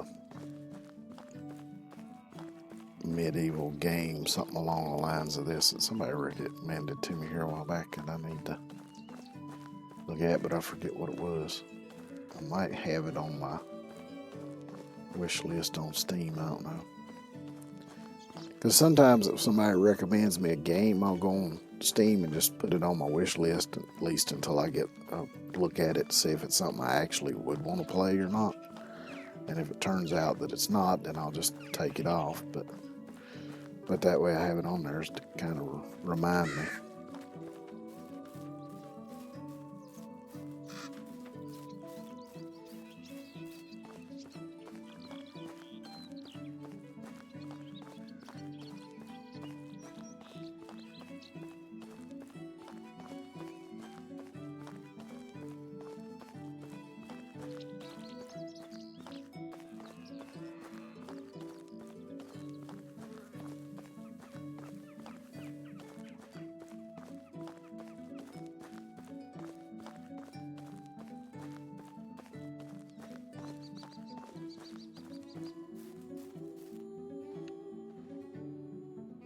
It kind of looks like a person standing way down yonder.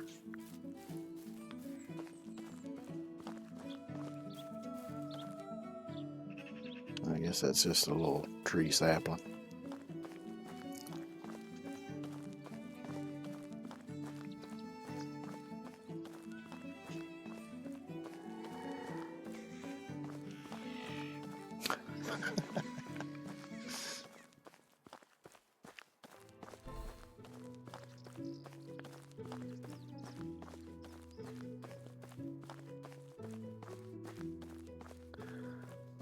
That little noise they make almost sounds like a cat purring or something.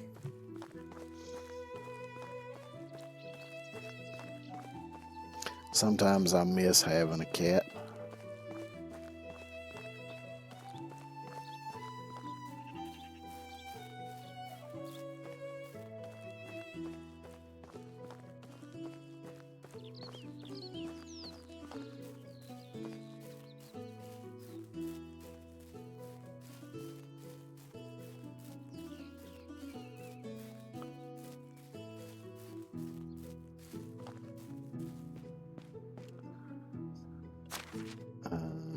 So let me go into journal.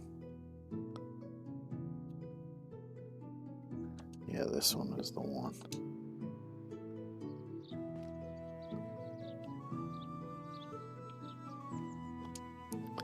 Read the message. Letter is written in the exact same manner as before. You might notice a slight improvement in its overall readability, though. It says, "Good human reward can take. So long and thanks for all the fish." So they left me a basket of coins. 500 coins.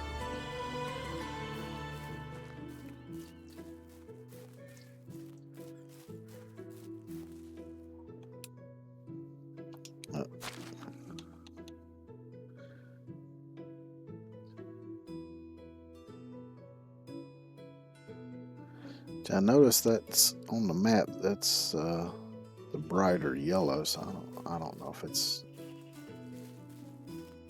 I'll have to see. See what else was I going? Was there something else I was going to do over here? I don't think there was. Okay, off to Pistovia now. I wonder if it's safe enough for me to travel across country. Probably not.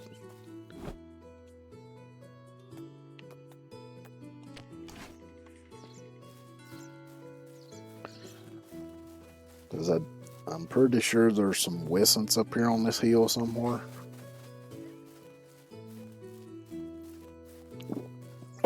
And I know damn well if I tangle with them, I'm going to lose. So.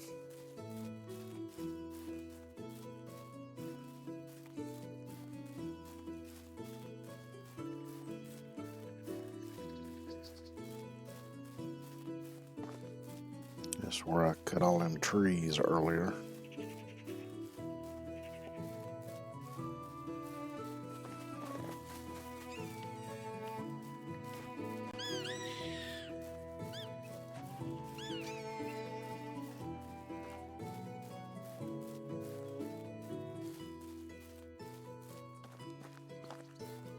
Try to keep my eyes open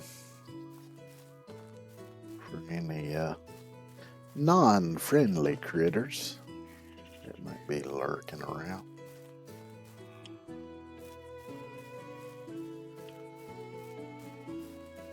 Sometimes there's an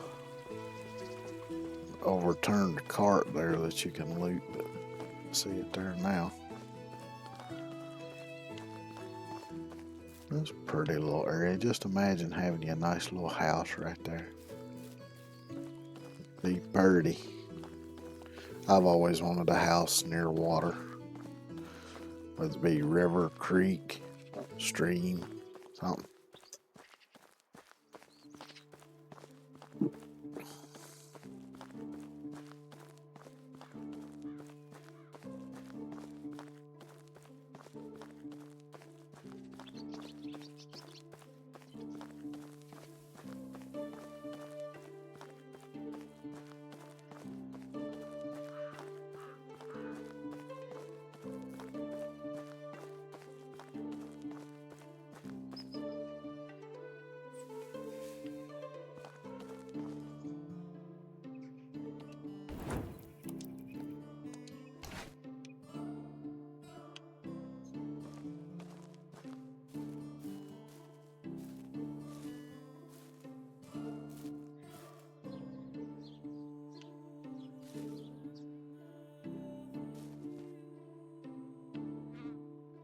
So wait, is this thing alive?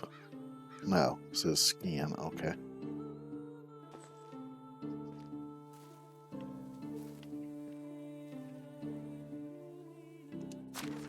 Oh, it said empty on it.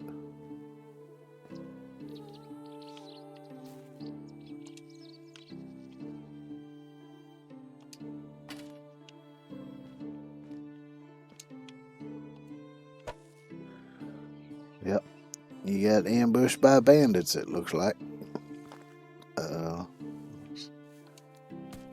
Can I loot him or? Wouldn't seem so.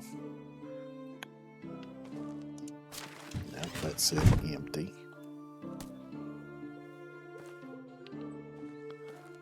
See anything else laying around here? Don't see anything.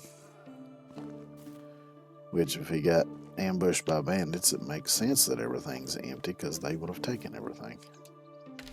Which they left their arrows, though. Well, no point in letting the horse go to waste.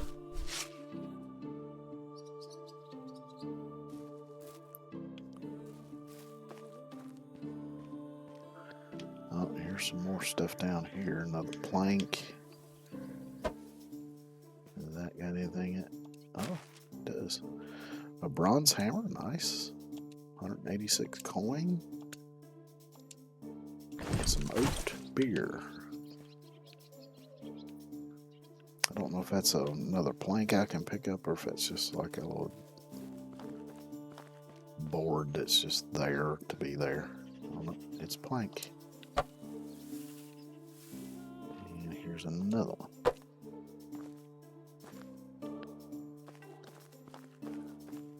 See, actually, when I mentioned there was a cart up there by that bridge, usually that's the one that had the dead horse next to it.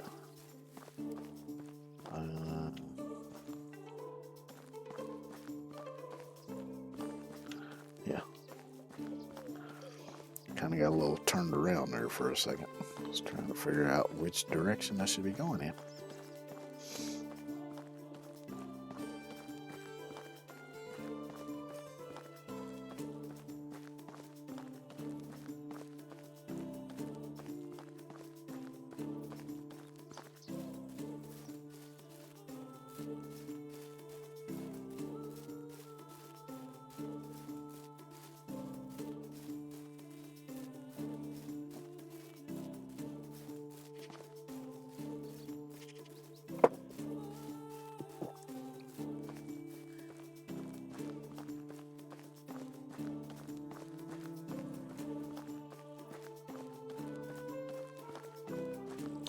I'll go over here and see if this lady possibly has the thick gloves that I need.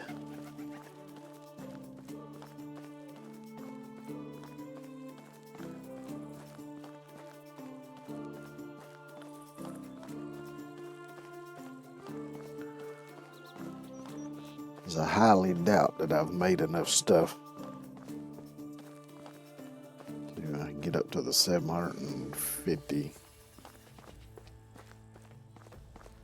points I needed to be able to make the gloves. The taxes here are incredibly high. Yeah, I have to agree with you. Taxes are high.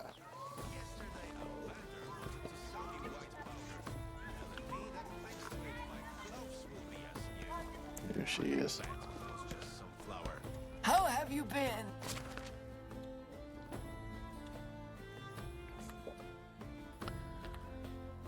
Oh, she sells dye now. Interesting. Shit. I hope they put that back to where I can use the D-pad, because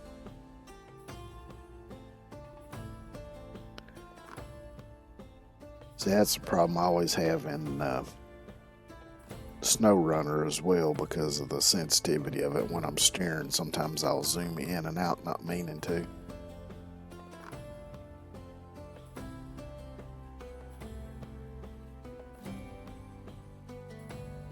I don't see thick gloves. It would have been right there between the S's and the W's. Oh well. Trade is in my nature. Have a good day. If you say so.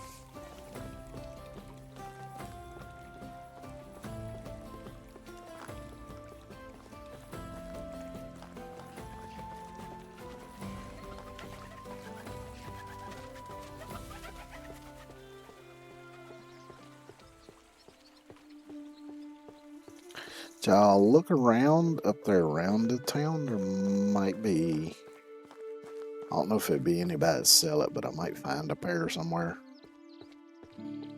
Because it is like a little mining town, so you'd think it'd be some thick gloves laying around somewhere somebody wouldn't use them. Remember,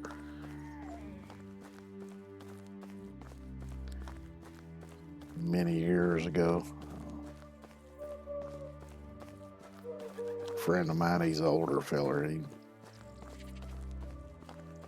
more my parents' age, but when I was like in my 20s at the time, but he's a farmer. And I was hanging out with him one day, and we was down at his farm while he was doing something. And I forget what we was talking about, but I mentioned something about needing some work gloves or something.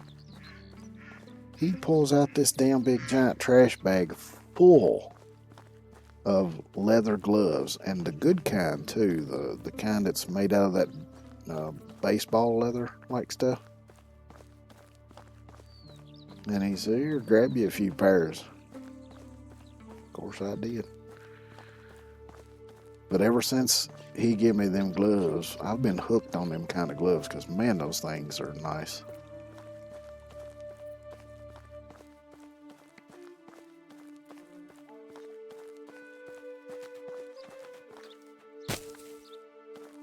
Because they're made out of the same leather like they use for baseball, so it's nice and flexible, but it's still tough. So, and I use them all the time when I'm doing stuff out in the yard or whatever.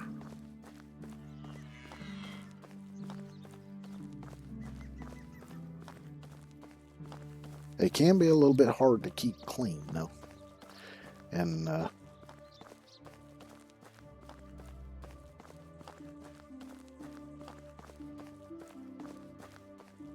if they get too wet and whatever, sometimes they can start getting stiff, but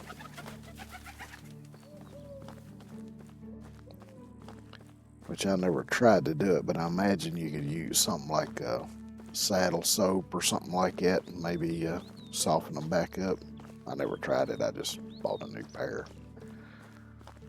Because usually by the time I got to that point, they was pretty shredded anyway. Not literally shredded, but it was pretty well needing replaced anyway.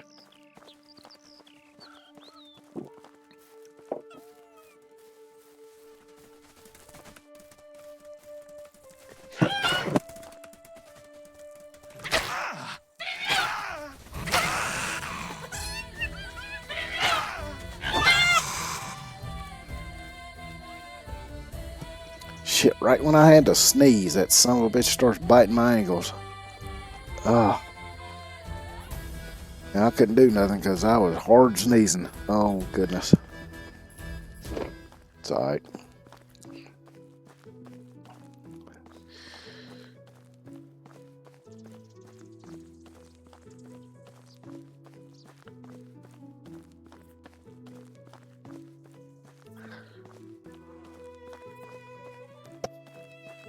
Feel like I might sneeze again. My damn nose still got a little tickle in it.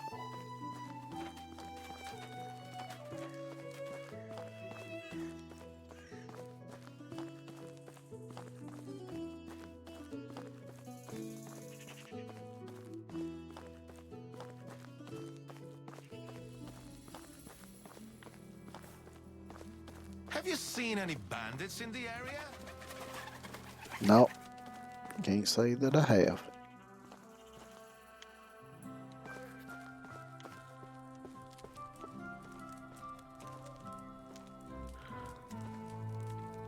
There's some pigs.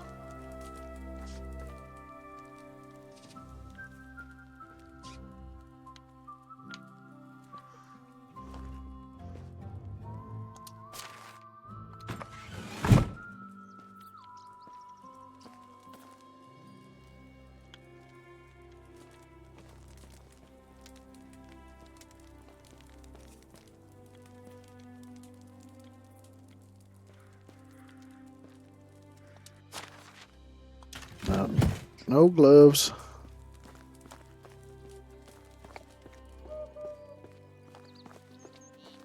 You ain't got no gloves you'd let a feller have, do you? I bet you got any extra gloves that, you know, I'm gonna give them to a kid who's wanting to grow up to be a miner like you. You know, surely you got an older pair that maybe, you know, you could spare. Okay.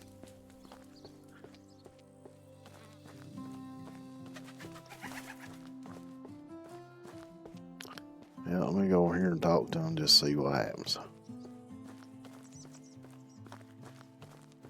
Because usually it only goes the brighter yellow like that when it's finished.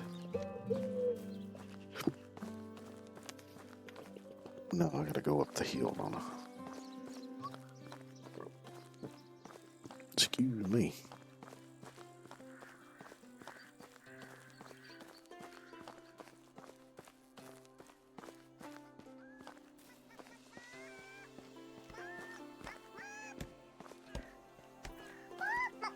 Good day, mister. I learned a new word today. Did you? Which one? A bad one? I can't say it though.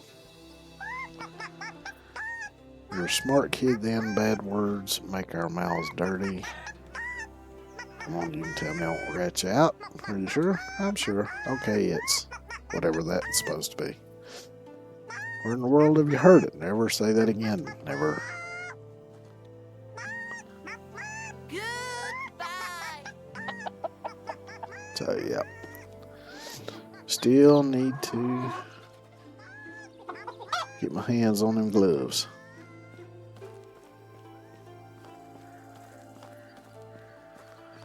Yeah, I guess I just had to wait a while because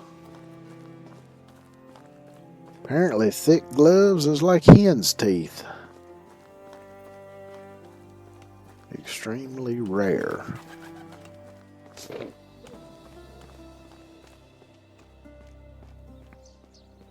Of course, eventually I'll be able to make them, so if it just lets me do it whenever instead of causing me to fail or whatever.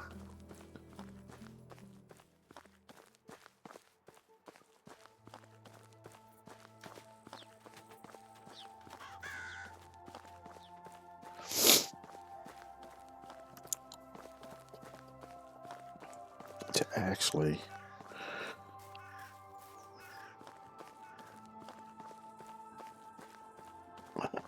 I might know a place that might, I don't know if it would have thick gloves, but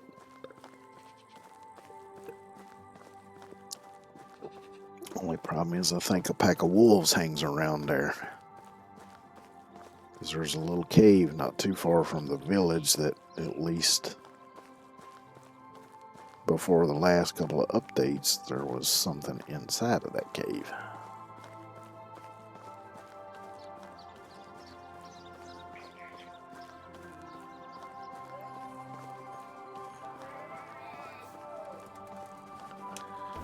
I'm going to have to get my spear out for y'all.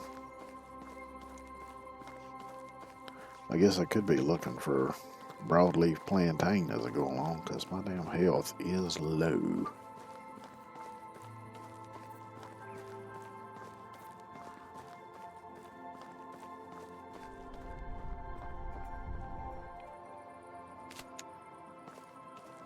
Sometimes I forget that I can use that. And now I can use it without it affecting my stamina at all.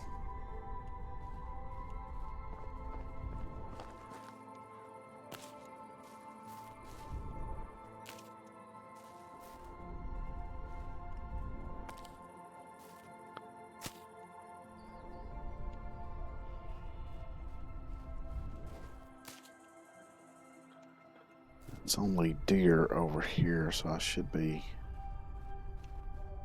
trying to traipse around in the woods a bit here.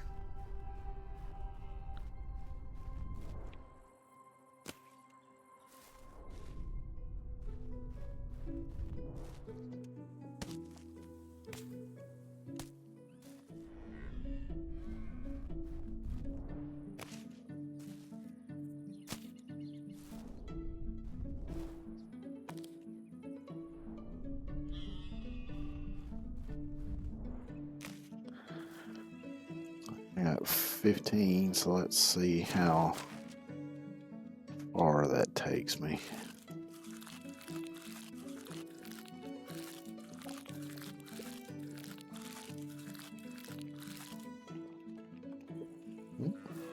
A couple more, I'll be good as new.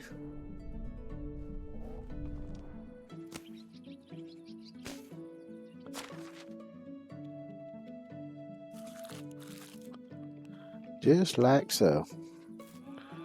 And since I'm close to some water here, let me get something to drink. And I might hunt one of these deer up here.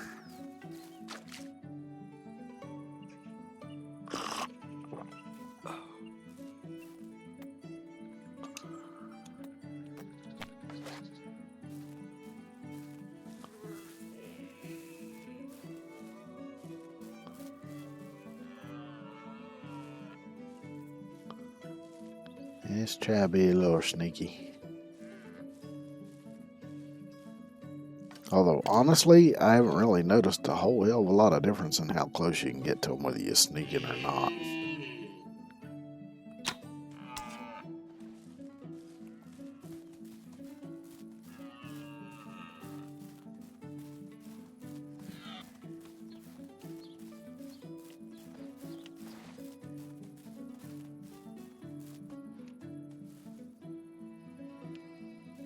Yeah, I don't know which one it was that I hit.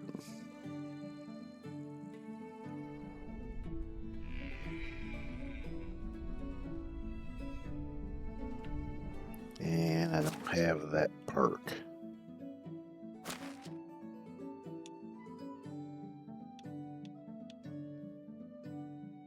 Nope. Shit.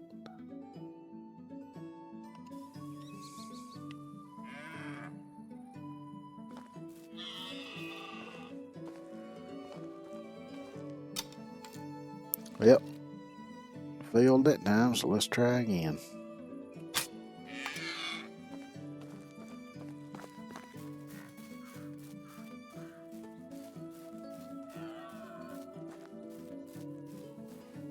He's a runner.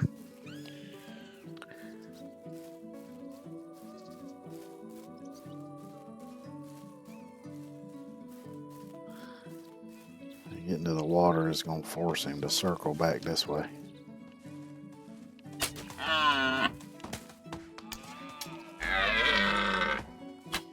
Shit, that missed.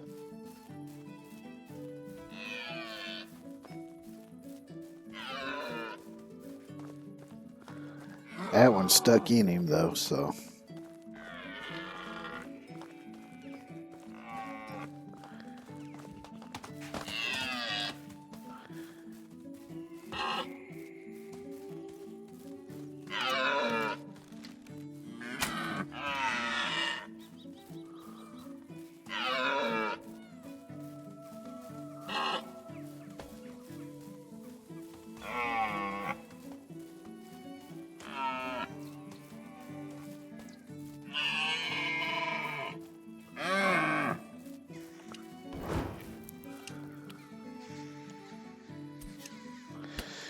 Get some meat out of this. Well, it looks like my villagers is running out of food again.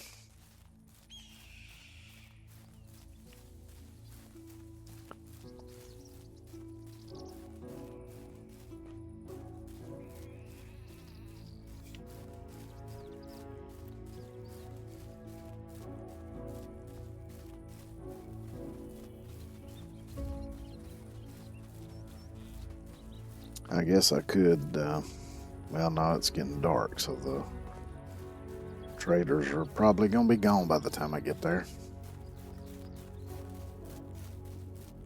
I was thinking I could buy some flour and make some flatbread at least.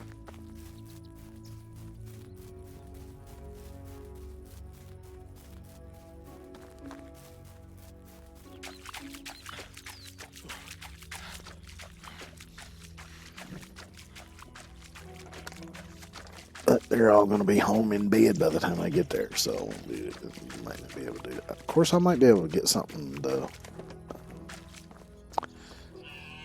Uh, shit. The tavern might still be open. Might be able to get something there. More wolves come out in the dark. I don't think so. I think it, because I think they have certain spots where they spawn, and they tend to spawn in groups of 3 at each spot. So I don't think it really matters whether it's day or night.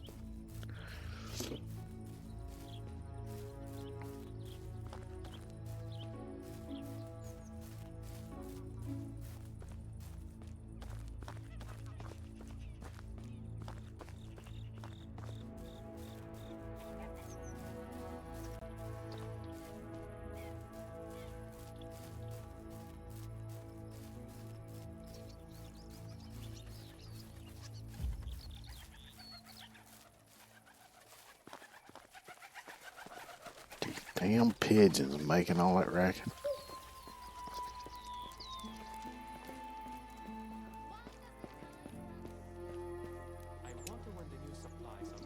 Oh, it's you again.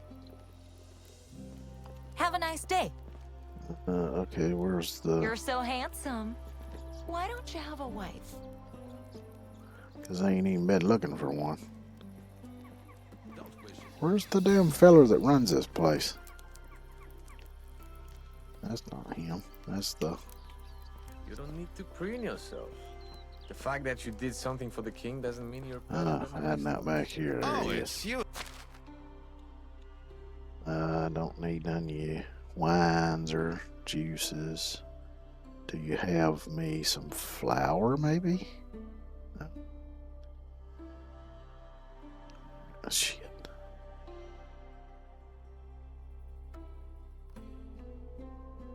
You got a little bit of meat and some... Damn it. That's getting frustrating.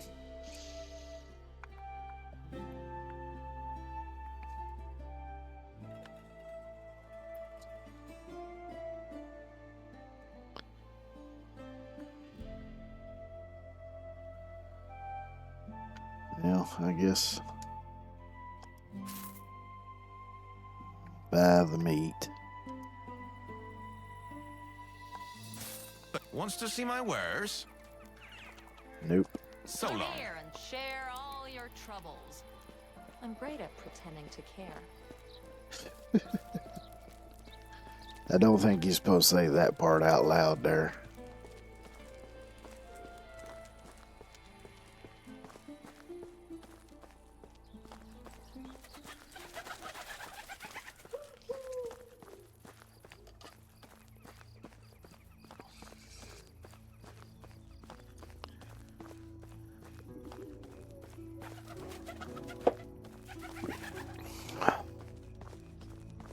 I'll go back.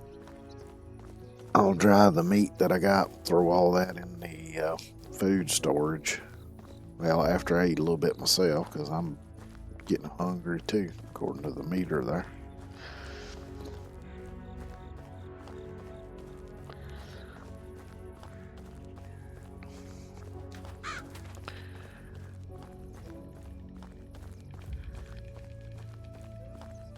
But I'm hoping that by fall I can pretty much solve the food issue, because that's when I'll harvest the wheat and stuff. I can turn that into flour, make a shit ton of flatbread, which actually I'll probably just leave it as flour, because the flour won't go bad, but the bread will. So I'll probably just leave it, maybe make a few small batches and let them eat that, because maybe I can kind of figure out how much of it they'll eat and then make that much and leave the rest as flour so that it doesn't go bad.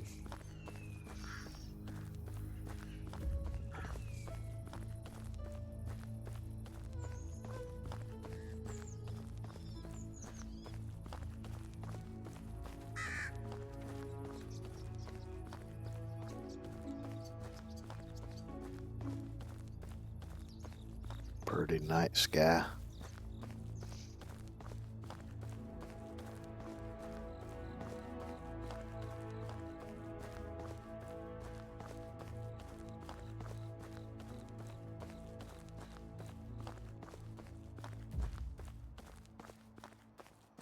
That's something I need to do more of, is just take a little time once in a while to go out at night and just look up at the sky.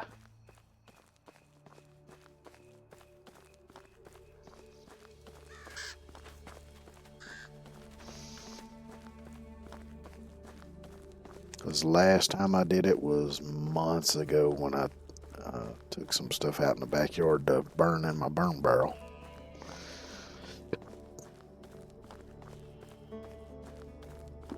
Which right now is too damn cold.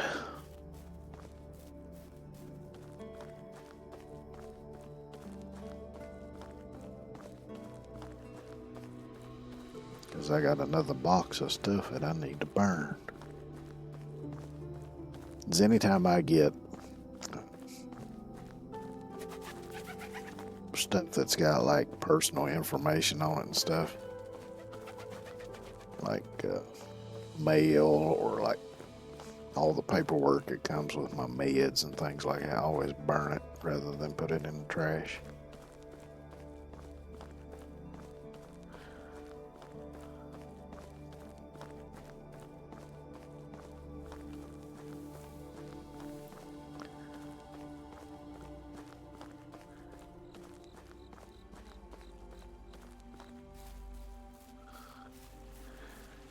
Grab me a quick drink of water here.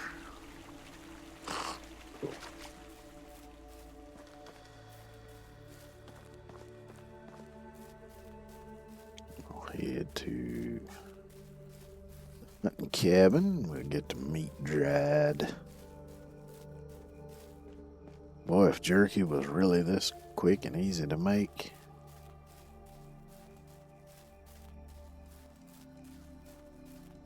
Which actually it don't take that long if you get like really, really lean meat and make sure there ain't no fat still in it.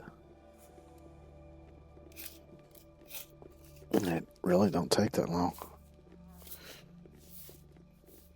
Which it's better to have really lean meat anyway because it'll last longer. The more fat that's in it, even if you dry it out, the quicker it'll spoil.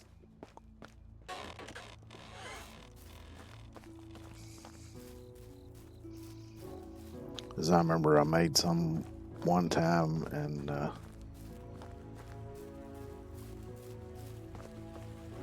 like I had some ground beef that was like 90-some% lean, and then I had some that was like 70-some% lean because I got the lean stuff tends to be cost a little more. So I bought that specifically for making jerky, and then I had the 70-some% lean for, you know, just cooking whatever, making burgers or chili or whatever.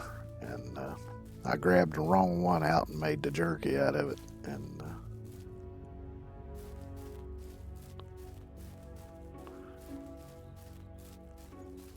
I mean, I still got it dried good and everything else, and I think it lasted a month and a half, 2 months.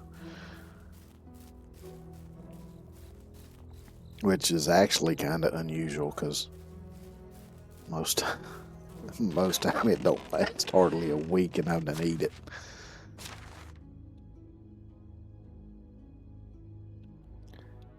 Because I can put away some damn jerky. There, you got 112 dried meat. That ought to last you motherfuckers for a while. Oh, actually, I need to eat some at my damn self, don't I? Oops.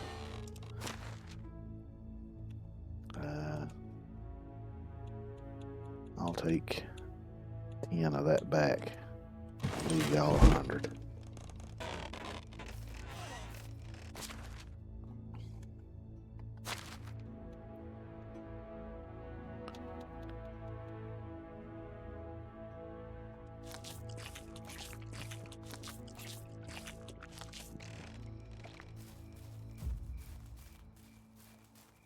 So I got me a deer skull out of that too. I could put that up on my house as a decoration. For now, I'll just stick it in the chest though.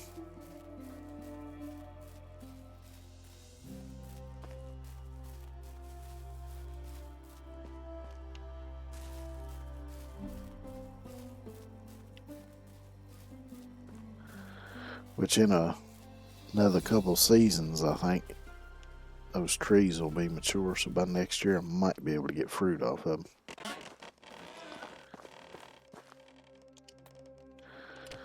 I'd sleep through to the daytime.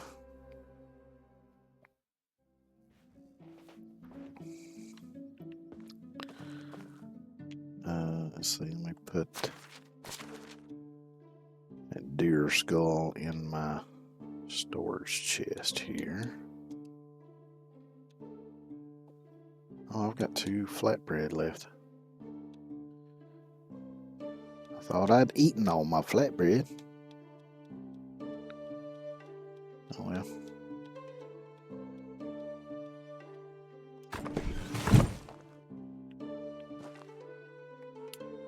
But I reckon I'm gonna call it here for today, because it's getting about supper time in the really real world now. And I'm actually getting hungry and not just my character in the game. So, but thanks everybody for coming by, hanging out. I appreciate it. And thank you for the bits and all that stuff. I'm gonna work on doing something with them notifications. But anyway, y'all have a good one. Well, let me see. I forgot yesterday about possibly doing a raid. So let me look and see who's on right now. Let's see. Let me mute that. New window. Bibbidi bobbidi boo. Supercalifragilisticexpialidocious. Let's see.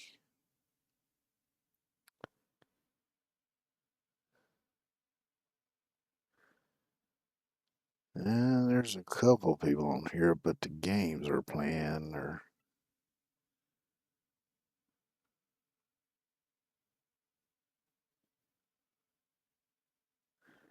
well, here's somebody. I don't know that I can raid them or not though. So I'll just forget it for today. But yeah, thanks everybody for coming by and hanging out. Appreciate it. Y'all have a great evening. Take care of yourselves, and hopefully I'll see y'all tomorrow.